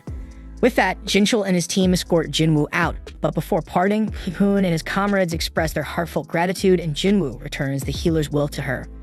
Then, as Jinwoo was departing, Chehe tried to catch up with him to speak, but the bespectacled mage interrupted and asked why she was lugging around the pickaxe. But Chaha shyly wonders if he would think she is weird, so the mage asks who she is talking about, and Chaha shyly replies no one. Later, Mr. Choi receives a report of the incident and is utterly astounded by the multitude of abilities Jinwoo has displayed. He asks Ki-hoon to compare the strength of Jinwoo with his own, noting that while typical raids rely on the coordinated efforts of many hunters, Jinwoo defies that norm by working alone. Kuvun then challenges Mr. Choi, asking whether he truly believes that he can conquer the most difficult dungeon on his own. Mr. Choi, with a wry smile, remarks that he doubts it, and then says that his title of Ultimate Hunter might now be little more than a joke. And as Mr. Choi leaves, Kuvun tells him that he must recruit Jinwoo at all costs, and Mr. Choi announces that he will do his best. Meanwhile, Jinwoo meets up with Leo, inquiring about how matters with the guild master have unfolded. Leo fills him in on the details, and the scene then shifts to the Hunter Association. There, a famous actor named Lee Min-sung has just awakened as a hunter, and the media has swarmed the area to cover the breaking news. Min-sung, reveling in the attention, believes himself to be the star of the day, basking in his newfound fame. The scene then shifts to Baek and Mr. Choi arriving at the Hunter Association, with the media buzzing that they're there to recruit Lee Min-sung. Baek, clearly annoyed, asks who the hell that even is, and Mr. Choi curtly replies that he's not here for that nonsense. Although Mr. Choi has heard of Lee Min-sung, he explains that the guy has already inked a deal with the Fiend Guild, and he's here for something entirely different. Disappointed by the lack of a juicy headline, the media soon scrambles off. Baek then recalls hearing that Mr. Choi had been troubled by the recent A-rank dungeon, which nearly reached S-rank status. Mr. Choi dismisses it as nothing compared to what the White Tiger Guild suffered at the Red Gate, where real casualties occurred. Baek mentions he even heard that Mr. Choi was almost about to beg him for help, but Mr. Choi insists that things turned out differently thanks to Jinwoo, so much so that he now plans to give Jinwoo a grand welcome into his guild. Baek agrees that Jinwoo saved them too, and the two start bickering over who will be the one to recruit him. Just then, the guildmaster of the Fiend Guild steps in and asks if they're squabbling over Lee Min-sung. They quickly shoot back that they couldn't give a damn about that damn guy, and at that moment, Jinwoo arrives at the association, utterly baffled by all the commotion. Meanwhile, over at Jinna School, the girls are glued to the news about Lee Min-sung from the Hunter Association. They chat about how Min-sung, an actor with a seriously tainted reputation, is involved in a slew of scandals, with rumors that he sleeps around with every actress he works with. Back at the association, Min-sung himself addresses the media. With surprising determination, he announces that he's decided to become a hunter. He declares that he'll be joining the Fiend Guild under the leadership of its master, Loon Ta-ju, prompting the media to ask if that means he's retiring from show business. Everyone is shocked that he made such a drastic decision without even knowing his official assessment results. But with a confident smirk, Min-sung asserts that he already knows he's a rank hunter and that his contract with the Fiend Guild will last for 2 years, after which he'll return to the industry, and by then his scandals will be nothing more than distant memories. He pretends that he's ready to risk his life fighting magic beasts, no matter what his rank might be. Just then, as Jinwoo tries to sneak into the association, Min-sung's guards block him, telling him he can't enter until the conference is over. Just then, Gunny bursts in and announces that Jinwoo is already his guest, recalling that he had specifically requested they not hold a press conference at this hour. Min-sung bristles at this intrusion, but Gunny doesn't give a damn and promptly takes Jinwoo inside. The media, now even more curious, starts wondering who this mysterious Jinwoo is. Meanwhile, Min-sung tries to force his way into the association for an appraisal, but Jinchul intercepts him, warning that he can't get in right now because others are being reassessed. Min-sung seethingly asks Jinchul if he even knows who he is, threatening that a single word from him could cost him his job, yet Jinchul, clearly clueless about his shit identity, orders him to stay outside or else. We then see Gunny escorting Jinwoo to the reassessment venue, where Jinwoo notices that Mr. Choi and Baek are present to review his results. Entering the assessment room before they begin re-evaluating his power, the assessors ask him what abilities he uses. Jinwoo casually demonstrates by summoning one soldier, though Gunny knows full well that's just the tip of the iceberg, as Jinchul has filled him in on his true capabilities. Deciding it's time to show his real strength, Jinwoo summons his entire army, declaring that he can bring forth about 100 more soldiers on command. Gunny is visibly stunned by this display, and both Mr. Choi and Baek can practically feel the sheer intensity of his magic. So powerful, and it makes them wonder if his abilities even surpass their own. Before long, the appraisal process concludes, and Jinwoo is issued an S-rank hunter license. He thinks to himself that with this new status, no one will ever suspect him if he sells the Sphere of Avaricious, using the money to get properly equipped. With renewed determination, he decides that his next target will be the Demon Castle, and Gunny eagerly looks forward to seeing what he can accomplish. We then see Jinwoo leaving the association with Mr. Choi and Baek waiting eagerly to talk to him about recruiting him, but he simply walks right past them, insisting he has other pressing matters to attend to.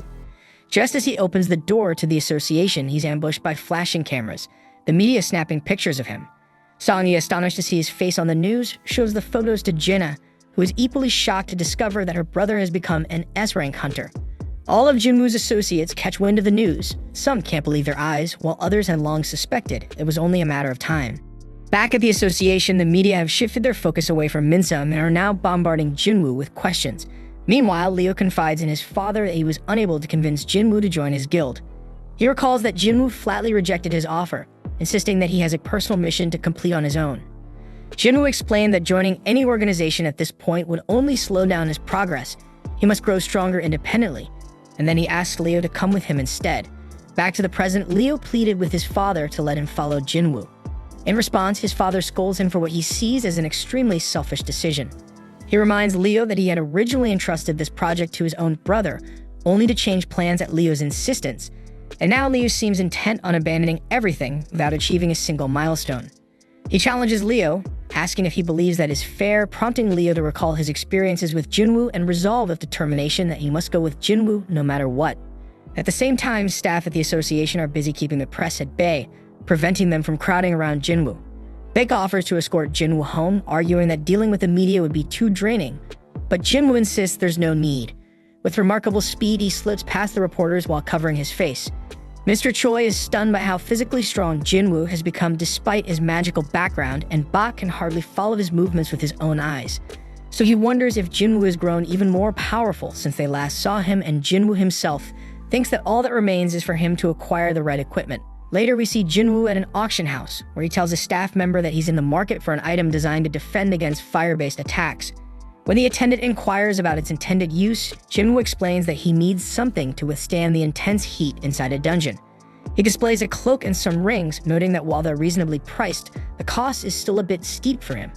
He wonders if a discount might be possible, but the staff informs him that prices are fixed. However, they add that if he manages to break the glass encasing their equipment, he might just walk away with it for free. Jinwoo is startled by the staff member's comment and readies himself to smash the glass. Just as he's about to throw a punch, the staff interjects, explaining that he was only joking, and that even a slight vibration would trigger an alarm due to the glass's remarkable strength. He apologizes for taking the joke too far, leaving Jinwoo feeling awkward. Frustrated, Jinwoo tells the staff that he'd rather see some proper weapons instead. The weapons specialist then leads him over to display a selection of short swords. As they walk, the armor specialist member points out that Jinwoo somehow managed to crack the glass, even though he never actually touched it.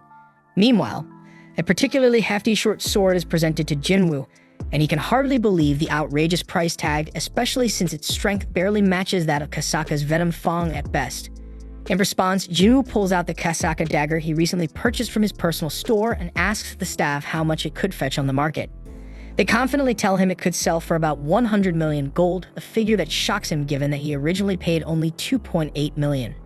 This revelation convinces Jinwoo that items bought at the store are highly valuable, and he begins to think that he might not need to part with the sphere of avaricious after all.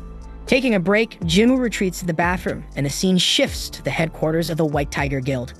There, Baek reflects on Jinwoo's immense strength, pondering how his second awakening might have ended long ago, yet he continues to grow stronger. Bak wonders if he has been approaching things the wrong way, and he starts to consider that perhaps Jinwoo is a hunter who can keep getting stronger indefinitely. The narrative then cuts to Jinwoo's home, where Jiena notices that the media has finally stopped bothering their house, an event that delights her because it means she can return to school in peace. Jinwoo speculates that the association must have intervened to ensure their privacy. Teasingly, Jiena suggests that he could be on TV if he wanted to, but she begs him not to drag her into it. Jinwoo shrugs, admitting it's beyond his control, and then announces that he'll be away for a week starting tomorrow, a revelation that leaves Jiena surprised and curious about his plans. At that moment, Leo shows up at the doorstep. When Jiena asks if he's one of Jinwoo's friends, Leo clarifies that he's actually Jinwoo's right-hand man. Jinwoo quickly offers an explanation, telling Jiena that he'll be working with Leo for the next week. Although Leo seems a bit confused at first, a gentle nudge from Jinwoo helps him understand, and he readily agrees to play along. At night, we find Leo fast asleep in Jinwoo's room while Jinwoo quietly checks on Jiena, thinking that maybe things have finally settled down.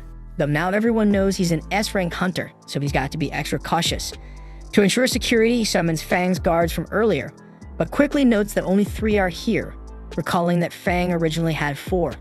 One of the guards reminds him that the 4th had been sent crashing into the ceiling by one of Jinwoo's earlier attacks, and his shadow extraction didn't manage to recover him. Jinwoo shrugs it off, deciding that 3 guards suffice. He then leaves one of them along with 2 ordinary guards to watch over Jinna. Then while on the rooftop, Jinwoo reflects on the need to bolster neighborhood security and orders some of his soldiers to patrol the area, ensuring it remains peaceful. Overhead, we then see a majestic flying magic beast soar through the sky. The following day, Jinwoo and Leo are seen driving together. Leo thanks Jinwoo for letting him stay over, and Jinwoo reassures him that there's no need to worry about him running away from his house. Leo then inquires about Jinwoo's business at Daesung Tower. Jinwoo reveals that he's scheduled to train for an entire week there, much to Leo's surprise. After all, he's already an S-rank hunter.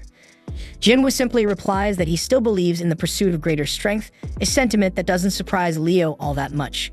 Later, inside the imposing Demon Tower, Jinwoo, adorned in his water-based ring and wind robe, embarks on his latest conquest.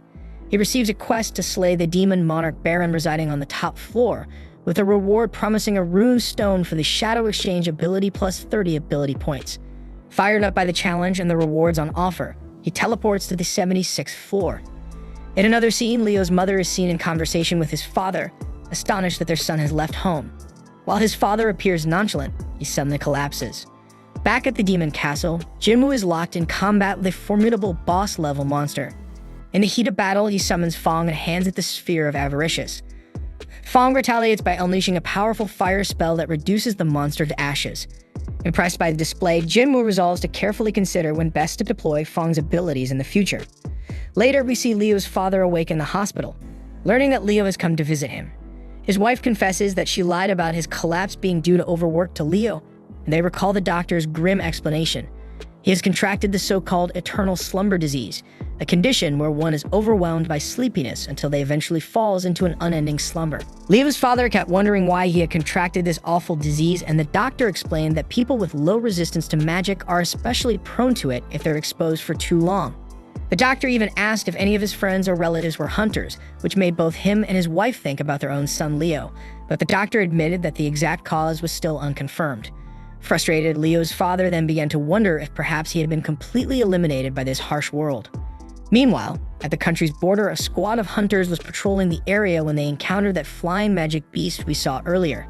They stopped in their tracks, all scratching their heads and wondering what the hell is that. Back in the Demon Castle, Jinwoo is leveled up after his recent battles. He explains that he's reorganized his soldiers into 6 separate teams, each operating on its own with 2 simple orders.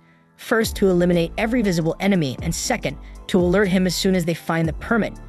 He admits that this strategy means he won't be able to grab any loot aside from the permit, but it's a more efficient plan overall. However, his progress has slowed considerably since he hit the 80th floor. As he ponders what might be causing the delay, he suddenly notices a drastic drop in his MP. It turns out that someone has been continuously wiping out his soldiers, specifically targeting his Team A. Jinwoo is shocked that an enemy here could defeat a team of his high-level orcs, so he calls his team back and heads out personally to investigate. Arriving on the scene, he finds that Team B has also taken a hit, and he figures that the enemy must be seriously formidable. But something doesn't add up. He points out that Fang's team was much closer to Team A, yet the enemy chose to target the more distant Team B. It dawns on him that this adversary must have known that Fang was too powerful to tackle, and so deliberately chose weaker opponents instead. Jinwoo then deduces that the next target will likely be the Ice Bear squad, and sure enough, he soon spots some demon knights swarming the Ice Bears. The demon knights tear through the bears as if they were nothing more than playthings, and Jinwoo watches in stealth mode. Satisfied with their performance, he deactivates his stealth. One of the knights lunges at him, but he swiftly dispatches the attacker. Then, as 2 more assailants join the fray, he tears them apart with ease, leaving only their leader standing. He charges toward her, but she seems afraid and retreats. At that moment, Jinwoo reflects on his long-held curiosity about whether magic beasts feel fear, and he finally confirms with a malicious smile that they can do. Then the battle escalates as he clashes with the leader, nearly ending her life, until unexpectedly, she surrenders before he can deliver the finishing blow. As her voice echoes through the fray, he realizes that she is a woman. Removing her helmet, he takes in her features. She pleads for mercy, and Jinwoo is taken aback that the very person who initiated the conflict now begs to be spared. He retorts that he has already dispatched all of her companions, yet she insists that it is the solemn duty of the knights to protect their lord at all costs. She is convinced that as long as she remains safe, her people will thrive, a sentiment Jinwoo dismisses as selfish. Unmoved by her pleas, he turns to leave, but as he glances back, she lunges at him again. But before her attack can land, Fang intervenes to shield him. Confused, he demands to know what she intends to do, and she once more begs for her life, promising to do anything he requests. He orders her to fetch the entry permit, and she reveals that it is currently held by her family. If he spares her, she will retrieve it for him. Moreover, she boasts that she even knows the locations of every permit on the upper floors, and if he guarantees her family's safety, she will guide him to them. Jinwoo realizes that he failed to locate the permits because her family deliberately hid them, and he glares at her with murderous intent, questioning whether he can truly trust her. Sensing his fury, she pleads earnestly that he can, and he reluctantly agrees on the condition that he obtains the permit. She gratefully thanks him, and he then demands to know exactly who they really are. The scene abruptly shifts to a desolate island, where a sinister flying ant has infiltrated the area, leaving devastation in its wake as it slaughters everyone it encounters. Back at the demon castle, the girl introduces herself as Easel, the eldest daughter of the Radiru family. Jinwoo, however, remarks that this is not the answer he was seeking. He had hoped to learn more about the system from her. Much like he did with Baruka, the leader of the Ice Elves, and he presses her by asking if she is tormented by voices commanding her to kill humans. Easel denies this, admitting instead that she hears a different directive, one to protect the space. Intrigued, Jinwoo asks when that command first began. She confesses that it all began the moment she arrived here, and when Jinwoo presses her about where she was before, she replies that she was in the demon realm, and that everyone only ended up here once they regained their senses. Intrigued, he wonders aloud what they were doing in the demon realm. Suddenly, something odd happens. She starts acting robotic, her voice flat as she explains that they were preparing for war. When he asks who they were gearing up to fight, she reveals that it was against a formidable enemy, so powerful that the demons had to band together to stand a chance. And they were on the verge of fighting that formidable enemy. But just as she begins to elaborate further, an error message suddenly issues from her mouth, announcing that the details are classified and that the conversation is now blocked. Before he can press for more, she faints and Jinwoo quickly catches her, realizing that he can no longer ask for any additional information. The scene then shifts to a meeting at the Hunter Association. Officials review photos from the recent flying ant attack on the Japanese outlying islands, and Jinchul reports that the assault caused a total of 294 casualties, with 108 hunters engaged in battle. Among the fallen were 4 E-rank hunters, 1 C-rank, and 1 B-rank hunter.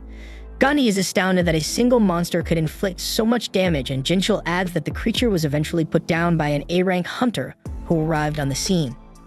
Gunny deduces that the winged ants must possess A-rank strength, a fact confirmed by Jinchul, who cites findings from the investigation department after dissecting the monster.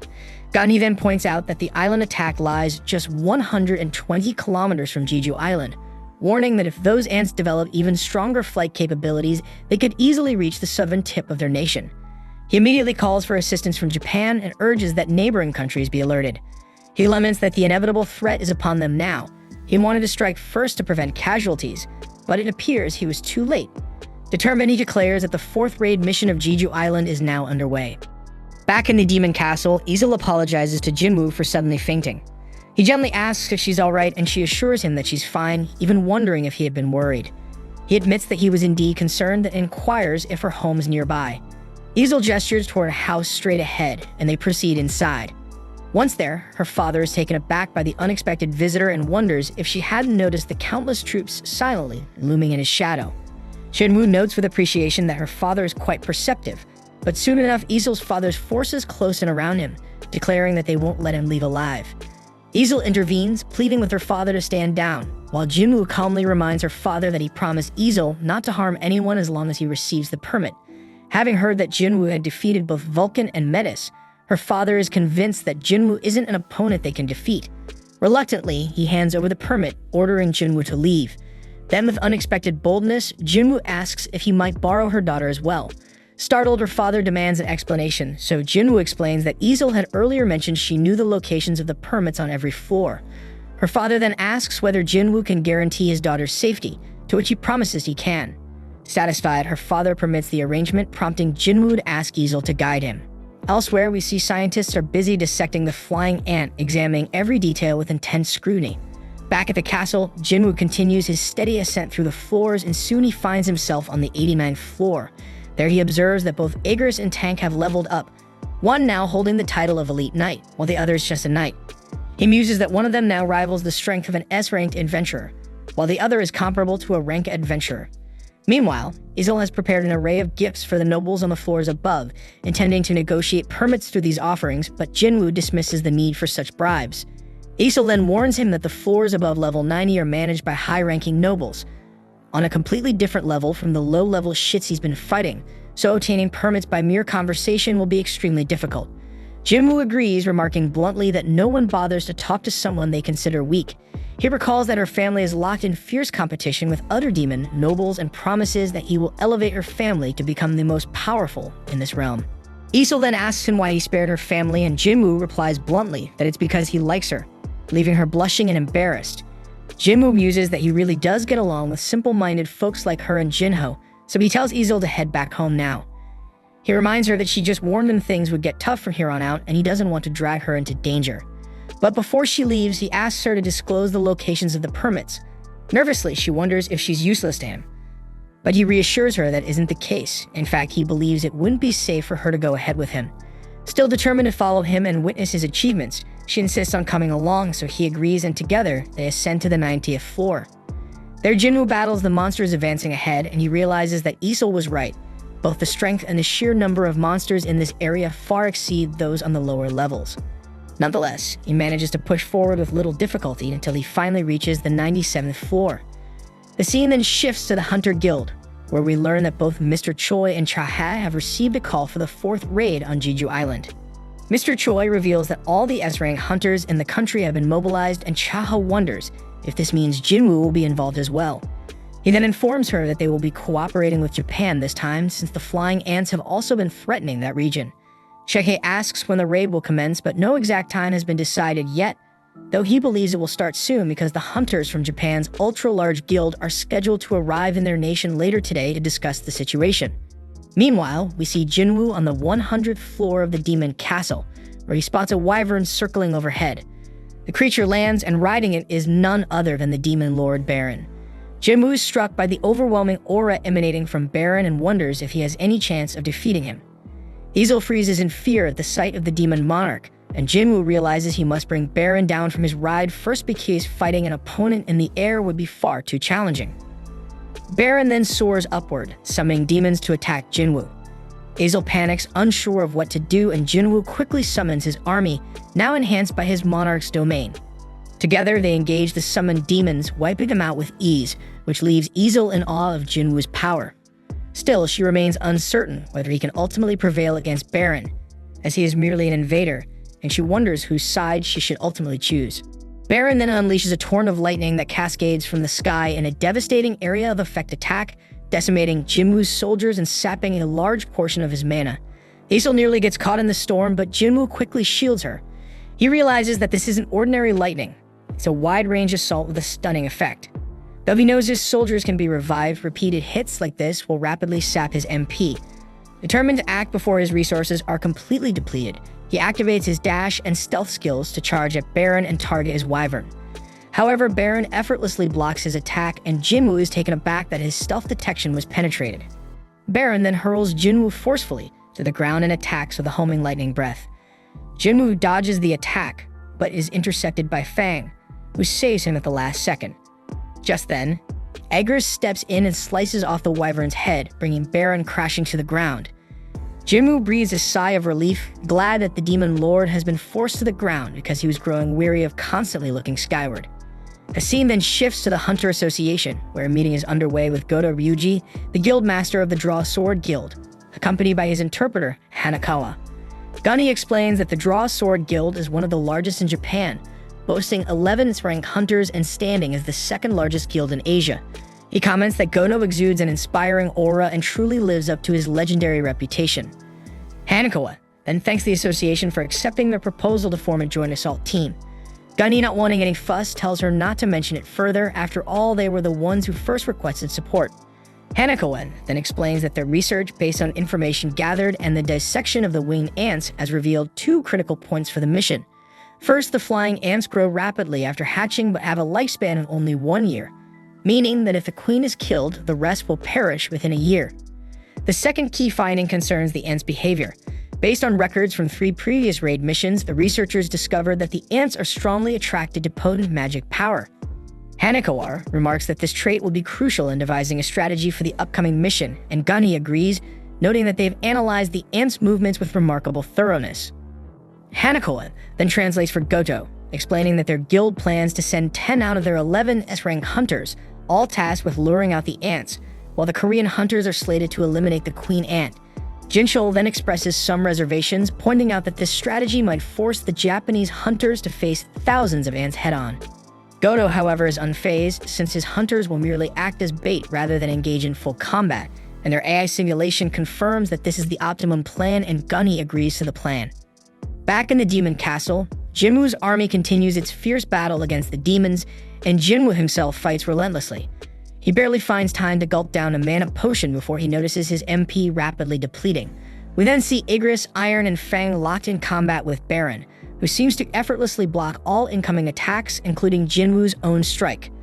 And in a brutal moment, Baron seizes Jinwoo by the head, poised to finish him off. Yet Igris intervenes, intercepting Baron's sword, and Jinwoo takes advantage, slashing one of Baron's hands while Igris stabs the other, and Jinwoo's shadow army holds the demon down. In retaliation, Baron unleashes another lightning breath that wipes out a large portion of Jinwoo's forces, leaving him alarmed as his MP reaches critical lows. Undeterred, Baron summons his blades and engages Jinwoo in a rapid exchange of blows. The high-speed duel sees Baron gradually overpowering Jinwoo, and he even manages to disarm him. As Baron attempts to deliver a finishing lightning breath, Jinwoo holds down his arms. Just then, Baron lunges again with his lightning breath, but in a sudden twist, Easel throws her blade to divert his focus. Seizing the opportunity, Jinwoo channels the power of his ruler's hand, and with a display of raw strength, he rips off Baron's arms. Not willing to give up, Baron tries once more to release a lightning breath, but Jinwoo counters with a devastating uppercut that blasts the demon's head from his body, defeating him once and for all. Jinwoo then collects Baron's soul, thus completing his soul collection quest, and he instructs Easel to inform her father that the Radiru family is destined to rise to the top of the ranks in this tower from now on. Then we see that Jinwoo has now secured the purified blood of the demon monarch, and with it, he possesses every ingredient needed to brew the elusive elixir of life. He carefully reviews the elixir's success rate, and its quality and quantity depend on the intelligence level of its user, and after a brief moment of hesitation, he begins its formation. When the crafting is complete, he discovers that he's produced 6 bottles of the elixir, each of which must be consumed entirely to unlock its full benefits. Pondering whether this miraculous potion might be the cure for his mother's afflictions, he is interrupted by Iron, who brings him the corpse of a dragon. Impressed, Jinwoo compliments Iron and extracts the dragon's shadow, and having forgotten its original name, he christens it Kaizel. Easel comments optimistically that riding Kaizel will enable them to return to her homeland in no time, even suggesting that they celebrate with a party upon their return. But Jinwoo, eager to test the elixir of life immediately, cuts her off. He recalls that one of his rewards included a rune stone, and after rummaging through his spoils, he finds it and crushes it, a decisive act that grants him a new ability called Shadow Exchange. This power allows him to swap positions with one of his shadow soldiers, though it comes with the limitation that he cannot use it again for 3 hours after each activation. Delighted with his new power, Jinwoo tells Easel to head home on her own. She hesitates, wondering if he isn't coming to the party, but Jinwoo explains he doesn't have time to detour to the 80th floor right now. Instead, he uses Shadow Exchange to swap positions with a shadow soldier near his house. Noticing that the ability is now on cooldown, he summons Kaizel and rides it the rest of the way home. Elsewhere, Jinchul and Gunhee review their strategic plans. Gunhee outlines that they intend to use the hunter's combined magic power as bait to lure out the flying ants. Following that, they will deploy special interference waves designed to disrupt the ants' sensory communication. Seizing this window of opportunity, the special forces are set to infiltrate the nest and eliminate the queen. Jinchul remarks that the crucial challenge now is whether the interference waves will work as planned, and although Gunny shares some of his unease, he remains confident that the investigation's findings are solid and aligned with their conclusions. He reassures everyone that they also have a contingency plan in case the waves fail, so for now, they should focus on thoroughly preparing a team of hunters to head to the island. Shifting the topic, Gunny asks Jinchul if he's managed to contact Hunter Jinwoo yet, but Jinchul admits that his attempts have yielded no response so far. The scene then shifts to Baek enjoying a drink with Byung-gu. Byung-gu then cracks a lousy joke that barely elicits a chuckle from Baek. Baek then explains that Byung-gu is an S-rank healer who retired at a young age, a rarity among hunters who usually suffer permanent injuries. Despite his retirement, Byung-gu remains one of Baek's best friends and an eccentric character at heart. Byung-gu then inquires if Baek is truly headed to that island again, and Baek confirms that he is.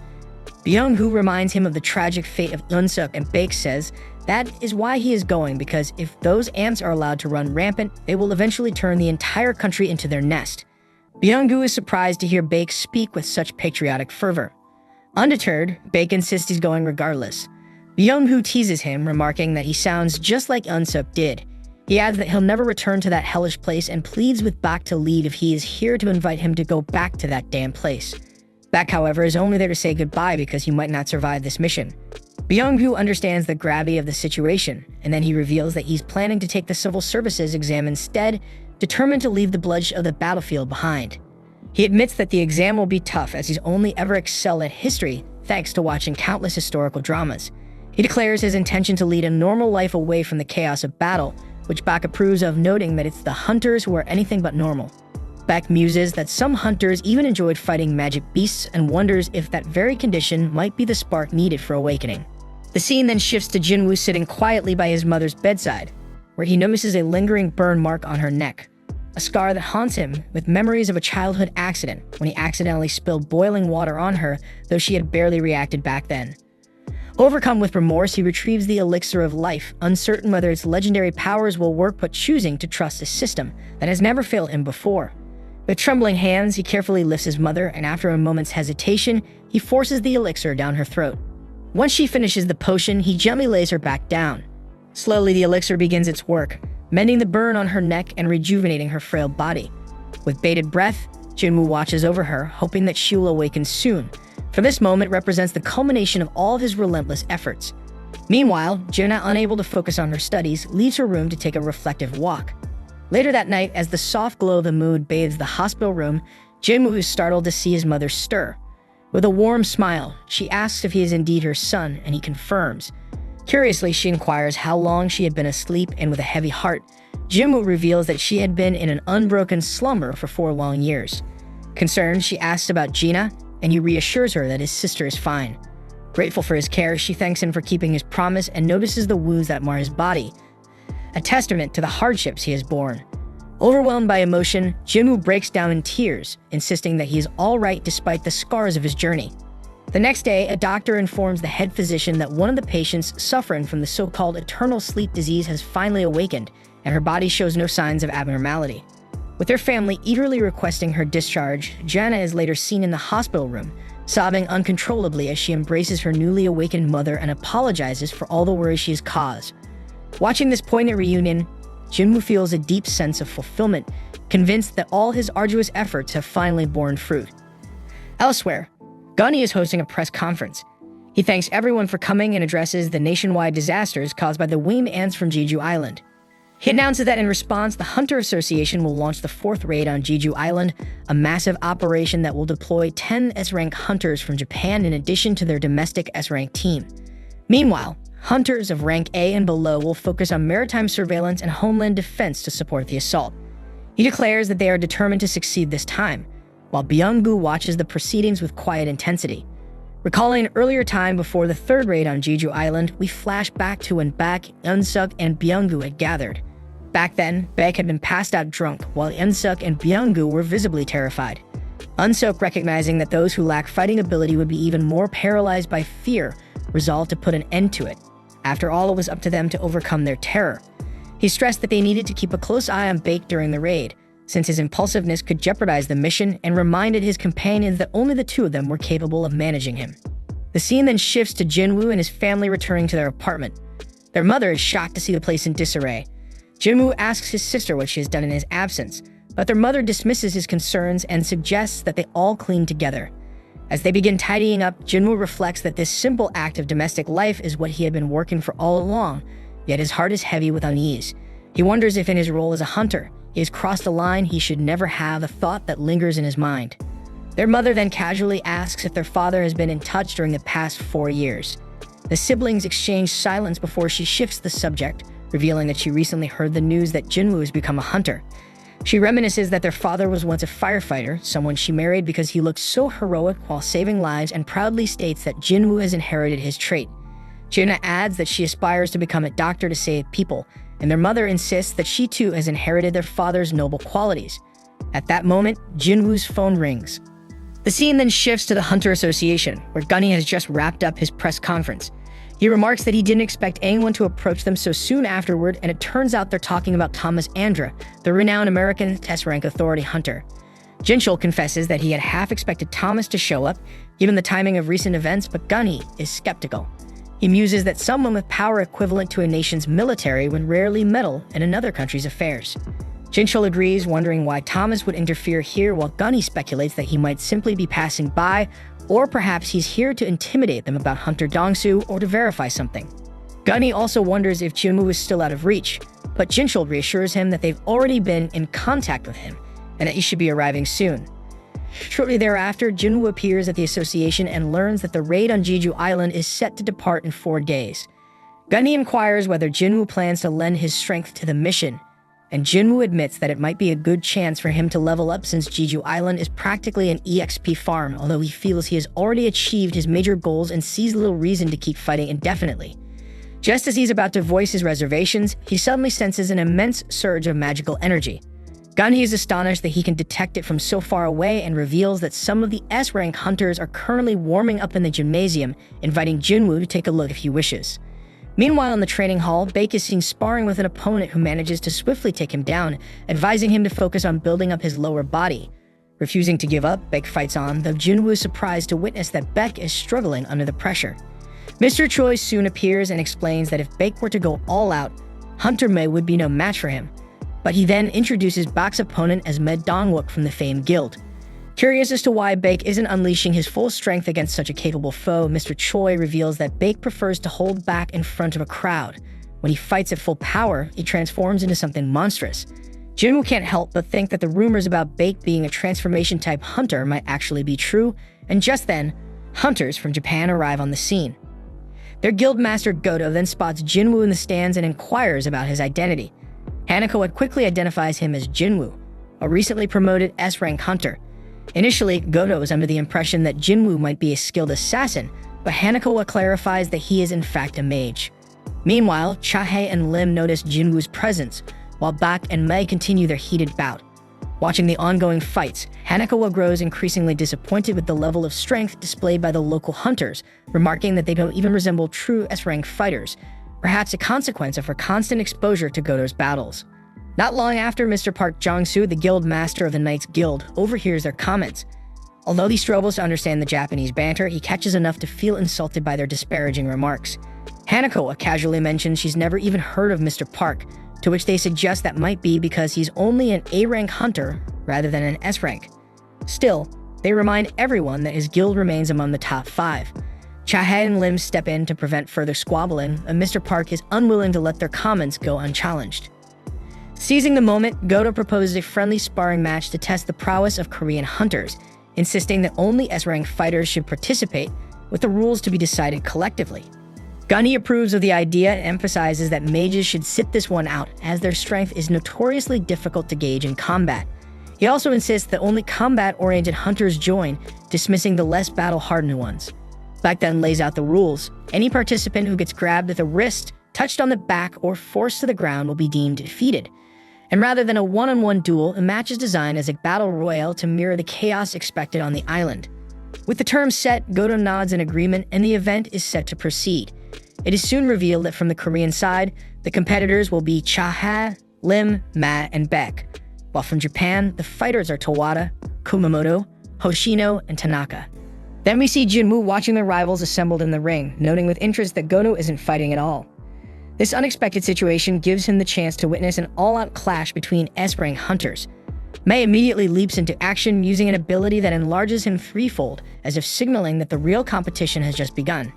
As the battle erupts, Baek pursues an opponent attempting to flank his allies while Mei matches his colossal brute strength against Tanaka in a series of incredibly intense, bone-crushing punches. Meanwhile, Lim faces an opponent whose speed is almost supernatural, and this foe keeps a safe distance until at one point he lands a kick to Lim's temple. Once Lim finds an opening, he fires his projectiles at the enemy. His attack nearly hits Tanaka, prompting Tanaka to shout for Hoshino to knock Lim down before the situation escalates further. From the sidelines, Mr. Choi watches the fight with a mix of concern and curiosity. He asks Gunhee whether the arena is reinforced with high-quality magic gems.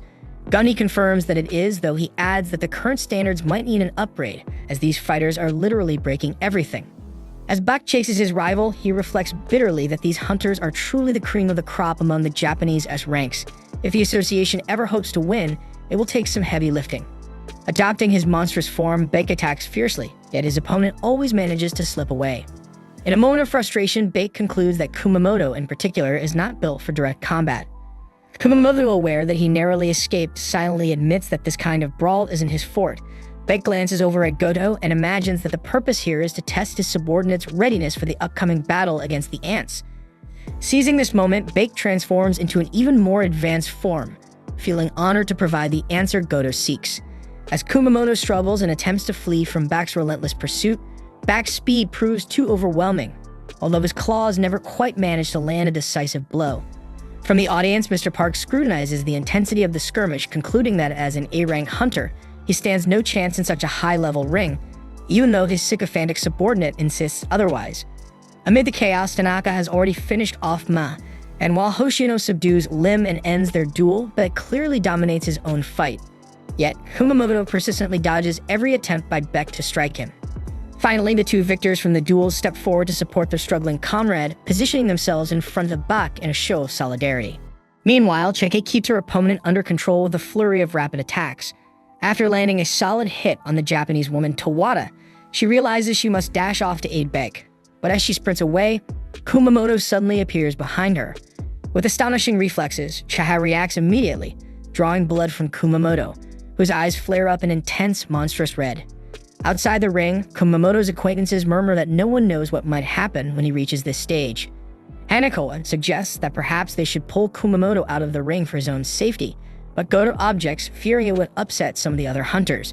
So Kumamoto remains in the fight and launches an all-out assault on Chaha with a ferocity no one could have anticipated. With a devastating punch, Kumamoto shatters the ground beneath them, using the rising smoke as cover to catch Chaha off guard. Just then, Jinwoo intervenes to break up the dangerous skirmish, making it clear that the friendly duel has long since escalated beyond its original bounds. Not satisfied with merely disrupting the fight, Kumamoto continues his enraged assault and targets Jinwoo next. Jinwoo, however, effortlessly knocks him down and restrains him. Impressed by the young fighter's capabilities, Goto decides he must personally verify whether Jinwoo is truly just a mage. With Kumamoto under control, Jinwoo turns to Chaha and asks if she sees any problem with admitting defeat, especially since Bak has already conceded. Calmly, Chaha acknowledges her loss. Meanwhile, Bake reflects sadly that even if he had given his all, he wouldn't have been able to overcome the two. Shortly thereafter, Hanako approaches Jinwoo and informs him that her master Goto wishes to duel with him. Observing Goto's unmistakable fighting spirit, Jinwoo recognizes this as an excellent opportunity to test the power he acquired in the Demon Castle. At the same time, Goto grows irritated when he realizes that Jinwoo even smiles at the prospect of challenging him. Hanako then confirms that Jinwoo has accepted the duel, but with one condition: Goto must fight without holding back. In another part of the world, a TV news report announces that the fourth raid on Jeju Island is fast approaching. Noticing that Jui is watching the report, a woman asks if she's planning to work, but Jui replies that she's off today. Nonetheless, the woman insists that the hunters must remain focused on the raid and not become idle. After this brief exchange, Jui steps out onto the balcony to make a call regarding the defense forces for the Jeju Island expedition. Back in the training room, Lim asks with a mix of curiosity and concern about what's going to happen now, and casually replies that Jinwoo is about to face Goto in a duel. Chaha reflects quietly that she has seen Jinwoo fight in an A-rank dungeon before, but she isn't entirely sure if he's truly ready for a challenge of this magnitude. Back then inquires whether Chaha isn't bothered by being surrounded by so many hunters, to which she coolly responds that on the battlefield, one can't afford to hold her nose all the time. In fact, it might be better to stop those overly confident fighters too. Bak agrees, admitting that while he would typically favor a duel between a fighter and a caster, now he finds himself sharing the same sentiments as his partner. After all, if Jinwoo is indeed an awakened mage capable of growing stronger, no one really knows what might happen. With that, Jinwoo announces that he's ready to fight. No sooner does he speak than Goto immediately lands a punch aimed at Jinwoo's face, though Jinwoo dodges it just in time, sarcastically remarking that he couldn't even finish his sentence. Sensing the formidable aura radiating from Jinwoo, Goto begins to doubt that he's merely a mage. Either way, it's time to discover Jinwoo's true nature. With renewed determination, Goto launches an all-out attack, moving with incredible speed. Jinwoo acknowledges that his opponent is indeed a cut above the rest of the S ranks, but he simply isn't fast enough to land a hit. Infuriated by the smug smile on his rival's face, Goto intensifies his assault. From the sidelines, Lim admits somewhat helplessly that he can't see a thing, while Mei points out that Jinwoo must be exceptionally tough to be able to dodge those powerful punches. Meanwhile, Chahe observes that Jinwoo isn't just evading attacks, he's also carefully testing his opponent's strength. After a flurry of blows, Goto notices that his rival is starting to put some distance between them and dislikes how effortlessly Jinwoo seems to be handling the fight. Determined to change tactics, Goto conjures a skill that envelops his fist in roaring fire. With an even greater burst of speed, he slashes at Jinwoo's face, followed by a crushing strike that makes Chahe fear for Jinwoo's life. However, when the dust finally settles, Jinwoo not only blocks the attempt, but also taunts his opponent, remarking that those pointed fingers could easily poke someone's eyes out. Moreover, Goto makes it clear that if Jinwoo had grabbed his wrist instead of his hand, it would have been game over for Goto. Yet neither fighter seems willing to end the match too quickly. With that, the two separate and retreat to accumulate an enormous, almost grotesque amount of mana for their next exchange. Their subordinates suddenly realize that the master is truly in the thick of the fight. Baek's eyes widen with worry because he fears that someone might not make it out alive, while Goto and Jinwoo seem entirely fixated on their duel. Riding the crest of powerful waves of mana, the two charge into a direct confrontation. At the same time, Baek and Chahat intervene by grabbing Jinwoo, and the Japanese side holds back their leader, convinced that the battle would otherwise spiral wildly out of control. Finally, Baek orders Hanako to instruct the master to call a halt to the fight. Once the confrontation ends, Mei can't help but joke that the young fighter faced the mighty Goto and ended up with nothing more than a scratch. Jinwoo reflects that although he took a significant risk, he now has a keen understanding of everyone's strengths, and he even managed to infiltrate soldiers into the shadows of 5 of them. As the Japanese guild prepares to depart, Gunny warns Goto that he'll be sending information about all the hunters involved in the upcoming raid. Later, when they're alone, Gunny sees Jinwoo approaching and Jinwoo casually asks him about the Jeju Island mission. At the same time, Goto calls a man named Ryuji and tells him about a very powerful hunter in the area whose name is Jinwoo, who has recently undergone a reawakening and been elevated to S rank. Ryuji finds it odd that this formidable hunter's name isn't on the raid list, a fact that also surprises Goto. Similarly, Chaha remarks to Mr. Choi that Jinwoo isn't joining them on the mission. Mr. Choi believes Jinwoo has his reasons, and he insists that something must be said about it. At that moment, Baek notices that even Byung-gu is absent from the mission. In the end, Mr. Choi concludes that with 15 S-rank hunters still at the association's disposal, victory is assured. As night falls, Jinwoo returns home to a warm welcome, where his mother and sister greet him with dinner already prepared. With a relieved smile, he announces his return. During the meal, he reflects on how his mother had awakened after 4 long years in a coma and admits that she needs him. For that reason, he has decided not to join the Jeju Island mission. At the same time, on that same island, the Queen Ant laments that her subjects have begun devouring one another due to a severe shortage of prey, a situation that simply cannot continue. The Queen herself knows that to leave the island, she must have an even stronger offspring capable of leading her kingdom. At that moment, the creature breaks free from its egg and undergoes a dramatic mutation, transforming its body and color to become more human-like with 2 arms and 2 legs. The Queen urges her offspring to grow stronger, and in response, the newly emerged creature lets out a disturbing, otherworldly scream that sends a surreal wave of mana rippling through the air. Back in the city the following day, the TV broadcasts alarming news. The flying ants are evolving at an unprecedented rate. Whereas during the 3rd raid on Jeju Island they had remained terrestrial, these new versions now exhibit humanoid traits and sport a pair of wings on their backs. As Byung-gu strolls through the streets, he passes by children imitating S-rank hunters, a vivid reminder of how deeply the phenomenon has captured the public's imagination. Nearby, in a bustling coffee shop, Leo is trying to persuade Han Song-ye to stay out of the defense force, arguing that she's still only E rank. Over the din of conversation, the city's sound system blares an announcement that hunters are being urgently recruited to safeguard Korea. At the same time, Jubi unexpectedly encounters none other than Song Chil, adding to the day's unfolding intrigue. As dusk approaches, Gun-hee eagerly awaits the start of tomorrow's raid on Jeju Island. When dawn finally breaks, fleets of ships begin arriving near the mission site. A member of the Knights Guild turns to the master, asks if they truly have what it takes to confront the ants. Mr. Park replies curtly that their capabilities will only be proven in battle, but assures him that they were dispatched as an emergency measure. Not far away, the famed guild makes its dramatic entrance by helicopter. But leader Mei bids farewell to the Vice Master as he sets off for war. Nearby, as always, Min Sung draws countless media clicks with his usual flair, while Lim demands that someone retrieve him immediately to prevent further chaos. Throughout the attack fleets and among the coastal guard, worried expressions can be seen on the faces of the hunters. In a meeting with Association President Gunhee, Jinchul reports that all units are fully prepared. Gunhee is visibly pleased to see so many volunteers ready to defend the country and is relieved when news comes in that a certain individual had reconsidered and decided to join the offensive. At that moment, Baek is startled to see Byung-woo approaching, and the two old friends greet each other warmly. Meanwhile, at the island's center, the elite Japanese group is split into 4 teams, each assuming strategic positions. As the hunters are airlifted to their mission zone, they notice that a team of cameramen has been dispatched by the board to broadcast the battle live. Ma inquires whether the cameraman is safe, and the man reassures him that he's accustomed to filming in hazardous conditions. Ma adds with a touch of weary hope that he wishes this would be the final S-rank raid on the island. After all, if these raids persist, the entire country might vanish. Baek silently agrees and muses that a national hero must emerge from this confrontation. Jinchul then informs Gunhee that the attack team is ready to move out. With that, Gunhee announces the commencement of the 4th raid on Jeju Island.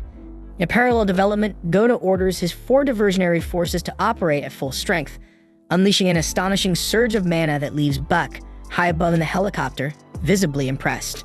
Amidst the chaos, swarms of ants begin emerging from a nearby anthill. Mr. Choi strides to the rear exit of the cargo aircraft and with brutal efficiency, blows up the insects. Yet, as an endless stream of ants appears every second, he quickly realizes that he must push himself even harder. Once he finally manages to eradicate the threat, he asks if it's time to land. With the helicopter now grounded, Baek confidently asserts that the Japanese will be able to distract the ants for an hour, enough time for the Koreans to eliminate the queen. Back in the operations room, Ryuji gives the order to start interference. A powerful signal is transmitted to prevent the ants from receiving the queen's emergency call. In the heat of battle, Tawada warns that Kumamoto is in grave danger of dying if he remains paralyzed. Shimizu suggests that perhaps it would be better to wipe out all the ants at once, while Akali shouts, asking where Tanaka is. Moments later, Tanaka is seen in another corner, gleefully smashing insects as if he were a child having fun. Elsewhere on the island, a Japanese man observes the thick smoke rising from Mr. Choi's explosive attack and asks his partner if he thinks he could take on that master in a duel, despite his own ice-based power. After sealing off the entrance to the ant nest, Mr. Choi leads his group forward. However, the labyrinthine network of tunnels proves confusing and Baek questions which direction they should take. To ease their worries, Mr. Choi conjures a fireball to illuminate each passage, so they need to inspect every hole individually. Now the task is simply to find the tunnel that leads to the deepest point, and Mr. Choi is convinced that a particular one is the right choice. Meanwhile, Jinwoo completes his daily exercise quota and in a moment of relaxation, imagines that the S-rank hunters on the expedition will handle the ant problem without much trouble, even though he isn't there himself. As the group follows the promising path selected by Mr. Choi, Lim speculates that the queen might have fled, but Baek reminds him firmly that escaping from this island isn't an option.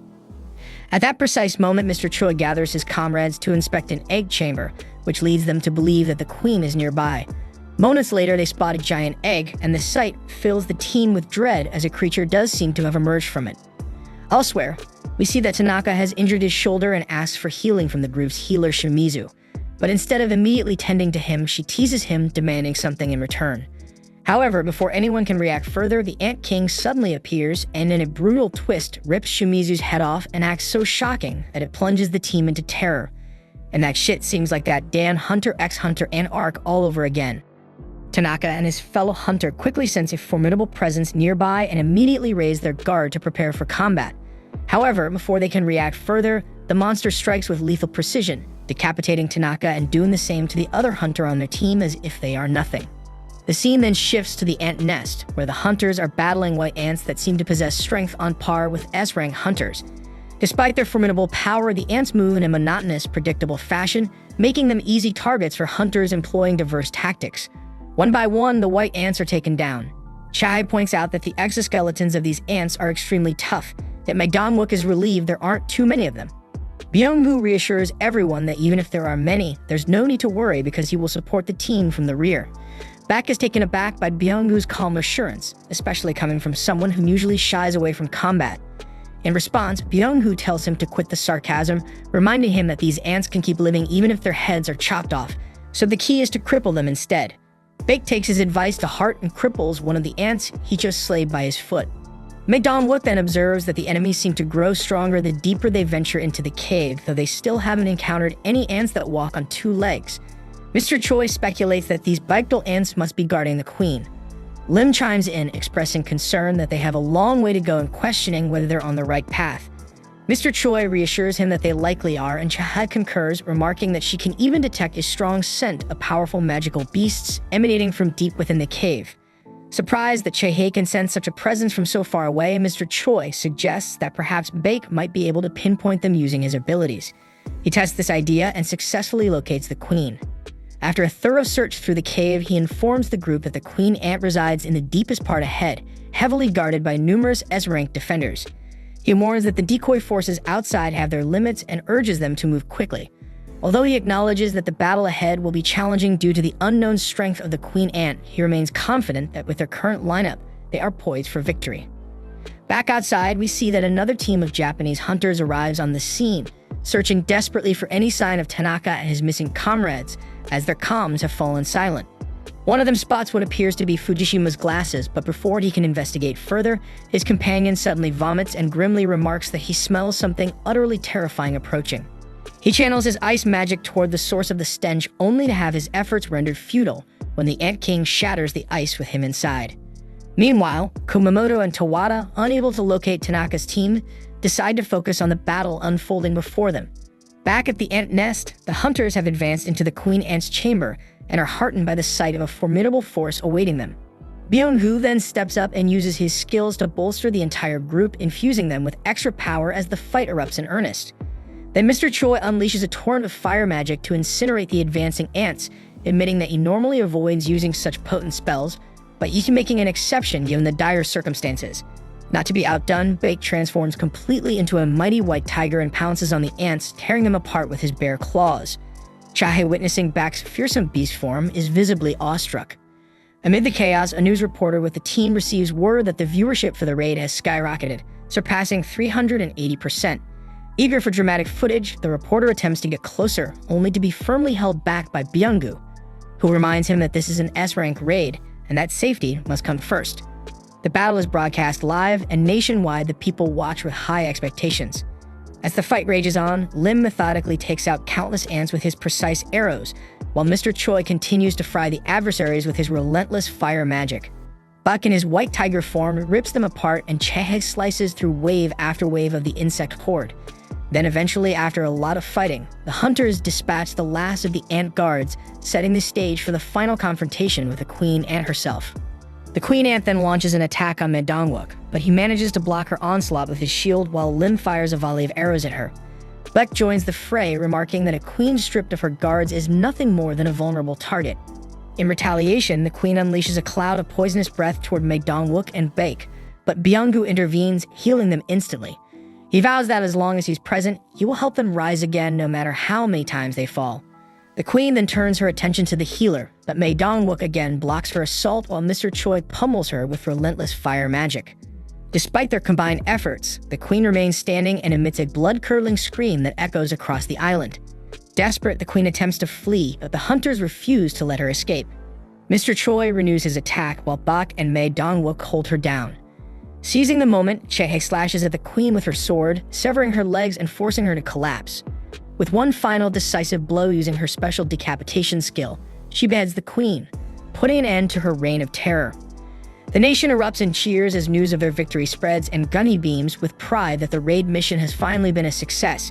He is confident that with the queen ant dead, the remaining ant population will dwindle and become extinct within a year, ultimately transforming the area into a safe, habitable zone for humans. Back at the nest, however, Baek remains troubled by the lingering echo of the queen's final scream. Byung-hoo urges him to relax, reminding him that they've avenged Unsuk and that the queen is no more. Meanwhile, the ship emitting interference waves reports to Godo that something is amiss, and apparently all the ants are beginning to return toward the nest. Godo instructs his team to gather information and report back, and Mr. Choi soon notices that the fire barrier he had placed at the entrance of the nest has been shattered. Lim comments that this happened faster than expected, speculating that the queen's final scream might have been a call to rally her remaining companions. Despite Chaehae's confidence that the ants outside shouldn't be able to breach Mr. Choi's barrier, the hunters soon sense a powerful presence approaching. They soon realize it is the Ant King that hatched from the giant egg earlier.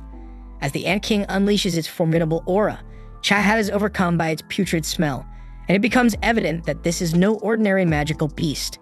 Then Medongwook grimly states that they must kill it, but even as it strides past him, he finds himself powerless to stop its advance. The Ant King suddenly devours the Ant Queen's head, then swiftly turns its attention toward the hunters. In one devastating blow, it sends Chaehae flying through the air. In a desperate bid to counter the monstrous force, Medongwook transforms into a giant, ready to engage the beast head-on. However, the Ant King proves far too powerful, and it rips one of Medongwook's arms from his body along with his shield. Undeterred, Medongwook continues his struggle, only to have his remaining arms sliced apart as well. Buck charges into the fray as well, but the Ant King overpowers him, brutally taking him down. It shows no mercy even to Mr. Choi, who suffers the same fate. Lim then fires the most powerful arrow he has at the creature, yet effortlessly catches it from the air and turns its assault on him too. Just when it seems the Ant King is about to finish Lim off, Medongwook intervenes, only to reveal that he has been miraculously healed by Byung-go. Byung-gu, having gone into hiding using his camouflage skill, explains that once he activates this ability, he becomes completely invisible, though it renders him immobile. But this is a small price to pay if he can heal them while he is safe. And with quiet determination, Byung-gu asserts that as long as he is around, their team will not fall.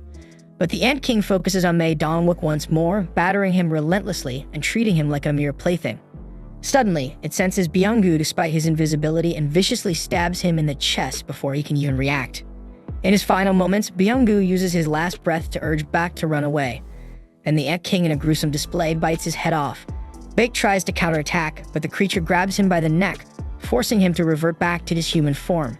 In a chilling moment, the Ant King echoes Byung-gu's last words, demanding that Bak flee, and through that single phrase, the Ant King demonstrates that it has learned to understand human language.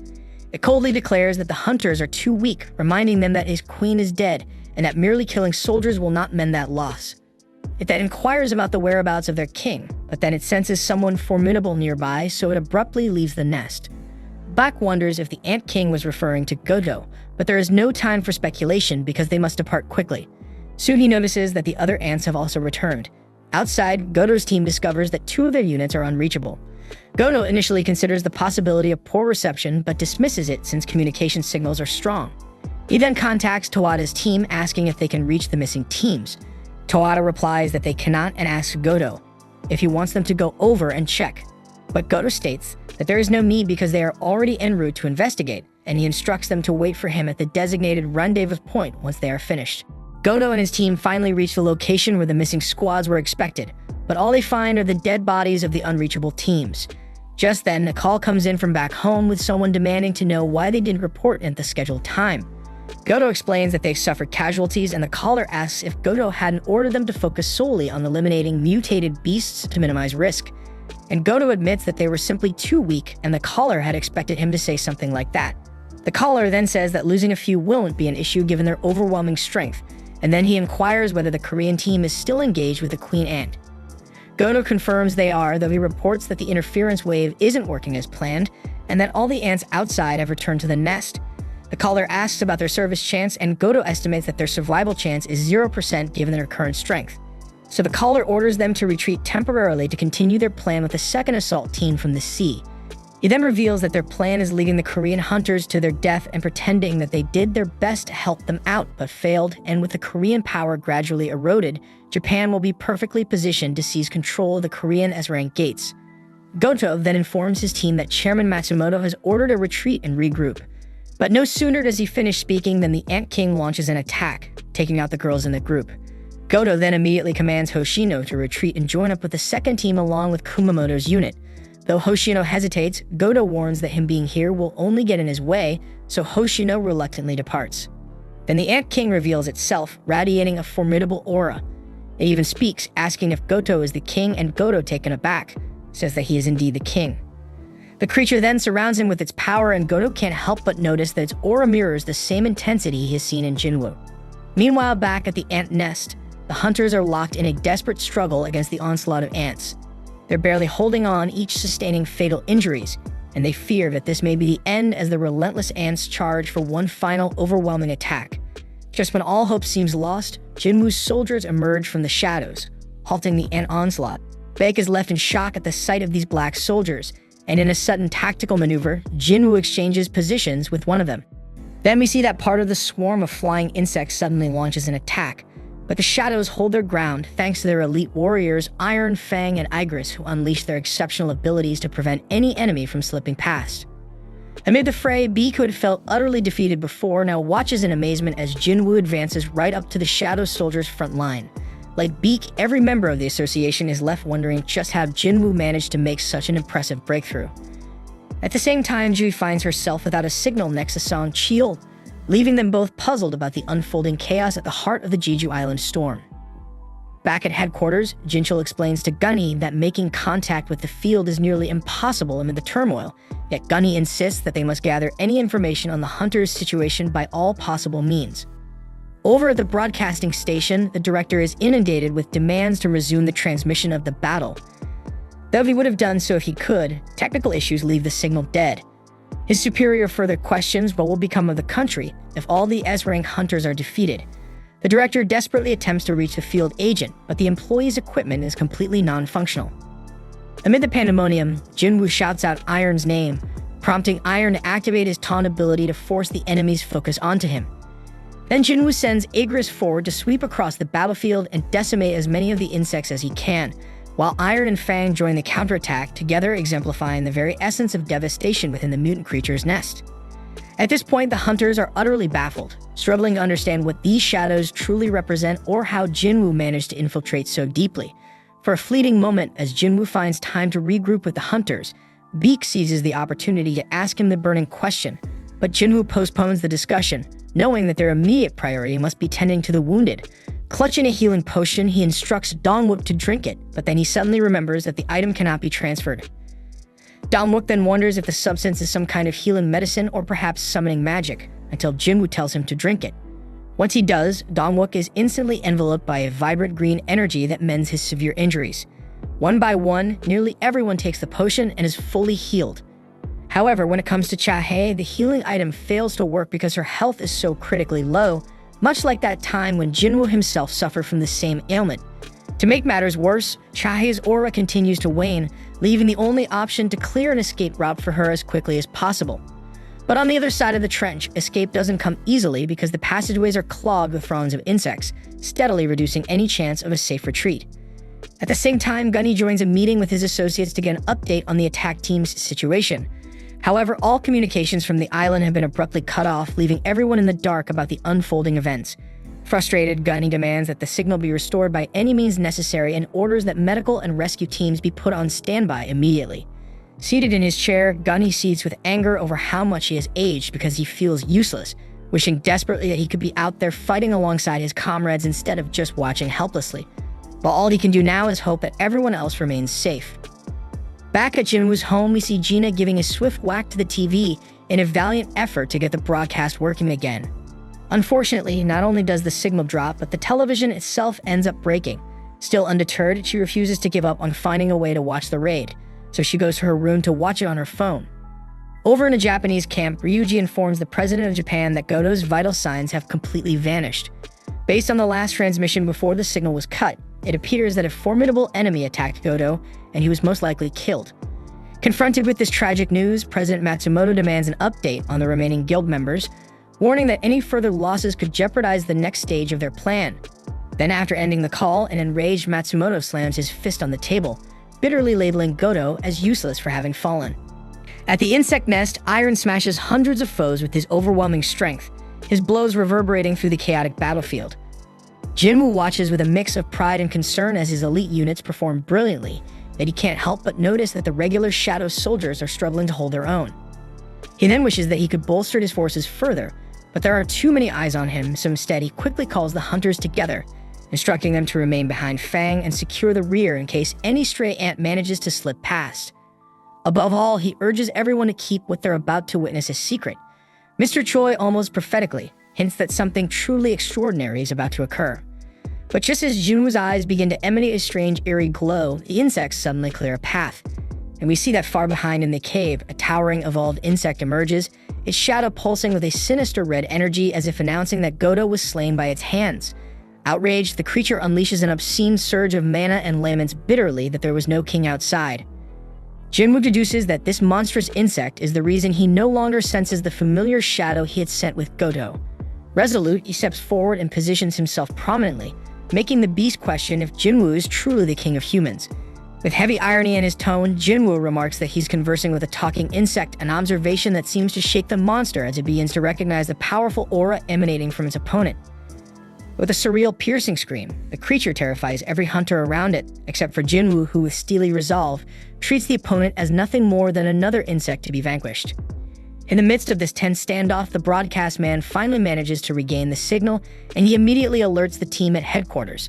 So the director quickly orders a resumption of the transmission, but is warned that a live, unedited feed means there's no time to cover up any mishaps. Still, unwilling to risk losing viewership, the director insists on going live immediately. After all, the nation's fate might very well hinge on the man standing before the evolved insect, and the people deserve to know what is unfolding.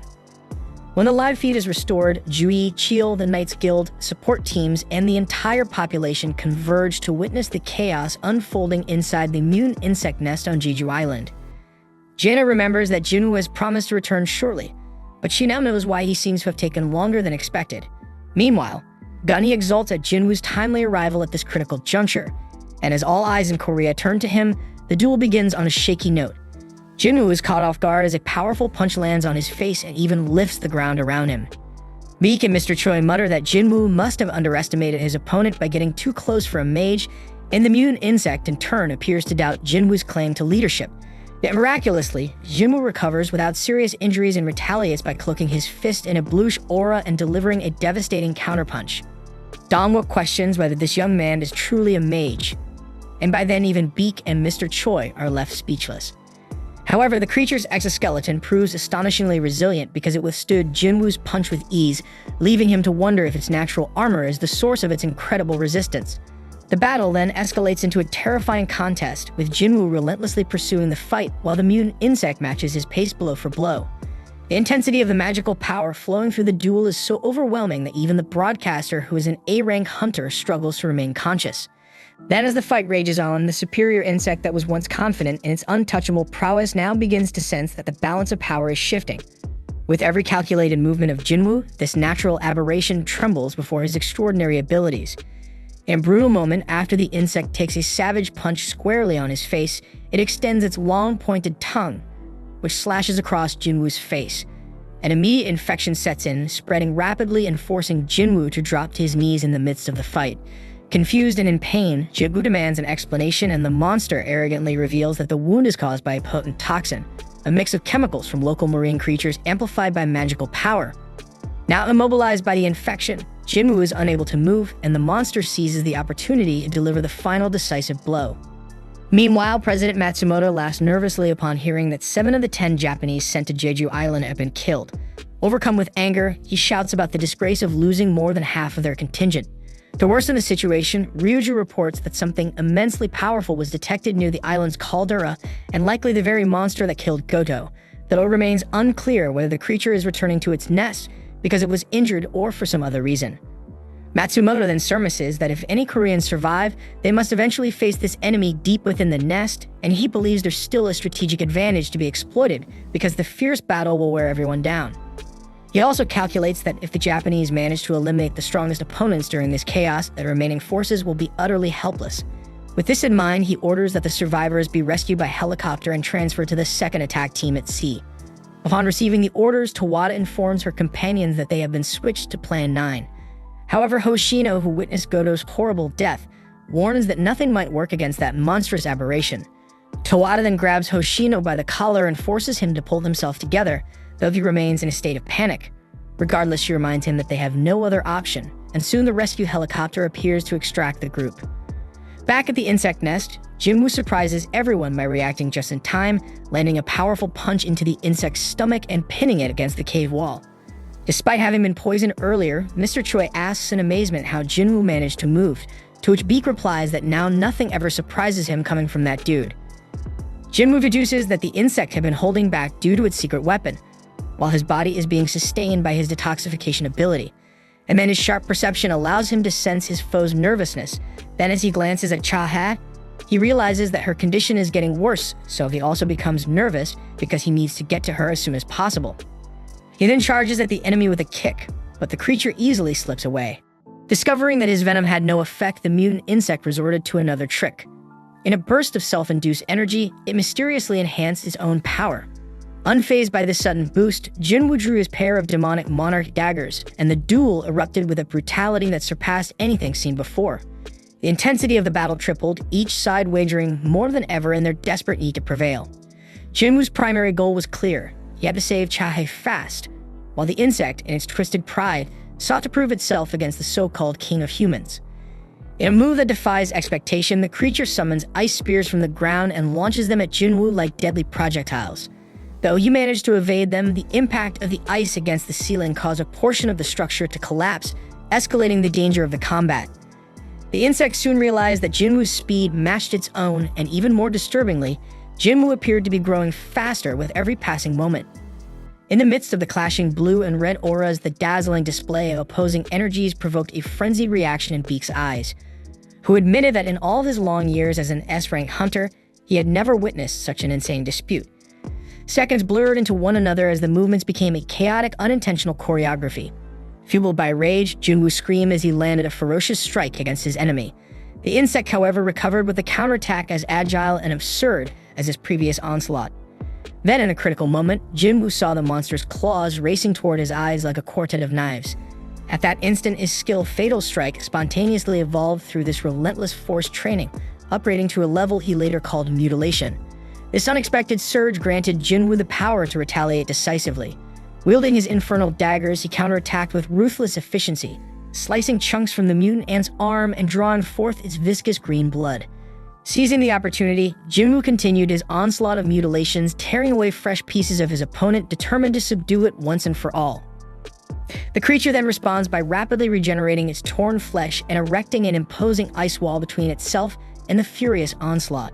With its pride shattered, the insect abandons its defiant stance and flees without any concern for appearing cowardly. Still, Jinwoo gives chase and delivers a spinning strike from above, forcefully slamming the creature to the ground.